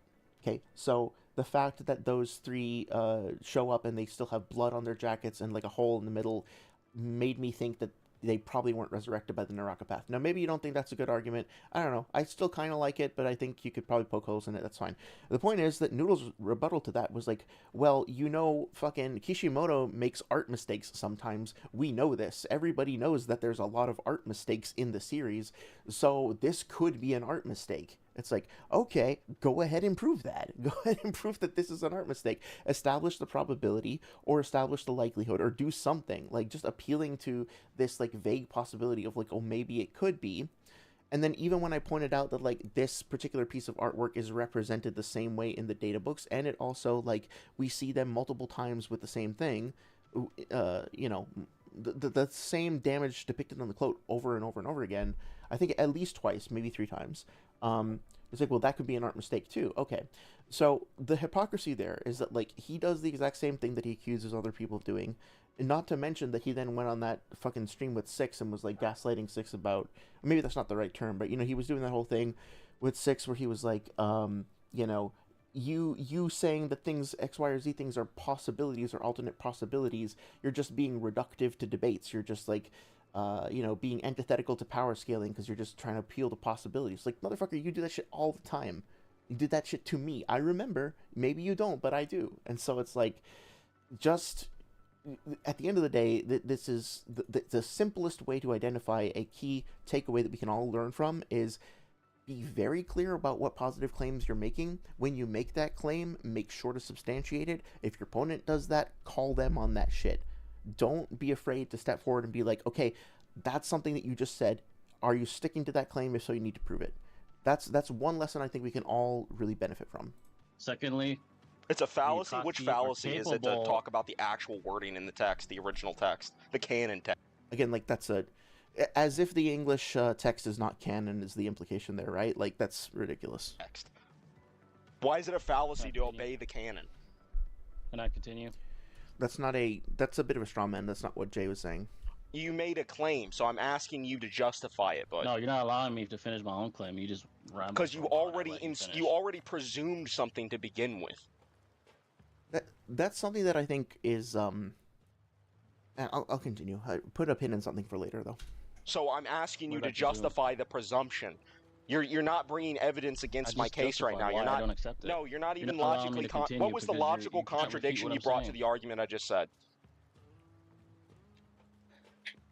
You didn't give one. Can I That's continue? why you can't name one. You didn't give one. You didn't contradict me on any level. You didn't just show did. a fallacy. A fallacy is an error in logic. Point to me my error in logic. Okay, so like if I were in this position, I would just be like, okay, we need to recenter. Like we need to regroup here, right? Because personally, I don't even know like how we got here, especially if this, we can go back and trace the arguments we could track, right? But like the point is that there's so many like branches that have happened in this back and forth that I think they're kind of like getting off topic. I think a useful technique to use here is to just always keep in mind like what is the specific point, what is a specific positive claim that's currently being interrogated, and if like things keep going off on tangents or like people keep throwing out red herrings, just like you're absolutely within your rights to just hit the reset button and be like, okay, wait a minute, are we even still talking about the same thing? I want you to just tell me did. what it is. You just did. What did you say? I'm not gonna repeat myself. Okay, can because try you to don't even repeat know what what I the fuck you Instead of said. You have repeat- no. instead of- That I will call Jay out on that. I think that like, you know, granted, again, I sympathize because when you're in the hot seat, when you're like in the line of fire or whatever, it's like, you know, I get it, but like at the same time, I think there could be a better strategy than just being like, well, I'm not going to repeat myself. It reads to your audience as though you're not really prepared to back up what you said and you're just pivoting away. Again, I'm privileged, okay? Like this is after the fact, but just something to keep in mind. Clue what trying error to I even misrepresent made. my You arguments can't that I didn't even make tell in me the the first error place, I made, retard. JTheGreat. Dude, you're a not fucking able to retard. refute I'm what literally saying. slamming Again, I'm sorry again for the ableist slurs. Not the capable dog of shit out of refuting you what I'm saying, on so you're just Prime Alive bullshitting that I'm not Minato making versus arguments. You're Kakuzu, full of and you're shit, getting dude. shit You're a on. fucking retard. This is You're not allowing me to make my embarrassing how point bad 'cause I'm you're not fucking you up. You're not capable of refuting what I'm saying. Okay, go That's why ahead. you're Let's see what bullshitting. you're gonna say. So I made that point. Secondly, because that's the case, I'm really glad I am not showing what is in chat on stream right now. You can go check it out on Serenity's stream. Wow. Good job there, Miss Plove. he does say virtually Perfect. no physical attacks work on me. So there are some, and we see instances of that, such as the lightning blade. Even the data books, it says nearly all attacks that are lightning-based ninjutsu are capable. So there are some handful of attacks that are capable. Yeah, it of specifies damaging lightning diamond jutsu. armor. Yugito's not a lightning user. No, it says Again, like, there's another positive claim. This is not what I'm saying now is not helping Jay at all, right? But like, there's another positive claim that Noodles throws out there. Yugito is not a lightning user. That's probably right.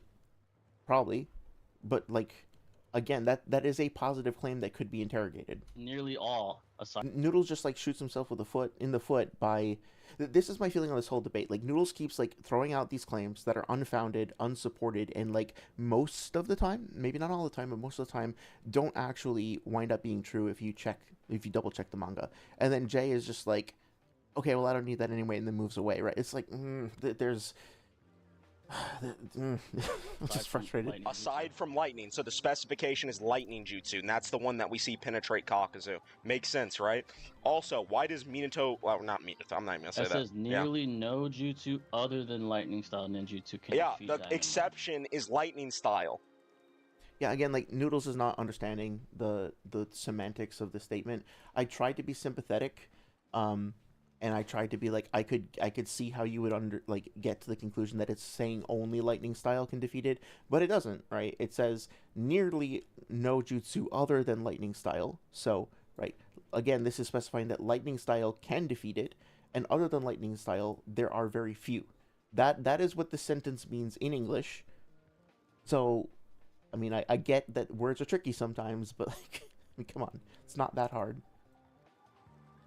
No, it says nearly no jutsu. It doesn't Bro, say you're no literally jutsu. giving my argument for me. You're No, showing I'm me not. the I'm exception. saying nearly no. Like So this there's is a the handful special that aren't case. Like lightning thank jutsu. you. You're I being, agree. you're, I agree you're that being this lightning disingenuous. jutsu worked on Kakuzu. Yeah, it's actually like so fucking like bizarre. Because, again, like I would like to not insult Noodles' intelligence, and I would like to suggest that he has at least the reading comprehension level of a third grader. I would like to say that. I would like to say that he is smart enough to be able to read this and understand what is being written here. Because you know how like fucking what an insult to someone's intelligence it would be to say like you can't understand this, you're not capable of understanding it. So it really, like, we've been over this with like Sage before and shit.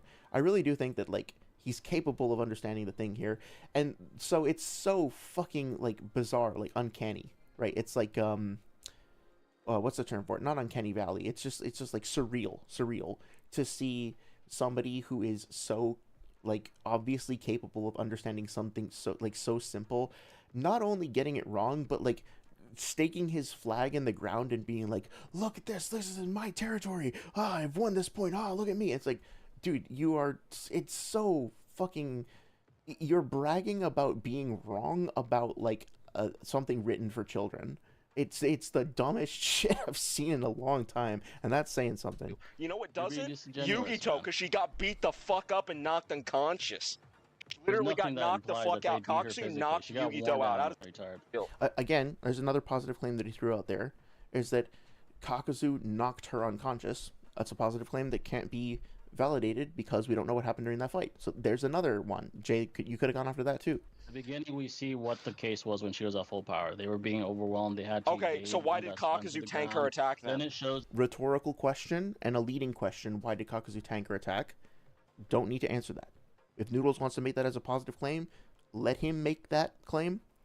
Let him back it up. Don't answer rhetorical questions. the fight and afterwards, and it was due to their hacks.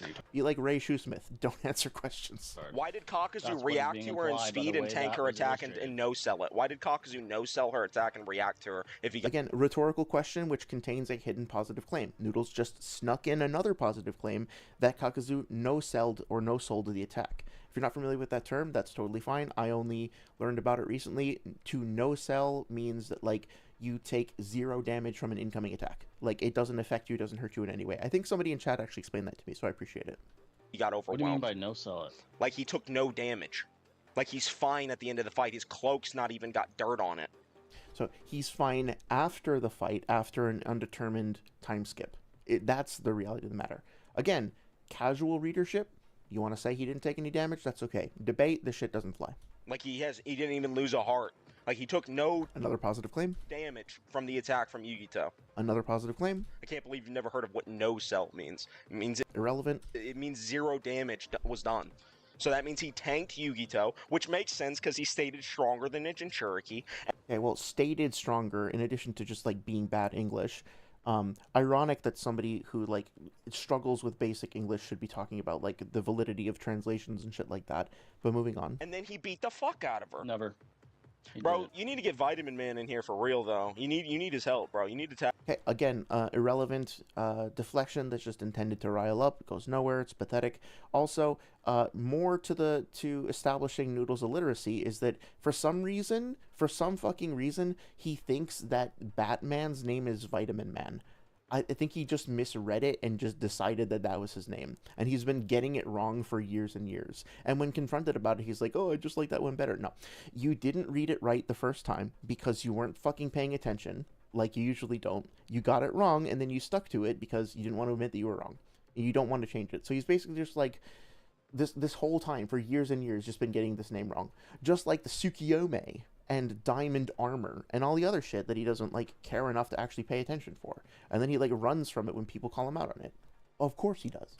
Tag team me because you said I had the undercover advantage last time. Well, you've had a week of prep, bitch, so there ain't no undercover advantage this time. You need Vitamin Man to come in and tag team with you. Like I'm serious, get Vitamin Man in here. Oh yeah, that's the other thing. I guess the last time I don't know when they last interacted, but one of Noodles's more recent uploads was he went into Vitamin Man. He went into Batman's server with a voice changer and like pretended to be a new debater and basically like, you know, tried to make all these arguments that he'd made before. It pretty much immediately got found out by people in the server, and then when he got called out for doing what he was doing, he just like threw a massive fucking temper tantrums, like screaming at people, like telling them to, I don't even gonna repeat what he says, you can look at it yourself, but it was like literally stomach churning. It was disgusting, and just a pathetic display yet again. So I guess that's supposed to be entertainment, just regurgitating some of the same dumb bullshit that you said, infiltrating a server because you've been like kicked out of that server for being a douchebag. You find your way in anyway, and you just like use this like, by the way, incredibly cheap and bad sounding and transparent voice changer app that like was immediately noticeable as being terrible, and then reveal yourself through your own like, I don't know. Partially, I think why people caught on was because he kept calling Batman Vitamin Man. So, like, self-reporting there. It's like, okay, you're gonna bring that up. You're gonna brag about that. You're gonna like have that actually be a point in your favor. That was like embarrassing conduct yet again. Like, have him come with you. Yeah, You his both body you reacted to you the both can impact, debate me at the same him fucking bracing for time, and I will impact slap the fuck out of implies both of you. I don't give the a fuck attack had- whoever the fuck it you had an bring. effect on his Bring them body, here, and I will sweetheart, slap the so. fuck out of them with you. That's how bad you are at debating, bro. I've been doing this too long for some retard, low IQ troglodyte like you, some window-licking little bitch that I would... Okay, so pretty soon I'm going to have to skip ahead because I think this is where it starts to get really intense. I might play a little bit just for context, but yeah, warning, trigger warning, just like, you might want to step away for a second. Strangle the fuck out of in real life. Come in here. Yeah, like, oh... hey, you disagree with me about whether or not Kakuzu or Minato is the strongest. Because of that, your argument doesn't matter because I could punch you real good in real life, and I'm stronger than you, and my dad could beat up your dad, and I could punch you real good. Like, shut the fuck up, man. Like, it's such a fucking embarrassment to act like this. Here and try and say he can beat me in a debate or is smarter than me. You're not, bitch. You're low IQ as fuck, and I've bitched you this whole fucking debate. So remember No, you that the haven't. next time you're gonna talk shit to me, bitch, because I slapped the fuck out of you in this debate, and I proved I was smarter. And guess what? Not at all. Not by a country mile. Look, I'm not saying that Jay is doing particularly well in this debate. I don't think he is. But, like, Jay's mistake or whatever is that he is, like, being too meek and he's letting himself get pushed around too much and, like, pivoting away from his arguments. Not that, Noodles is being smart. He's really not.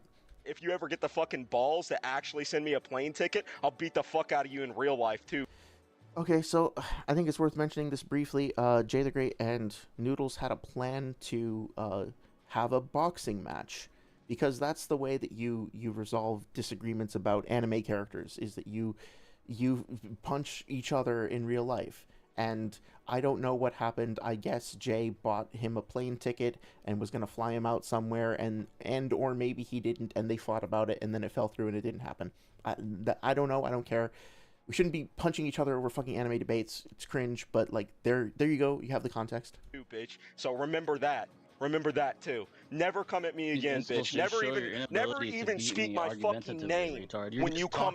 Never even speak my name when you come in this server, bitch. Don't speak my name in any server for that matter. For this recording will be posted for all time, motherfucker. Yeah, you Noodles. You do realize that like usually multiple people record debates. That. The way that Noodles like lords this over, like, I have it on recording. I have this on recording, motherfucker. It's like, yeah, it's Discord. It's the internet. It's a debate. We all have this shit on recording. There's probably like a bunch of different people recording every single debate, if not like also streaming it from their machines or OBS or whatever, right? Like, this is not impressive. For the record, every single dumb fucking thing that you have said over the course of the years is also on the internet and can be replayed back. And I have timestamps for plenty of highlights that I could very easily pull up. And like you hiding that shit behind a paywall under your like live section, under your like membership or whatever on your channel, doesn't make the shit go away. Like you said, you wanted to clean up your page and all that shit. The shit is still there. I still got all the receipts, and so does everybody else who cares enough to look at it. So this is not intimidating me. Like, hey, Jay, do you know you are currently on the internet? Like, yeah, motherfucker. Yes, we're aware of this. You just got put into the Kakuzu Tsukiyome and ran... There it is, the fucking Tsukiyome. Let's hear it again. For all time, motherfucker. You Keep just got put talking. into the Kakuzu Tsukiyome. Tsukiyome. Oh, let me hear it one more time. It's music to my fucking ears. We posted You for really all don't, time, retard. motherfucker. You But just keep got put talking. into the Kakuzu Tsukiyome. Ran through the fucking Tsukiyome. Oh god, it's like acid in my ears. Ah, fucking hate that shit. ringer. Tsukuyomi, motherfucker. Tsukuyomi. Tsukuyomi. Fuck. I already had the fucking script wrote on this shit, bro. No matter what response Okay, so first of all, I want to point out something here. ran through the fucking ringer. I already had the fucking script wrote on this shit, bro. I already had the script wrote on this shit. Again, is this the person that we really want to be accepting, like, linguistics and translation arguments from out of pocket? I had the script wrote on this shit. You need to go back to... You need to take an English class, dude. You're struggling with your language in more ways than one, with your reading comprehension, and honestly, like, do yourself a favor, take an English class, and take an English class. It's fine to make some mistakes here and there, but, like, especially if you're going to be this aggressive and this forward with it, like, there's a difference between having an accent and just, like, not knowing how to speak. There's a difference between slurring your words like I'm doing and, like, not knowing how to construct sentences. So, just saying might benefit yourself to have a little humility and just, like, bolster your knowledge a little bit. Bro, no matter what response you put forward, I already had a pre-scripted response to. And that is a massive fucking self-report. So I'll see if I can find the timestamp later on. I think what Noodles says, and take this with a grain of salt, I might be getting this wrong.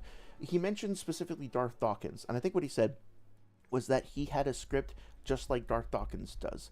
Now, if you know who Darth Dawkins is, that should be a massive fucking red flag and, like, a massive self-report. That in and of itself should be like, oh, okay, I don't need to listen to this motherfucker at all anymore. Darth Dawkins, if you're not familiar with him, he is a Christian apologist, and his whole thing is that he, like, goes on to live streams or call-in shows by, like, atheists or other folks like that, and he has a script that he reads, and he essentially says his talking points, and then he, like, gaslights and deflects and, like, is extremely disingenuous and combative, and then ignores what the other people say and doesn't have a dialogue at all, and then just fucking leaves, right? And then if he gets kicked or if he gets banned for being abusive and weird, he complains about that and uses that as evidence for atheists being biased and harsh and hostile and whatever else. Now, granted, a lot of us atheists, we can be kind of dicks. I'm not gonna defend the behavior of a lot of the shit that I've seen in, like, shit gets really hostile and petty, and I don't stand by that either. But not JTheGreat, fucking Darth Dawkins is, like, really, really bad at debating, at being intellectually honest, at having any sort of productive rapport whatsoever. You gotta leave that motherfucker alone, man. Like, you should not, under any circumstances, be using him as a measuring stick or as like a metric or an emblem or whatever of a yeah, I think measuring stick is probably the word I'm looking for, right? Just, like, do not. So Noodles just admitted that he came to this debate with a script.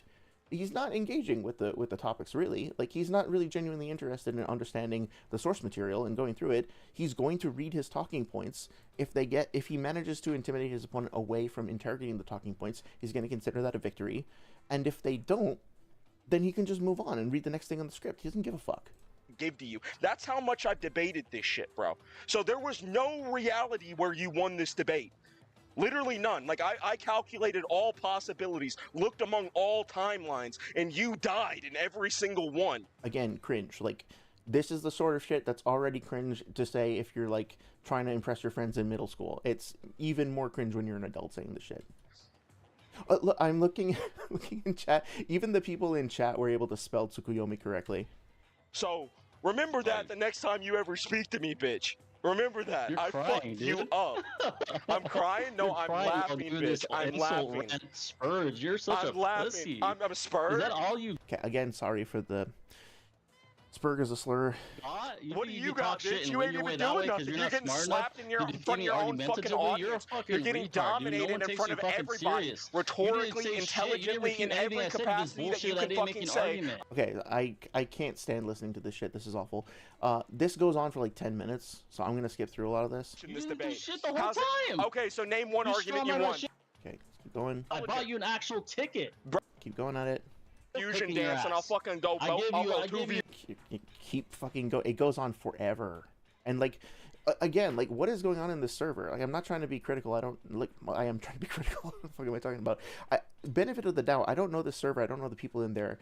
But, like, guys, why are you just, like, letting this happen? Like, where is the moderation? Why are you letting this continue? Joke. I'm a joke. Are you got anything else you're gonna? Okay, again, move on. And, like, to be fair, I've been more critical and more harsh on Noodles because I'm me. But also, like, if you listen to what Jay is saying here, it's really bad too. Like, he doesn't get off scot-free. Believe me, he is, like, just as culpable. And, like, again, just to be very clear, I don't give a fuck who started it. I don't give a fuck who said the worst thing, the last thing, whatever. Like, if you choose to engage in this back and forth the way that they're doing, you're both wrong. You both fucked up. It's not acceptable.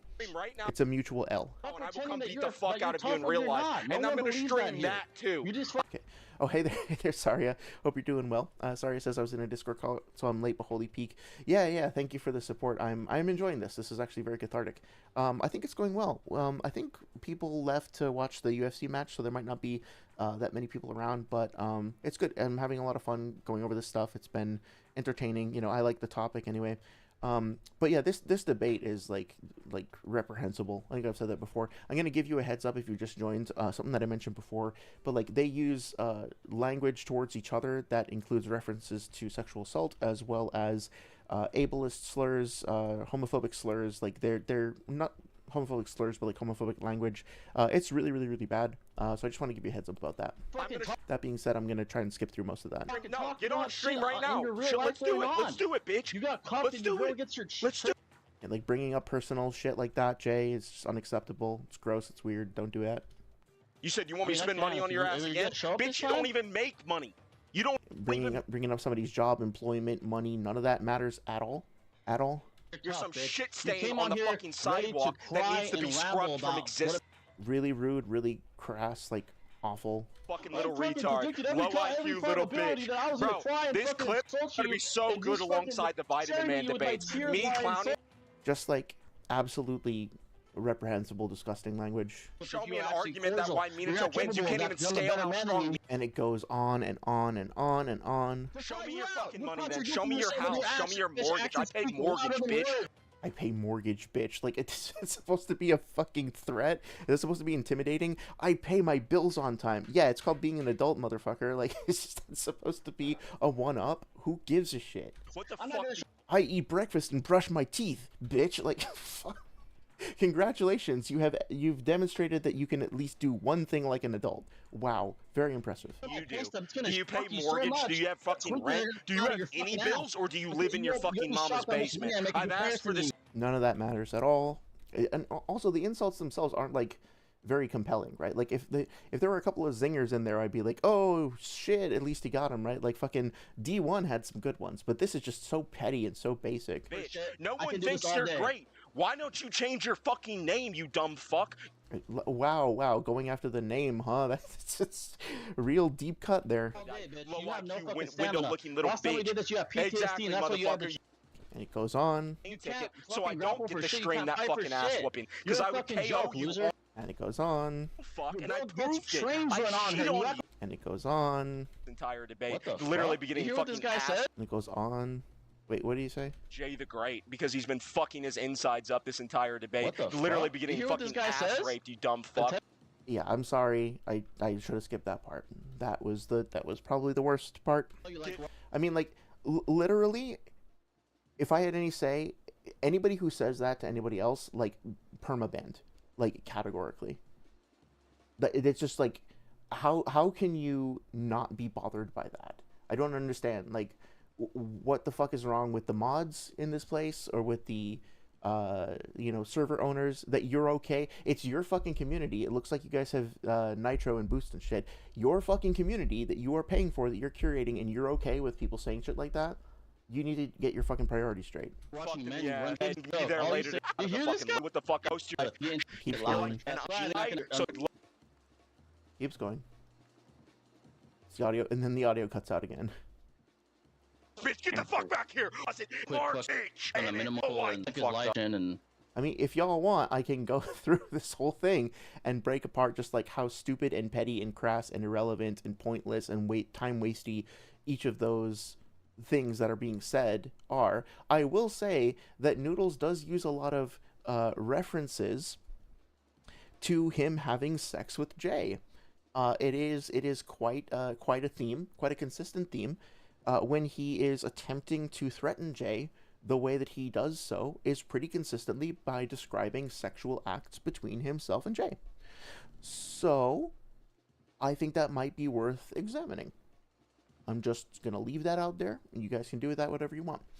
Sorry, it says, going from the positivity call I was into hearing this is so whiplash. Yeah, dude, this is like extremely toxic stuff that we're going over. So please, I would actually rather that you not be subjected to this, especially if you're having a good night. Go back to that. You can watch this later if you want, or we can catch up on Discord. If you're already having a good night, please don't let this bring you down, because this is like probably the worst, maybe not the worst debate overall that we've talked about on stream, but definitely some, like, with the worst language that I've heard, period. The worst sentiment, the worst attitude that I've heard, period. So, yeah, you don't need to subject yourself to this if you think it's just gonna, like, make your night worse. It's sad, man. It really is. It's not me, guys. I turned up his volume. Look. Actually did break, so in that way. Oh, shit. Oh, on your streams, it'll look bad. It'll look like you're trying to conceal the ass whooping or something. Am I trying to break this man's neck and rob him? Yeah, and can't buy me a fucking plane ticket, and now you're trying. It's how long is this going on for even? It's like over 10 minutes, right? Have the money. Up, pussy. What the fuck? So finally, Six comes into the chat and like gets them back on track. You want to do some I scaling, showed Six? everyone on here Sure. that I bought you a ticket. Apollo. You. What? Let's do some scaling, Apollo. You. Yeah, finally, after like 15 minutes of the shit, we go back. Okay, I appreciate that. Sorry, that's very good of you. Yeah, and don't. I think we're past the worst of it at this point, so hopefully it'll just be like more fun and cathartic going forward. I'm just gonna step back into the conversation. So you guys are on the points regarding the idea of physical attacks not working on Kakuzu or whatever. So let's get back to that point. I'm gonna get a little snack while while we listen to this like recap over here. They can definitely try, but it doesn't work. I have them off. Good. Or you wave them off. Good. Yeah.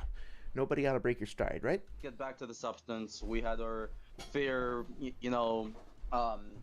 entertainment session, so you guys can get back to that point, and then afterwards you guys can get back to packing at the end of the fucking debates or whatever. Sounds so good. Yeah, let's get back to it.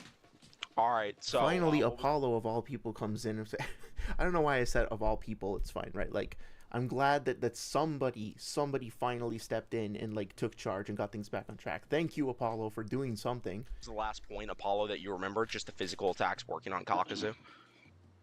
Yeah, the physical point, and I think we moved past that. JTheGreat, I should say, saying that it is the case that apparently that's a hyperbolic statement or something like that, right? So okay, yeah, that sounds more accurate. Okay, so JTheGreat, so you said it was a hyperbolic statement, and you said the context suggested so. So what context suggests that the hyperbolic statement is there? Honestly, I forgot. What was the statement? Oh wait, hold on, one more thing. It was that. Serenity in chat on stream said, I wish Apollo didn't moderate debates to force progression. Like, I want nothing but mindless arguing. Serenity, no offense or anything. I mean, it's your upload I'm responding to anyway, but like, I can't understand why he would want that. Like, why do you want to listen to this? It's so mean-spirited. It's so toxic. It's awful. Kakuzu is stronger than a Bijuu and Cherokee. Wait, hold on, Noodles. One more thing. Can you hear me? Yeah, what's up? Yeah. The most actually recent point is you guys hypothesizing about what's happened in the Yugito fight with Kakuzu. Hold on, said what? The most recent point is you guys debating on if Kakuzu was the one who knocked out Yugito or whatever shit like that.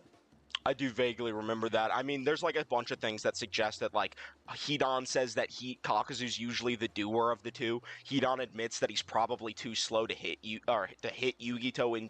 Okay, I'd like to try to get through. I think the debate goes to like the 50-ish minute point. So like, try to get through this without like fact checking everything. But yeah, that being said, let's just see what Hidan says specifically real quick. What he says is like, so before they're even like fully ramped up into the battle, right? They're just sort of like casually approaching Yugito, and this is in chapter 313. Wait a minute. Where did he throw the... it was actually before this. 312, I think. There's that scene where, like, he throws the scythe at her, right? So, again, like, Yugito is not, like necessarily going as fast as possible. She's not in like V1 or V2 or anything, right? So Hidan throws his scythe at her. She manages to dodge, but also she's like panting, right? So she's exerting herself at least a little bit. He says, you did pretty well, but then again, my attack speed is the slowest and my aim is the worst among the Akatsuki, so I probably can't hit you anyway, right? Sure, that's a fair statement. It's fair to bring that up. But A, you know, if you make the positive claim, of course you have to support it. And not to mention that this is like, I think this should be taken with a grain of salt because it's being mentioned before the fight like really starts proper. Like, I don't know. I don't know if we should look at this and be like, well, because he said this in this instance that like he couldn't hit Yugito for the rest of the entire fight, including like if he lets what the fuck does that mean? Bet that puss is flammable, zip, let me You're saying that like Hidan is saying that to fucking Maratabi? Oh my god, I would love it if like Hidan just developed like a crush on Maratabi in particular. That would be so fucked up.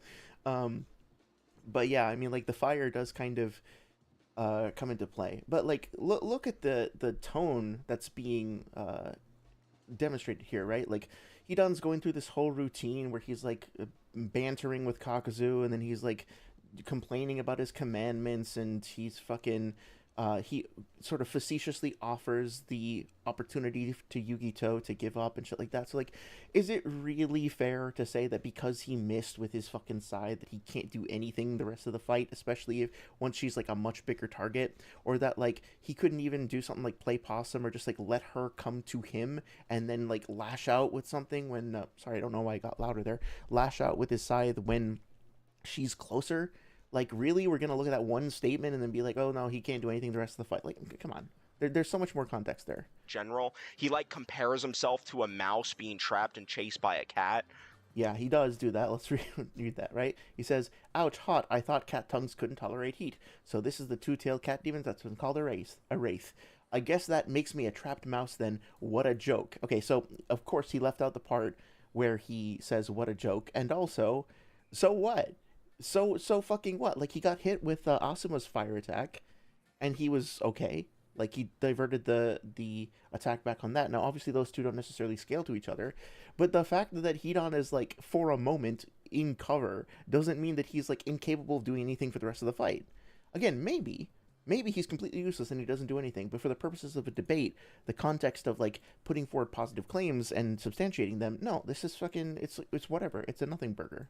Like, basically, Hidan admits he's like a bitch to Yugito, and Yugito... Not at all. And then Kakuzu, on the other hand, is the only one that actually displays relativity to Yugito in the brief time we see them on screen. Right, the brief window that we see them on, and then there's this huge empty gap where we don't see them. He's able to tank an attack, he's able to react to her in speed, so there's like several things that suggest he scales to... He's able to react to one attack verifiably. Now granted, I think, like, personally, I think he's relative, personally, as a casual reader, but like when it comes to the debate, no, you have to do more work than that, sorry. Yugito, but Hidan has nothing like that, so basically the preponderance of evidence is on the fact that Kakuzu's likely the one that beat up. You can't, like, claim preponderance of evidence if none of the individual points of evidence you're using actually go anywhere. So, yeah, no, this doesn't work. Up Yugito, and he can at bare minimum withstand her attacks regardless, so it doesn't... Again, withstand her attacks, there's only one attack that we verifiably actually see him withstand, so... Noodles likes to do this, he likes to try to smuggle shit in like that, by being like, since Kakuzu can demonstrably react to one attack, then he can react to all of her attacks. I don't know what the term for that is, that whatever that fallacy is, but it's like, you know, you're drawing you're making conclusions about a larger data set based on an extremely small pool of data. It's like a really bad argument from inference where you're using one data point to try and like predict things about an entire data set. It doesn't work. Doesn't even matter. Yeah, that's where we were. So are you saying that her pause strike is her full speed?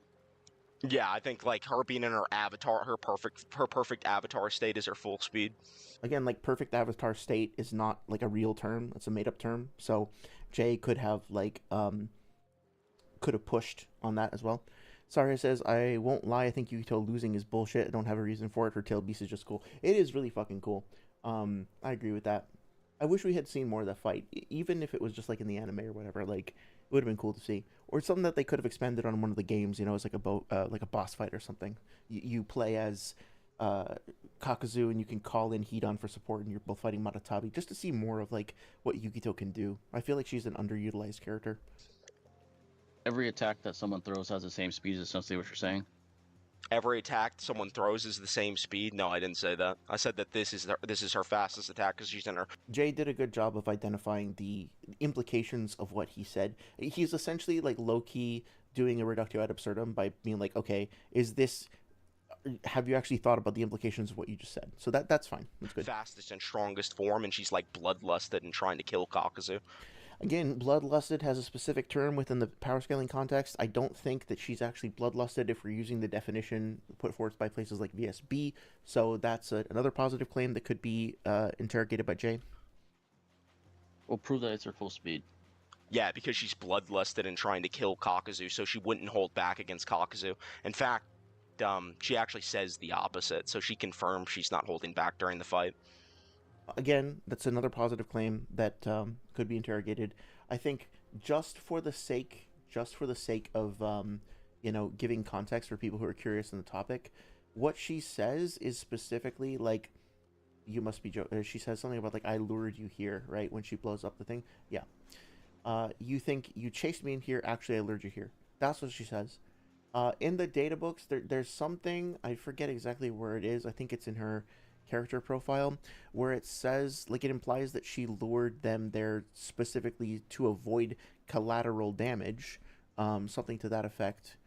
But there's nothing in there that specifically says that, like, she's necessarily, like, every single attack that she's doing is going to be at full speed or full power, just that she has killing intent and that she can use attacks that she might not have otherwise used due to their, like, she could fire a Biju Bomb without worrying about collateral damage because she led them to like an abandoned village or some shit like that where nobody else is around. That's essentially what it says. I'll see if I can find it.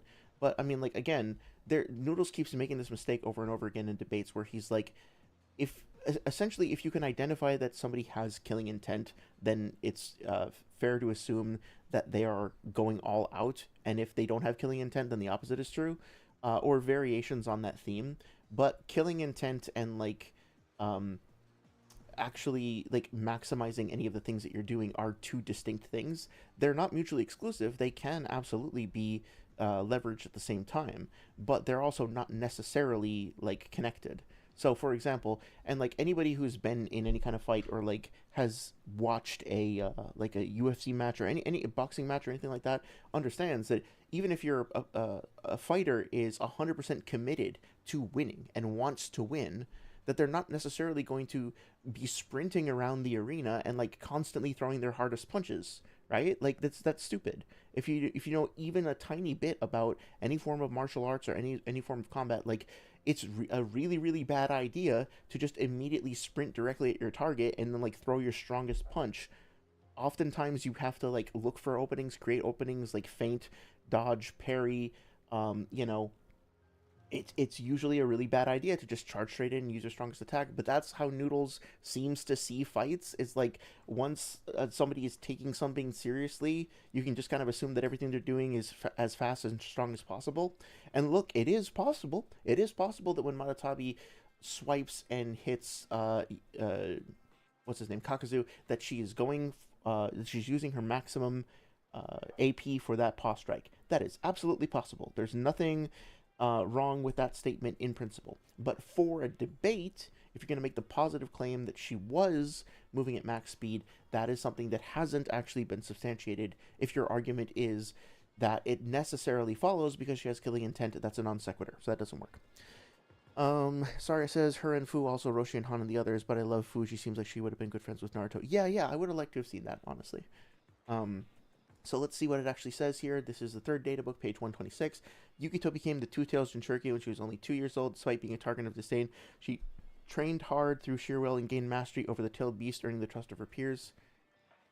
This isn't what I was thinking of. There's some other... I don't remember where it is. There's another statement somewhere in here that like she specifically went to this part of the village so that she could avoid using that, so that she could use attacks and not have to worry about collateral damage.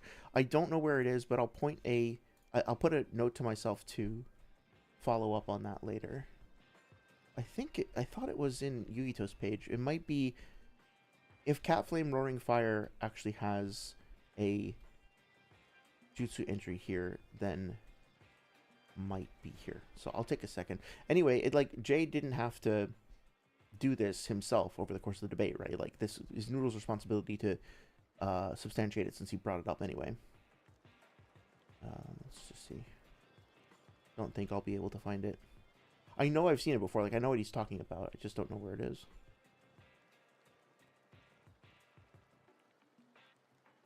Is it under? It might be under Biju Bomb. No, that doesn't make sense. Fuck. Rest my voice for a second. Oh yeah, here. By the way, here's the thing that's like, the iron wall seal, the fire temple door, where it says that there's a seal on it. So it's an actual feat for Kakuzu, believe it or not. I don't know if I'll be able to find it. I will try to look it up later though. Like I'm trying to give Noodles like a tiny bit of credit here. Like he is referring to a real thing, but he's also not quite quoting it right if I remember correctly. So yeah, something to follow up on later.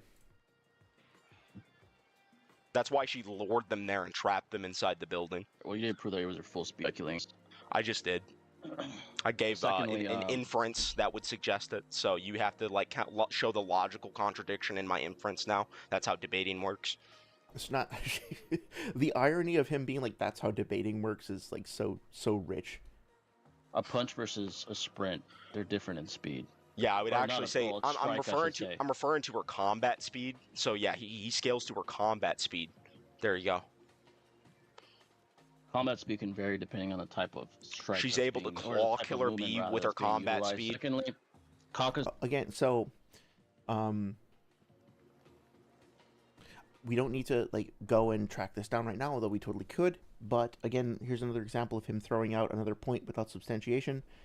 I'm trying to remember specifically what it was. Yeah, so Yugito, when she's in it's not KCM, when she's in like V1, I think, she attacks Killer Bee and Killer Bee blocks the attack.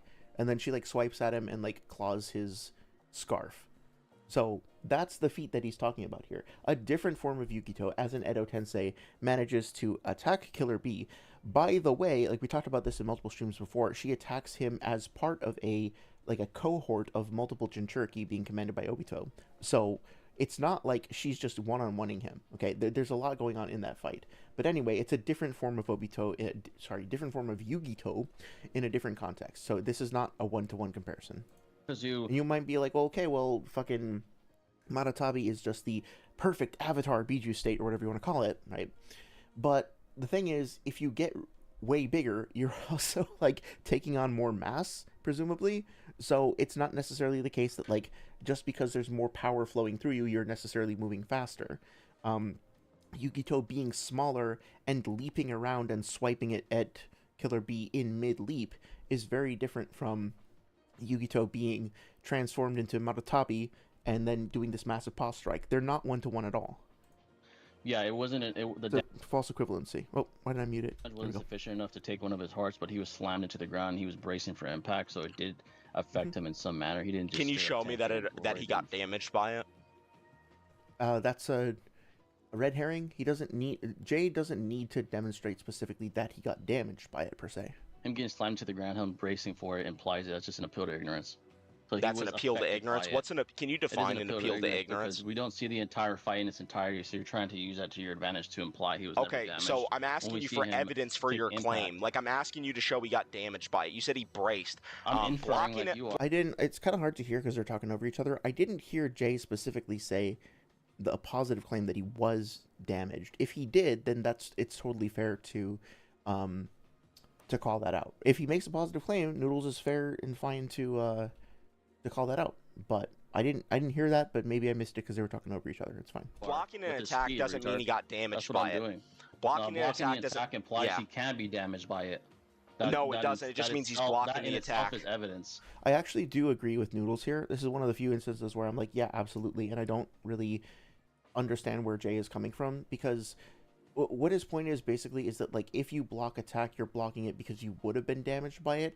And I get that, like, but at the same time, I don't think you can really prove that, because it's like, if you are a trained fighter and you build up your reflexes, it just becomes good practice to, like, block. In the same way that, like, you might go up and, like, fight a kid. If you're a professional boxer, you might fight, like, a junior, like a kid. If you're a heavyweight, you might fight a lightweight for just, like, a fun spar or whatever. You're probably not going to just, like, keep your hands down at your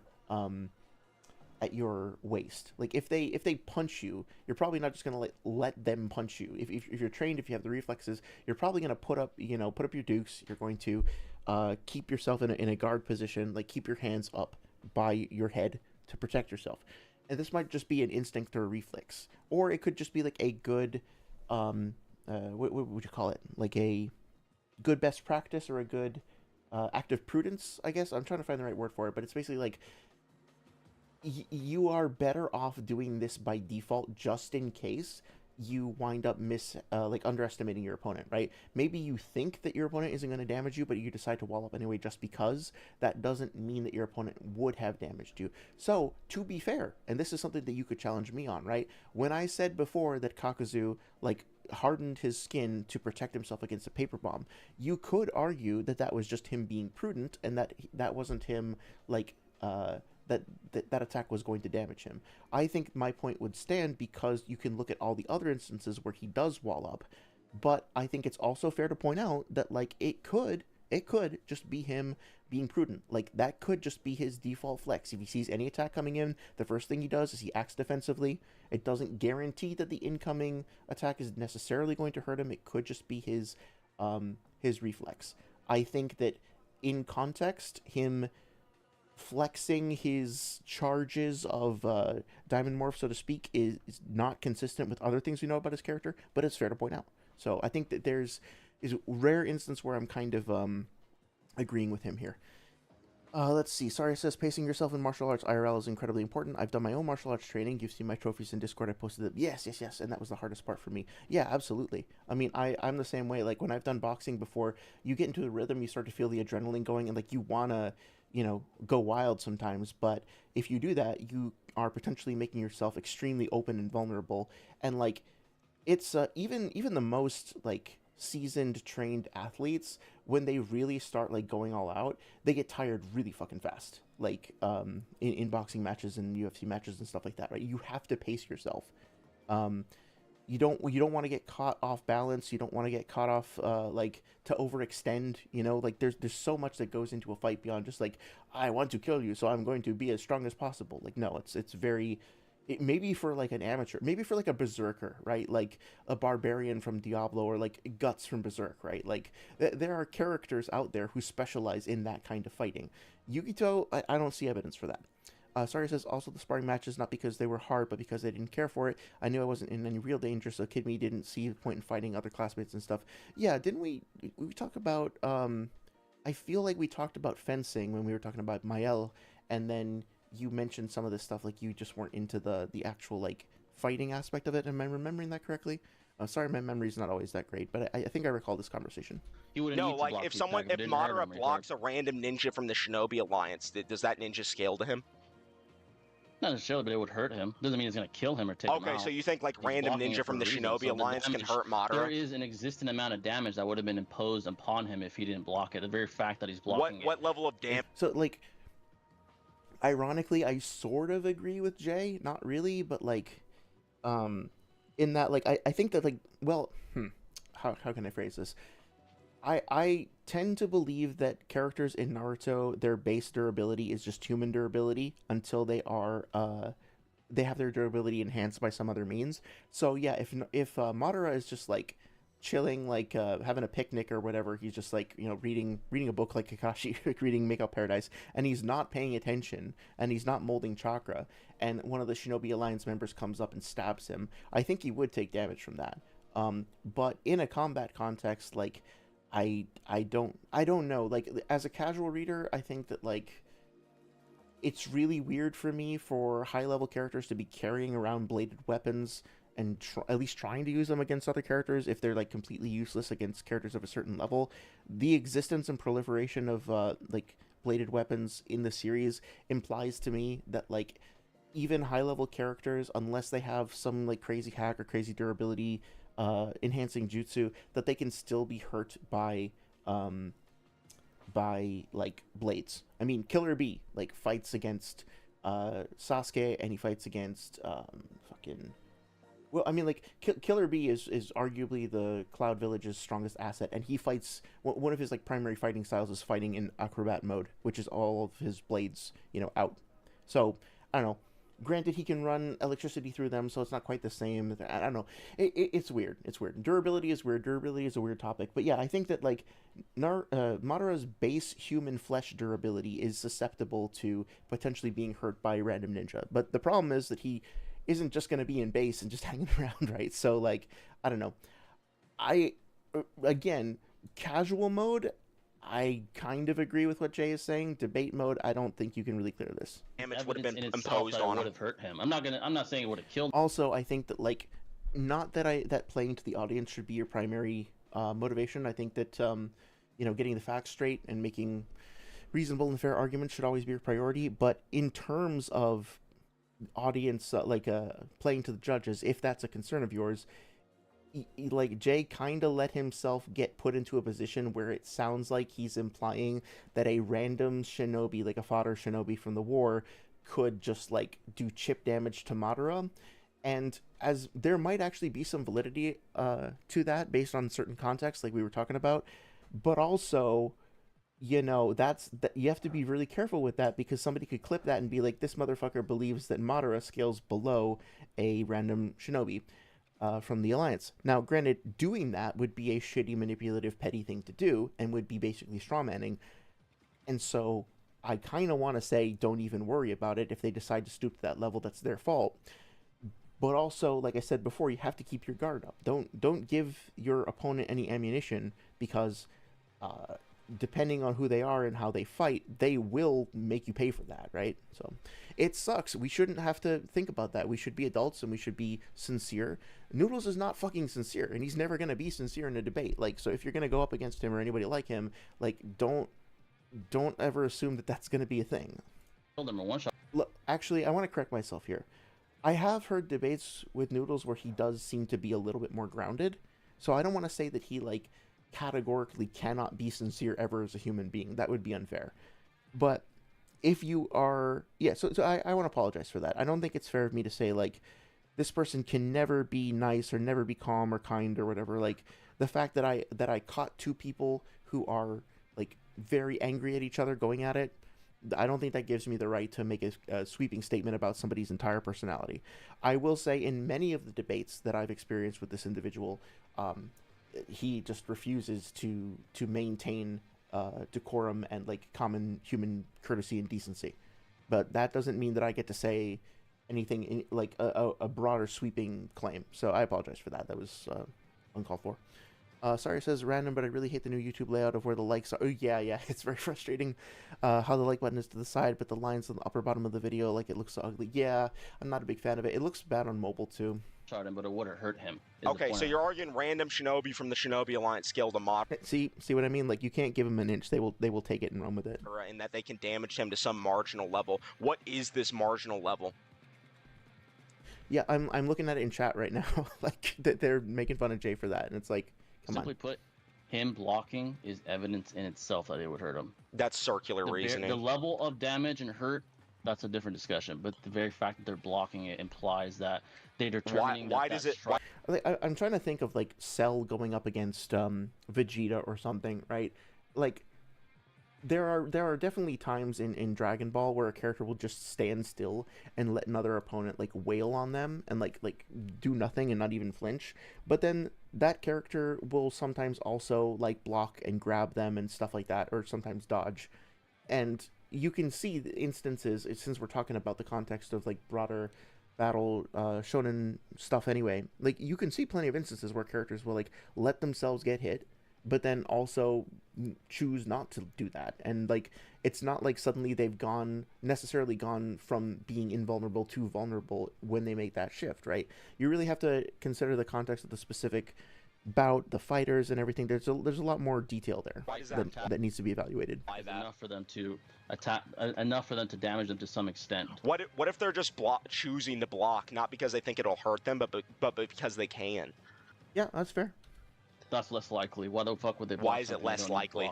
That's a waste of movement, a waste of time, and a waste of effort. Not really. Like if you want to block and counter, like that's sort of I kind of get where Jay is coming from there. Like he could potentially explore that more by saying like, okay, well, unnecessary movement is a waste of energy, and therefore moving to block would be a waste of your energy. But I don't really know if you can go anywhere with that, because like how do you quantify the amount of energy?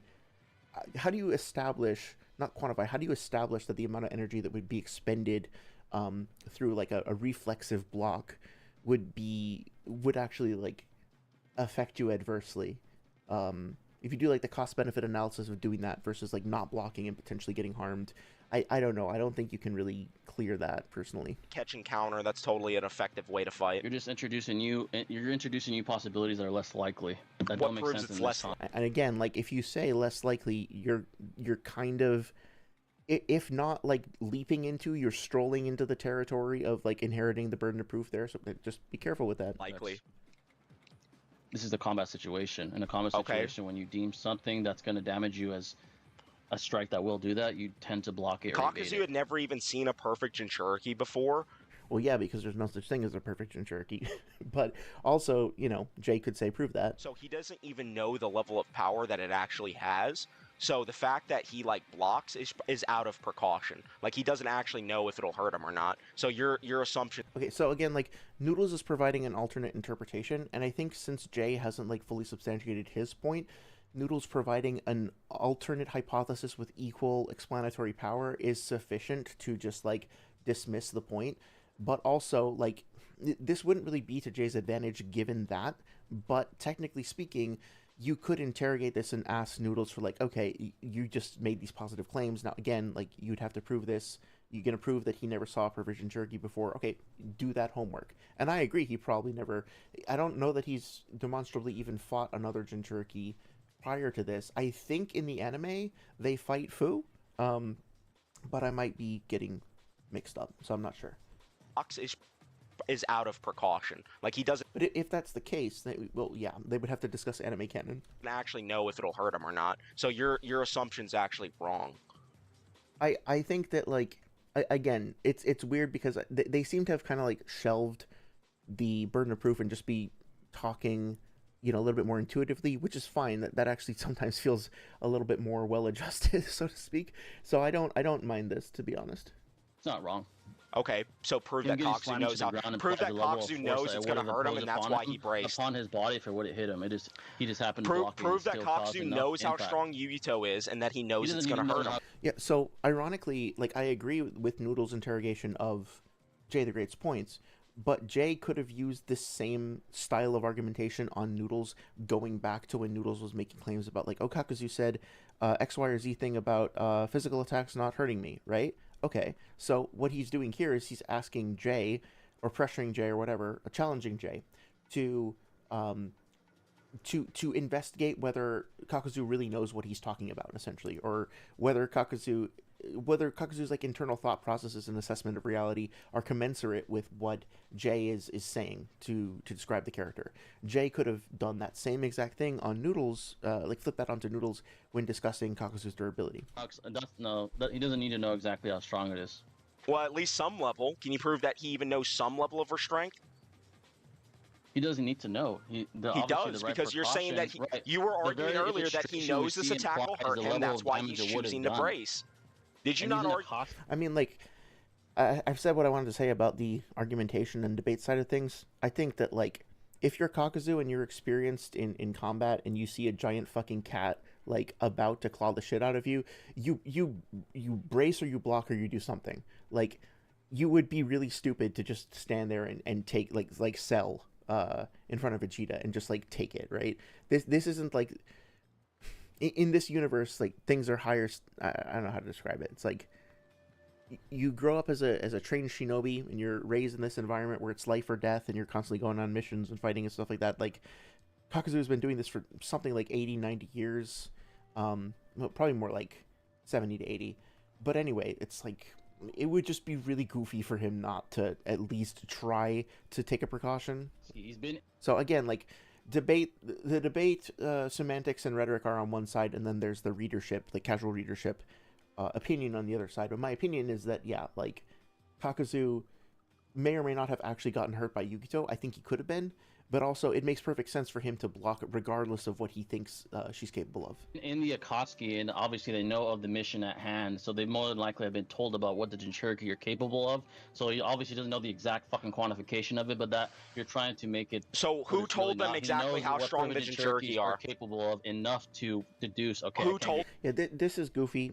Jay is basically saying that like it's likely that an Akatsuki member would have intel on their target, and then Noodles is like, show me the specific statement with the specific character saying the specific phrase.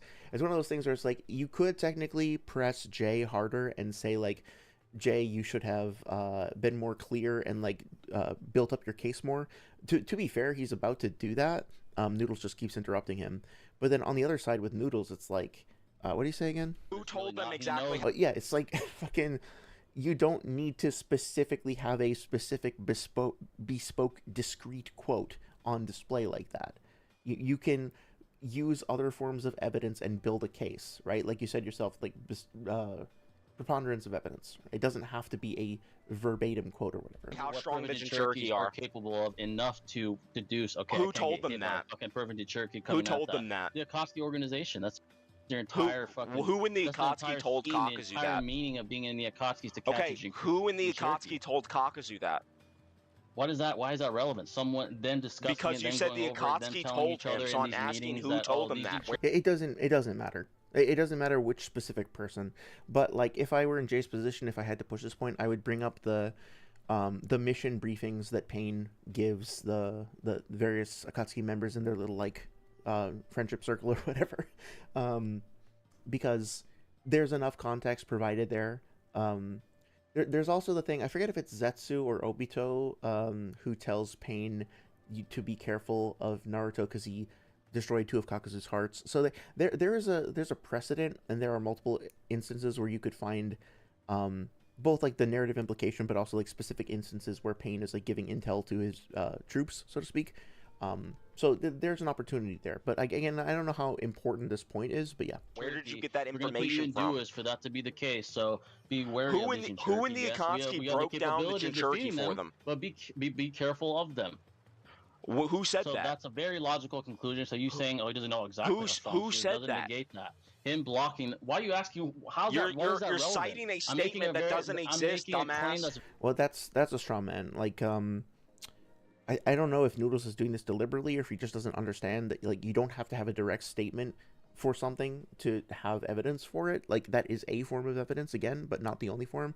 So he's, like, I don't know how to describe it, like, weirdly straw manning Jay's position and being like, you have to specifically provide a quote, otherwise I'm not going to accept this, which is just a really weird take. It's very likely. Show me the statement where they say that. But then now Jay's saying it is very likely, and again, like, you could swap over and just say, okay, well, you said, positive claim, you volunteered that it's very likely, so demonstrate that. How likely and how do you know that? Show me the statement where they say that.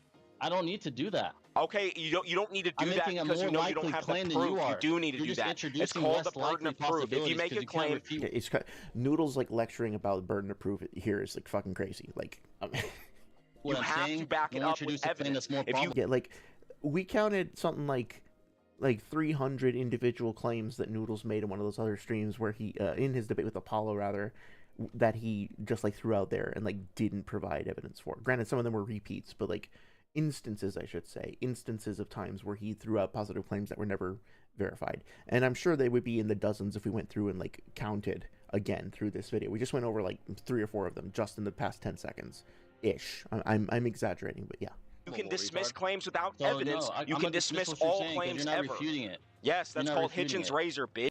Remember before when I said Hitchin's razor would come up? Here we go, right? So through Noodles' own admission, through something that he is introducing and volunteering himself, if a claim is made without evidence, it can be dismissed without evidence. Okay, cool. So like 75% of what Noodles has said over the course of the debate, not factoring in the like insane rants and like vitriol between him and Jay, goes out the fucking window through the principle that Noodles himself provided. The majority of the shit that he said, like volunteering points or whatever, he hasn't actually provided evidence for. He said he was going to get the Japanese for that one Kakuzu durability statement, so I guess he was prepared to do one of those things. Where are the other scans? Where's the other like information? It's just like so much gets thrown out if Noodles actually doesn't apply a double standard. Hitchin's razor is that claims made without evidence can be dismissed without evidence. No. So you have no evidence that he told them this. Well, again, like I'm not a big fan of like Jay. Sometimes I think he just kind of like loses interest and he just goes like, nah, I don't think so, and just kind of like disengages. I don't really think that contributes anything. Ignorance. It's not an appeal to ignorance. It's called Hitchin's razor, dumbass. I need superior logic. Also, like again, Hitchin's razor is a principle. It's a guideline. It's not like a trap card. It's not like a piece of evidence in and of itself. An argumentation to you. Yeah. Who thinks? All right, guys, in chat, who thinks JTheGreat has superior logic? It also doesn't fucking matter what chat has to say. Like you shouldn't be engaging with chat at all during a debate. This dumbass was arguing that Madara would get damaged by the Shinobi less Alliance. likely than mine in a combat situation. Exactly. So no one thinks you're winning, Jay. You lost that fucking point, retard. Nobody thinks you're fucking winning. You win like 8-0 on the fucking like Poland. None of this is impressive. None of this matters. Nobody thinks your next point. How fast Minato is? Yeah. I just need to prove that he's faster than Kakuzu. Okay, how are you going to do that? How are you going to scale him above Kakuzu? So we're getting to like the 5-hour mark. I don't know how much longer I can do this, so I'll try to get through as much as I can. So he had a competitive exchange with Kakashi. He had to basically catch Kakashi off guard to slam him into the ground to almost take his heart prior to Shikamaru using that strategy he did to take one of his hearts. Then fucking disheveled Naruto with a slight QB amp, was able to blitz him on 2 separate occasions. And that proves that. Okay, because he made 2 claims. It wasn't narratively emphasized to reach and or surpass his father until he fought.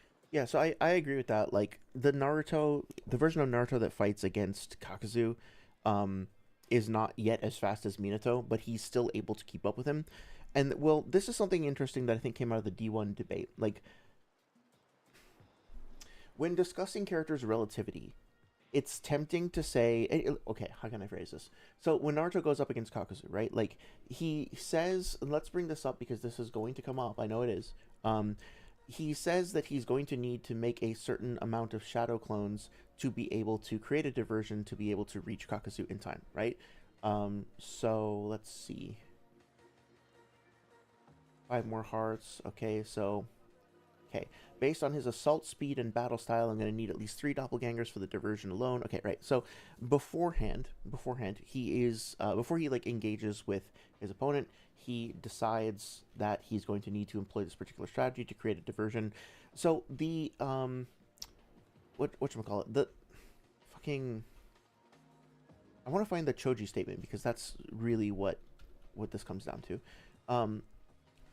It's kind of tempting to say, and it's also not entirely false to say, that Naruto himself is not faster than Kakuzu, based on this. But in a certain sense, he is as fast as Kakuzu, and I'm going to explain why in just a second, right? It sounds like a contradiction, but I'm going somewhere with this. So, okay, let's see. Right, okay, so here's what Yamato says. The name is misleading. Rasen Shuriken only really works as a melee attack, thus the need for a diversion, thus all the shadow doppelgangers. Okay, so like categorically, the melee, given that this is a melee attack, before even commenting on anybody's speed, Yamato just specifies that like, due to its nature as a melee attack, it requires a diversion to function correctly, right? It's a big, obvious head-on attack. Like anybody who's, unless Naruto is speed blitzing, anybody who sees this is going to get out of the way or block or try to counterattack. It's similar in some regards to the Raikiri in that regard, and that like it's very obvious, and you need to have like a countermeasure to make it work correctly. For Kakashi, it's the Sharingan. Okay, so he says, let me try this again. Now that so what Kakashi says, this new jutsu burns too quickly. It only lasts a few seconds. Choji says, then we're stuck. We can't hit him that fast, not this guy. So Naruto needs to be able to close the gap with Kakuzu and successfully land a hit in only a few seconds. That's the time constraint that's provided. He's not able to do that, so they don't think, Choji doesn't think they can hit him within that time frame. Okay, understood. Now, that being said, Naruto isn't fast enough to hit Kakuzu with a direct head-on attack, right? And to be fair, if he could move 1,000 times faster than Kakuzu, the fact that it's a melee attack wouldn't matter, right? He'd be able to hit him with it. But he can't do so, so he needs to create a diversion. Now, here's the thing. The temptation here is just to categorically say, okay, well, Naruto isn't as fast as Kakuzu. He's slower than him because he couldn't catch him, blah, blah, blah, blah, blah. But another interpretation that I think came out of D1 stream, I'm paraphrasing what he said. I'm like kind of taking some liberties with it, to be fair, is that Naruto achieves effective speed by using a supplementary jutsu, even though his base or natural speed is insufficient. In other words, his goal is to get to his target within a certain amount of time. He manages to accomplish that goal, and he does so with the use of clones rather than a direct sprint. So it's a weird argument, and one that I'm not sure that I really like, but there is an argument that, like, you can differentiate between effective speed and, like, base speed. And at the end of the day, like, from a practical standpoint, what's the thing that matters at the end of the day?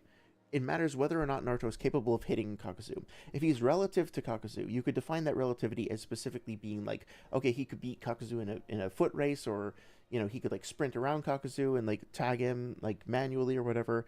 Or you could just define it as having some ability or combination of abilities that lets him keep up with him.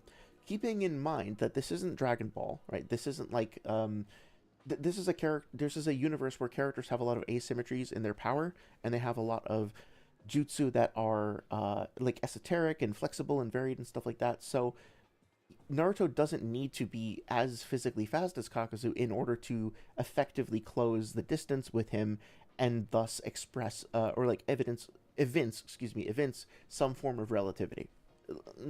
I think that's probably fair. That being said, I am noticing myself getting very tired, so I wanted to try to get to the flanking discussion.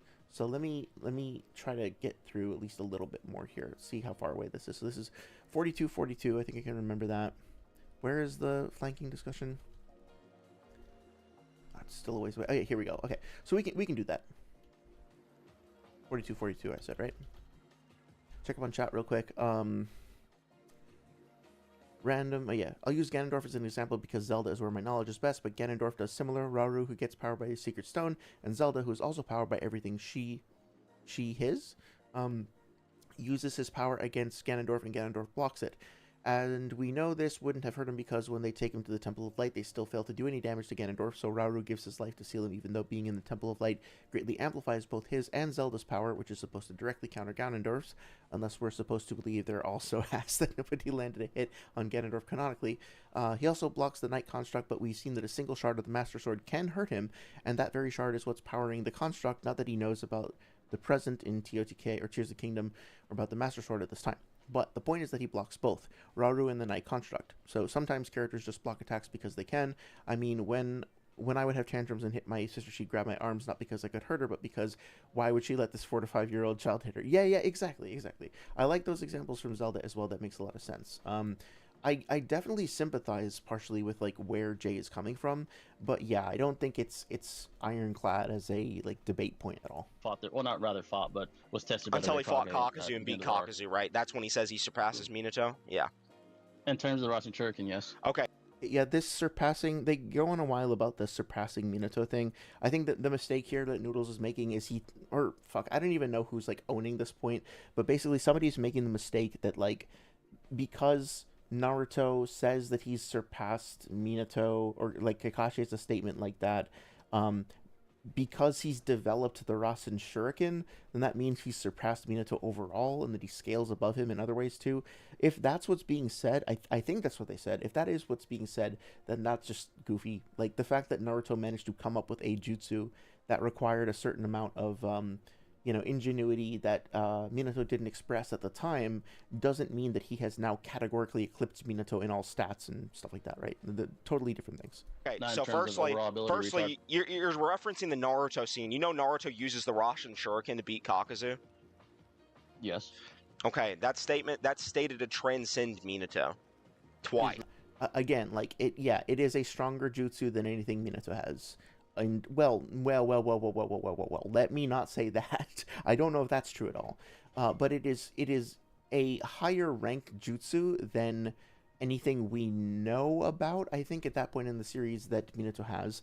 Kakashi says it's like a special S rank jutsu. It might even be impossible. And the jutsu itself is something that Minato did not manage to pull off. Like, he wasn't capable of doing it. And I think it was because of Naruto's specific use of the shadow clones. Like, the thing that gives him the breakthrough in the end of the day is, like, he tells Kakashi it's impossible because he has to look left and right at the same time, right? And then Kakashi shows, like, makes a clone and then shows himself looking left and right at the same time. So Naruto uses his shadow clones to help him out with the Rasen Shuriken. And then Kakashi's like, oh, okay, right? That, like, probably only you could have done this, Naruto. So yeah, the jutsu itself does surpass Minato, but that doesn't mean that, like, Naruto has surpassed, or like the existence of the Rasen Shuriken or the jutsu itself has surpassed Minato categorically or universally or anything like that. Especially since the Rasen Shuriken isn't perfected yet. It's still basically in a beta form, right? It doesn't get finished until later. So, yeah. Yeah, in terms of his Rasengan. Okay, so that's not something Minato has the capability to do. Then he can't do the Rasen Shuriken. Yes.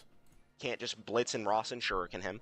So, second... Well, he can't blitz and Rasen Shuriken him, but he might be able to blitz and do other things. Secondly, Naruto didn't blitz him. He actually directly states that Kakuzu's faster than him. He says, based on his assault speed, I'm going to need at least 3 clones for the diversion alone. And okay, so, again, like, I don't like to accuse people of lying. It doesn't feel fun, but at the same time, Noodles has been doing this for 5 years or more and has made like entire, like almost like an hour-long video on this and debated this topic however many countless times that he's engaged in this topic.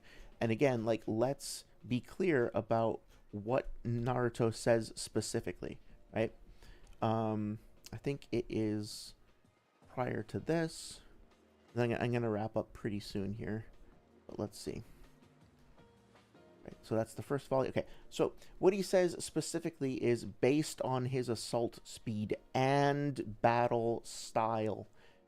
Based on his assault speed and battle style. It's not just how fast he is, it's how fast he is in combination with the way that he fights, and it's that plus the fact that the Rasen Shuriken, which is going to be his win condition, has a very, very, very limited time frame that he can use it, right? A couple of seconds.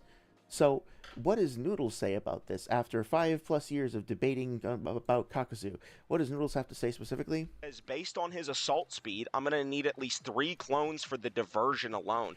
Conveniently leaves out and battle style. Oh, so conveniently. He gets everything else for the most part correct, but he leaves that out. And he always does this because he wants to misconstrue the statement as though it was about just his speed. Because he's leaving out the context of his battle style. That does actually factor in. It is context that's important and that matters. And the time constraint on the Rasen Shuriken itself also matters vastly. So, again, I don't like to accuse people of being dishonest, but how the fuck do you go for 5 years and still get this wrong when you know everything else about the quote, like, by memory? It seems like a deliberate omission. It's a lie from omission. And then he uses clones. Hold on. He uses clones to divert his attention and then hit him from the back. Do you think hitting someone in the back off guard after saying you're going to divert their attention is a blitz? Not a blitz. He was aware of the. Yeah, I agree. It's not a blitz. He was already aware the second time for sure. No, he only like notices last second. It's too late. He turns when it's happening. There's an exclamation point. No, it's happening last second. He's aware of what's happening and he still gets hit by it. So he might be there's an argument as who exactly is faster. I just got to prove that they're relative, so that what Naruto did was possible when he's not off guard, but rather just simply lacked the ability to physically react. Yeah, like Jay is fine here, right? Like he's basically saying, as long as we can establish that Minato is faster than Naruto, which he should be able to do, and I think maybe already has, then as long as we can establish that Naruto is at least relative to Kakuzu in some capacity, then Minato would also be relative. He'd be faster than that, so he'd be able to connect with Kakuzu, and that's all you need to do to, well, it's like the first step in like securing a chain, like the ability to substantiate how your character, like the choreography is the word I'm looking for, right? The choreography of how your character is potentially going to win the fight. So I think that's important. I think Jay is correct here. So what is happening? He perceived what was happening. Firstly, no. The exclamation, but he was unable He to react admits physically. that That's all I need Kakuzu's to prove. faster. He actually never says that. He never and like we never actually see evidence that Kakuzu is faster than him categorically. Like it's not like they have a sprinting match, like a foot race, like I mentioned before, right? Where we have a discrete measurement of like them attempting to cover the same amount of distance in the same time, and Naruto being unable to, or to see which one of them would be able to do it in less time, rather. And we have an example of Naruto unable to keep up with what Kakuzu's doing. That is not what's happening. Naruto never ever says like he is too fast for me or he's faster than me, as far as I know. But he certainly doesn't say it in this instance that Noodles is referring to with this this particular feed. And B, if Noodles is going to make that positive claim himself, he's going to need to bring that fucking evidence forward, which he hasn't done. He says, based on his assault speed, I'm going to need 4 clones for the diversion. Okay, so notice that that's also very important. Let's replay that. He says, based on his assault speed, I'm going to need 4 clones for the diversion. Again, another, I don't know if this is an intentional lie, but it's like, it's definitely wrong. And he should fucking know that. There's no excuse to not know that after all this time. Especially since he's quoting this specific thing. Naruto says he's going to need 3 doppelgangers. Noodles himself then said 3 doppelgangers again. And now he's saying 4. He's upping it, right? I don't even know if he's aware of this. I think he just does it subconsciously. But he, like, keeps on pushing and gradually, like, inflating his position. The most egregious example of him doing this was versus Weeaboo Warrior, where he started off by saying that Kakuzu had 5 hearts, and then he said Kakuzu had 6 hearts, and then he said that Kakuzu had 6 hearts plus his main body, which implies he has 7 hearts. So, over the course of, like, 10 minutes or so in the debate, he goes from saying, Pain, we need to kill Kakuzu 5 times, to Pain, we need to kill him 7 times. Because he just, like, keeps on, like, sneaking a little bit of extra in there, right? And that's why he got to this fucking bullshit conclusion that Jiraiya killed 5 paths of pain. You start with 3, and then you're like, oh, well, he technically kicked that guy, the other one in the eyes, so that would count as 4. Like, you find little ways to kind of nudge it up, right? It's very lame. He says, based on his assault speed, I'm going to... Oh, sorry, I said, it's impossible. I don't know, maybe if Minato lived longer, he would have figured out something, because Hinatachi gets so much hype in the series because of Kishi. It's true, they do get hyped. I need 4 clones for the diversion. And he's disheveled on top of that. Choji directly says that Kakuzu is faster than everyone there, including Naruto. Okay, that is a fucking lie. He doesn't. He doesn't say that Kakuzu is faster than everyone there. He just says he's not going to be able to pull off this particular thing. Let's look at it one more time, because this keeps coming up, right? What he says is that we can't hit him that fast, not this guy. That fast is referring to being able to close the distance between him in a couple of seconds, right? So if Kakuzu sees them moving and starts moving away, this doesn't necessarily mean that they wouldn't eventually catch up. It doesn't mean that it does, but it's not any sort of definitive proof that Kakuzu is categorically faster than they are. All this is an admission from Choji that, like, none of them are fast enough to hit him within a couple of seconds. So you could look at this and say, okay, if we trust Choji's assessment here, which is probably fair given that he's been fighting Kakuzu for a while, we can come to the conclusion that none of them can speed blitz Kakuzu. Okay, I'm fine with that. But that doesn't mean that Kakuzu is faster than them. In and of itself. Teague Naruto that was still relative enough to actually hit him. He's not relative. He caught him off guard. That's the point. Those two things are not like oh dear. Sorry, I just saw a concerning message. But yeah, basically, totally derailed. That message distracted me. Sorry, 1 second. Right. So being relative, Naruto is achieving relativity through a combination of his jutsu rather than raw physical stats. But he's still relative, right? He's just relative in a, I guess you can argue, a less conventional way or a more esoteric way, but he's still expressing relativity or exhibiting relativity. No, he was What- aware. what There's an proves- what indication via the proves that he's exclamation point. relative if was he aware had of to what was take his happening back? both times. Actually, he just failed to react physically. That's not true. He was not off guarded. Buddy, I'm asking you a simple fucking question. Why is hitting someone in the back make you relative when you specifically diverted their attention away? He was aware at the time that the Russian Shuriken was going to be inflicted upon him. Prove that. He was aware. Okay, I'll show All you. right, let's see the scan then, for I guess, that. retard. Okay, so this is basically like the last. I was just looking at my notes, and this is basically the last major point to go over, except for like one final quote. This is what they're gonna talk about, and Noodles is basically like, okay, so Naruto had to take Kakuzu's back, which means that he's not relative to him, and I get it. Like I think that I understand where he's coming from there, although he's of course omitting the like time constraint of the Rasen Shuriken expiring or whatever. That being said, let's take a look at this. At least I think it's JTheGreat actually provided a scan, which is great. Damn it. One sec. Look at it specifically in context, and so this is the second time that Naruto lands the Rasen Shuriken, right? Like he comes up behind Kakuzu, and it looks like Kakuzu's looking back at him, but it's kind of hard to see. And then Kakuzu, like, directly notices him, puts up the exclamation mark, and says he was in the crowd. So, like, he is directly recognizing Naruto there. I think Jay should have used this scan instead. This one is a whole lot clearer from my perspective. But let's look at the one that they did show, right? So when Naruto comes up behind him at first, this is in chapter 340, by the way. He's coming up behind him. Kakuzu has the surprise marks, and then his eyes go to the side, and he's looking directly in Naruto's direction. And Naruto fucking shouts at him and says, "Arg," obviously.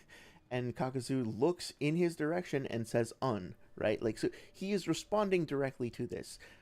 I don't think anybody would genuinely make the argument that, like, Kakuzu is, quote-unquote, just surprised for no reason. But that's essentially what Noodles is going to say, right? Like, it's incredibly obvious that Kakuzu is responding to Naruto. That should be clear to anybody, right? Like, I don't have to explain that, right? It's very, very obvious. So, let's go back and let's see what Noodles has to say about this. And I think that'll be our last point for this evening. What's happening? Surprise. He's perceiving what's happening, retard. No, he's not. He doesn't even see Naruto. His eyes are not on Naruto. He doesn't even see Naruto. He's fucking looking back in his direction. He hears him, and he has, like, both a exclamation mark, a double exclamation mark, actually, as well as a vocal reaction. So, Noodles is like, he's trying to say, no, Kakuzu is just surprised. But, like, surprised at what, man? Like, surprised at what exactly? If you're gonna make the argument that he was just surprised, you're implying he's being surprised by something. So what is it? I'll give you a fucking hint. It's fucking Naruto coming at him from behind with the Rasen Shuriken. So it's like the most bizarre, like, fumbled counter attempt that I've seen in a long time. You're being fallacious. He is aware. No, I'm showing you that he's still surprised and caught off guard. And that shit is loud as fuck as well. We all know that. So he obviously would hear it as well. What proves that it's loud? I mean, the manga. The manga? So I mean, like, to be fair, also, that was a really, like, hand-wavy, kind of lame response from Jay there. Like, I agree that the Rasen Shuriken is loud, but just saying the manga is, like, such a lame response to that. It's empty. It's vapid, right? It doesn't contain any information in and of itself. So I don't really think you need to, like, talking to Jay here, I don't really think you need to spend too much time pushing this point. But if you did want to investigate this further, look at the onomatopoeias. This is one of the examples where making sure to get an official translation, I think, actually makes more sense. Or unless you're a native speaker, you can read Japanese, you know what this is saying. Right, so looking at the English, looking at the black and white, or looking at, like, a full English translation, for reference would be a good idea here. But when Naruto first uses the Rasen Shuriken, I'm pretty sure, like, people say something like, wow, such high-pitched vibrations, or something like that. So you could look at that and combine that together with the inclusion of onomatopoeias, of which there are several. Although it's a little hard from this because it just goes shwoo, right? So it's like, shwoo isn't enough in and of itself to say that it's super loud. But then you can combine that with, did I just, like, skip past it? With whatever Choji says about, like, what is that jutsu? Those high pitch vibrations, something like that. I feel like we just saw that, and I'm missing it. I'm like being stupid. But yeah, there's something in there that you could potentially look for. Now, to be fair, Jay does bring up the anime, and I think that's fine, I guess. But then they get into a disagreement about the So from my perspective as somebody who works with audio, like sound design, I think that it is a great idea to look at the anime, because from a casual standpoint, I think that yes, the anime canon is going to differ from time to time from the manga. There are different continuities. That's totally fair to acknowledge. But in terms of like sound design, you know, you're doing sound design for a property that is being watched by millions, and you're establishing a sonic language that should adequately like correctly reflect the series, even if you're not following the same chronology of events. Like establishing, just for the sake of brand identity and cohesion, you're not gonna probably be allowed to design a sound that is not commensurate with what is in the manga. Now, granted, that's an anecdote, right? That's not gonna help in a debate per se, but as somebody who works with these sorts of things, like for a living, yeah, you're gonna have a task that is given to you to design this thing in a way that represents the franchise, not just this particular version of it. So looking at the anime for how sounds are realized is a good idea. It's not perfect though, because sound designers can take liberties and they can insert stuff and they can get stuff wrong. But I think you can use that as a piece of evidence and then combine it together with some of the other stuff in the scene, and you'll get there. Sorry, Hear- the anime, sorry, rather. so you can hear the manga. Okay, why is the anime canon to the? Wait, yeah, I mean, like, the funny thing is, I know it sounds silly, but if you think about it, you can, because like characters are talking, they are saying things out loud, and onomatopoeias are there to stand in for sound. So you can't hear it the same way you can hear other shit, but like there is an attempt to communicate sound to you through the manga. So yes, audio is actually a big part of comics. The manga. It's just a further portrayal of what takes place. A Or further more thorough portrayal of what because takes it's place. So I think I'm getting really tired, and I think I don't really have much else to say. But so I'll do a little conclusion in a second. I do have a note that like 5540, I think, where I was talking about Darth Dawkins before. So let's play this real quick. I plead the fifth, but moving on. That'd be the from worst that laugh I've ever heard. specifically, Jeez. Yeah. Also territory, it's all good. I mean, it's all Comes with But the territory. JTheGreat, I think your Hey, PvP is pretty accurate. Yeah, you took your ass whooping. Like, you should have did this quicker. It would have been over quicker. And I'll give you this at least. Shoulda did this quicker, huh? Like I said earlier, when I said I pre-scripted this debate, I'm not even fucking joking. Like, there was nothing you could say that I didn't already have a counter to. So you were just going down a Darth Dawkins type of script. And I've done this topic so much that, like, unless you just know as much as I do, it's gonna be hard to fucking, like, counter me. Yeah, so he just literally compared himself to Darth Dawkins. I honestly, that's all I really needed to say.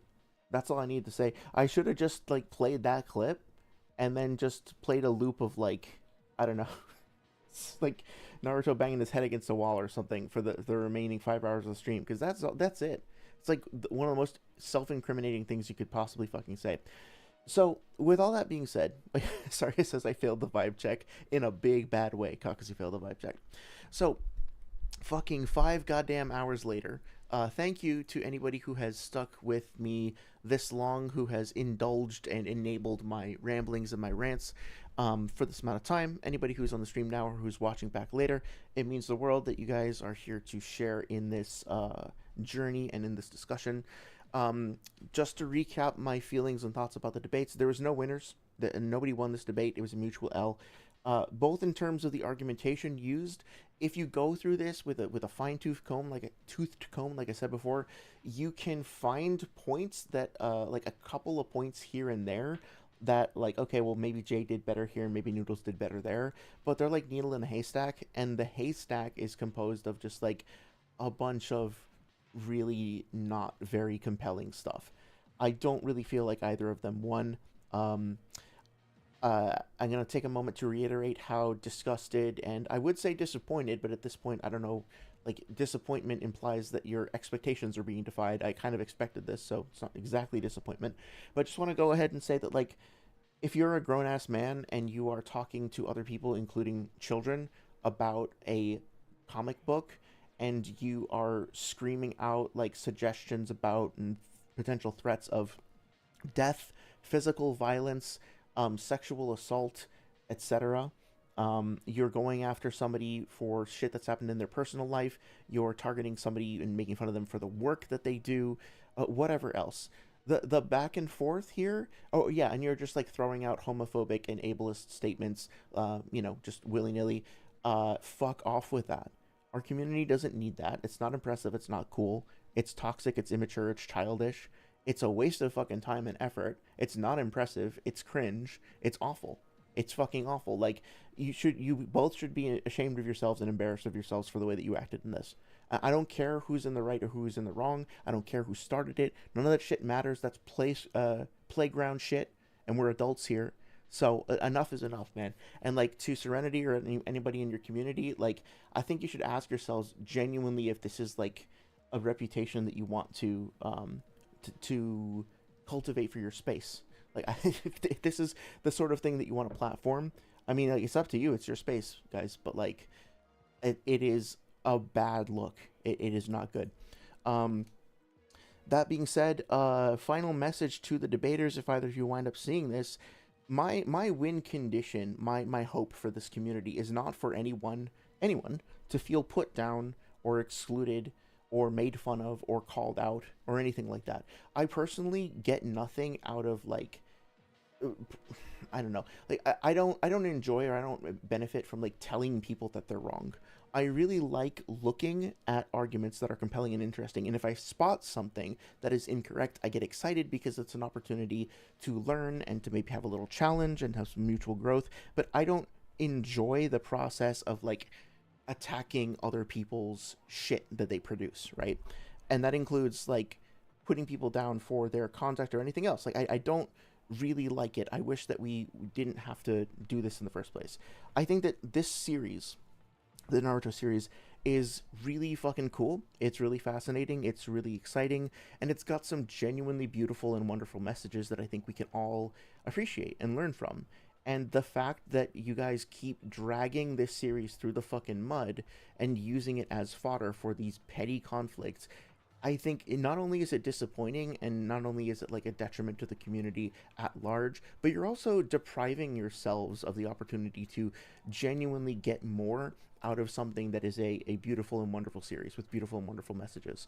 Please, for the love of Kishimoto, consider taking a step back and consider just, like, rather than, this goes especially to Noodles, like, rather than just, like, putting all of your skill points, if I would even deign to call them that, into trying to make the other person look worse than me and trying to say things that will piss them off, try for once to just genuinely explore the series with an open mind, to pay close attention, to not go through and, like, harvest and quote mine and cherry pick arguments for debates, but actually just sit with it for a while. Just think about the things that you're saying. When you're prepping for a debate as well, try to imagine counter arguments to your points and consider if they're valid and really genuinely explore them, instead of just being like, oh, okay, well, I can just pivot away from this, or I can clear this via likelihood, or I can defeat him in some other way. Stop for like 5 fucking minutes, take 5 minutes out of your life and sit still and be calm and read the series that you are representing. I promise you'll gain something. Because at the end of the day, like, let's say that I could be wrong about everything I just said, the entire stream. I could be totally wrong. That's absolutely possible. But let's just say that I'm right. Let's just say that I'm right about even one thing, right? What are the consequences for you guys if you, or like, if you're talking amongst yourselves, right? Like, one of you is wrong, the other person is right. What is the consequence of accepting that you're wrong about something? What are the repercussions? What happens to you next if you say, oh, I was wrong about that? Like, what's so terrible about it? I can tell you exactly what happens. You create an opportunity for you to learn something new, which means you get wiser, more knowledgeable, arguably maybe more intelligent, although that, I mean, we can debate the definition of that. But you discard a piece of bad knowledge, and you get a piece of good knowledge. By admitting you're wrong about something, you actually level up, you get stronger, and it's immediate. The moment that you admit you're wrong about something and you accept the correct bit of information, you immediately get better. You learn better shit. You are wiser. There is no downside. No downside at all, other than maybe a slightly bruised ego. And it's instantaneous. One of the best things you can do for yourself as a human being is to let go of your ego every once in a while and just let yourself be fucking wrong. Just be like, I was wrong about that. I got that 100% wrong. And now I know better, and I learned, and I grew. I promise you, that shit feels so much better than just trying to make somebody else look slightly worse than you currently look. Try it. Prove me wrong. But I promise you, you're going to get more out of that than this. In the meantime, again, thank you so much for your support and your participation in chat and all that. I do hope that out of this morass of hostility and toxicity, something positive comes out of it. People are getting some entertainment from it. If they're learning something, that's good at least. Folks, if you're watching the VOD back and you have any questions, there were a lot of topics that, we stopped on briefly, and I tried to provide evidence for, and I tried to provide context in the chapters for, etc., etc. But I know there's some stuff that got glazed over, some stuff that I couldn't remember, like the Yukito scan. So if you do have follow-up questions, please feel free to leave me a comment, and I can get that research together for you by next weekend. Also, feel free to join the Discord or send me a PM, John the Mayman on Discord, if you just want to talk about this in greater detail, in any capacity, really. Other than that, Thursday coming up should be in the gaming stream. I have a couple of ideas, and I will probably post a poll Tuesday or Wednesday to see what you guys want to do. And then Thursday, it's next Sunday. Not sure yet. Open to ideas about a Naruto topic. I think I had a couple of requests in the server, but I will be back on Sunday for more yap one way or another. So in the meantime, thank you again. Have a great weekend. Good to see you all, and take care. Bye-bye.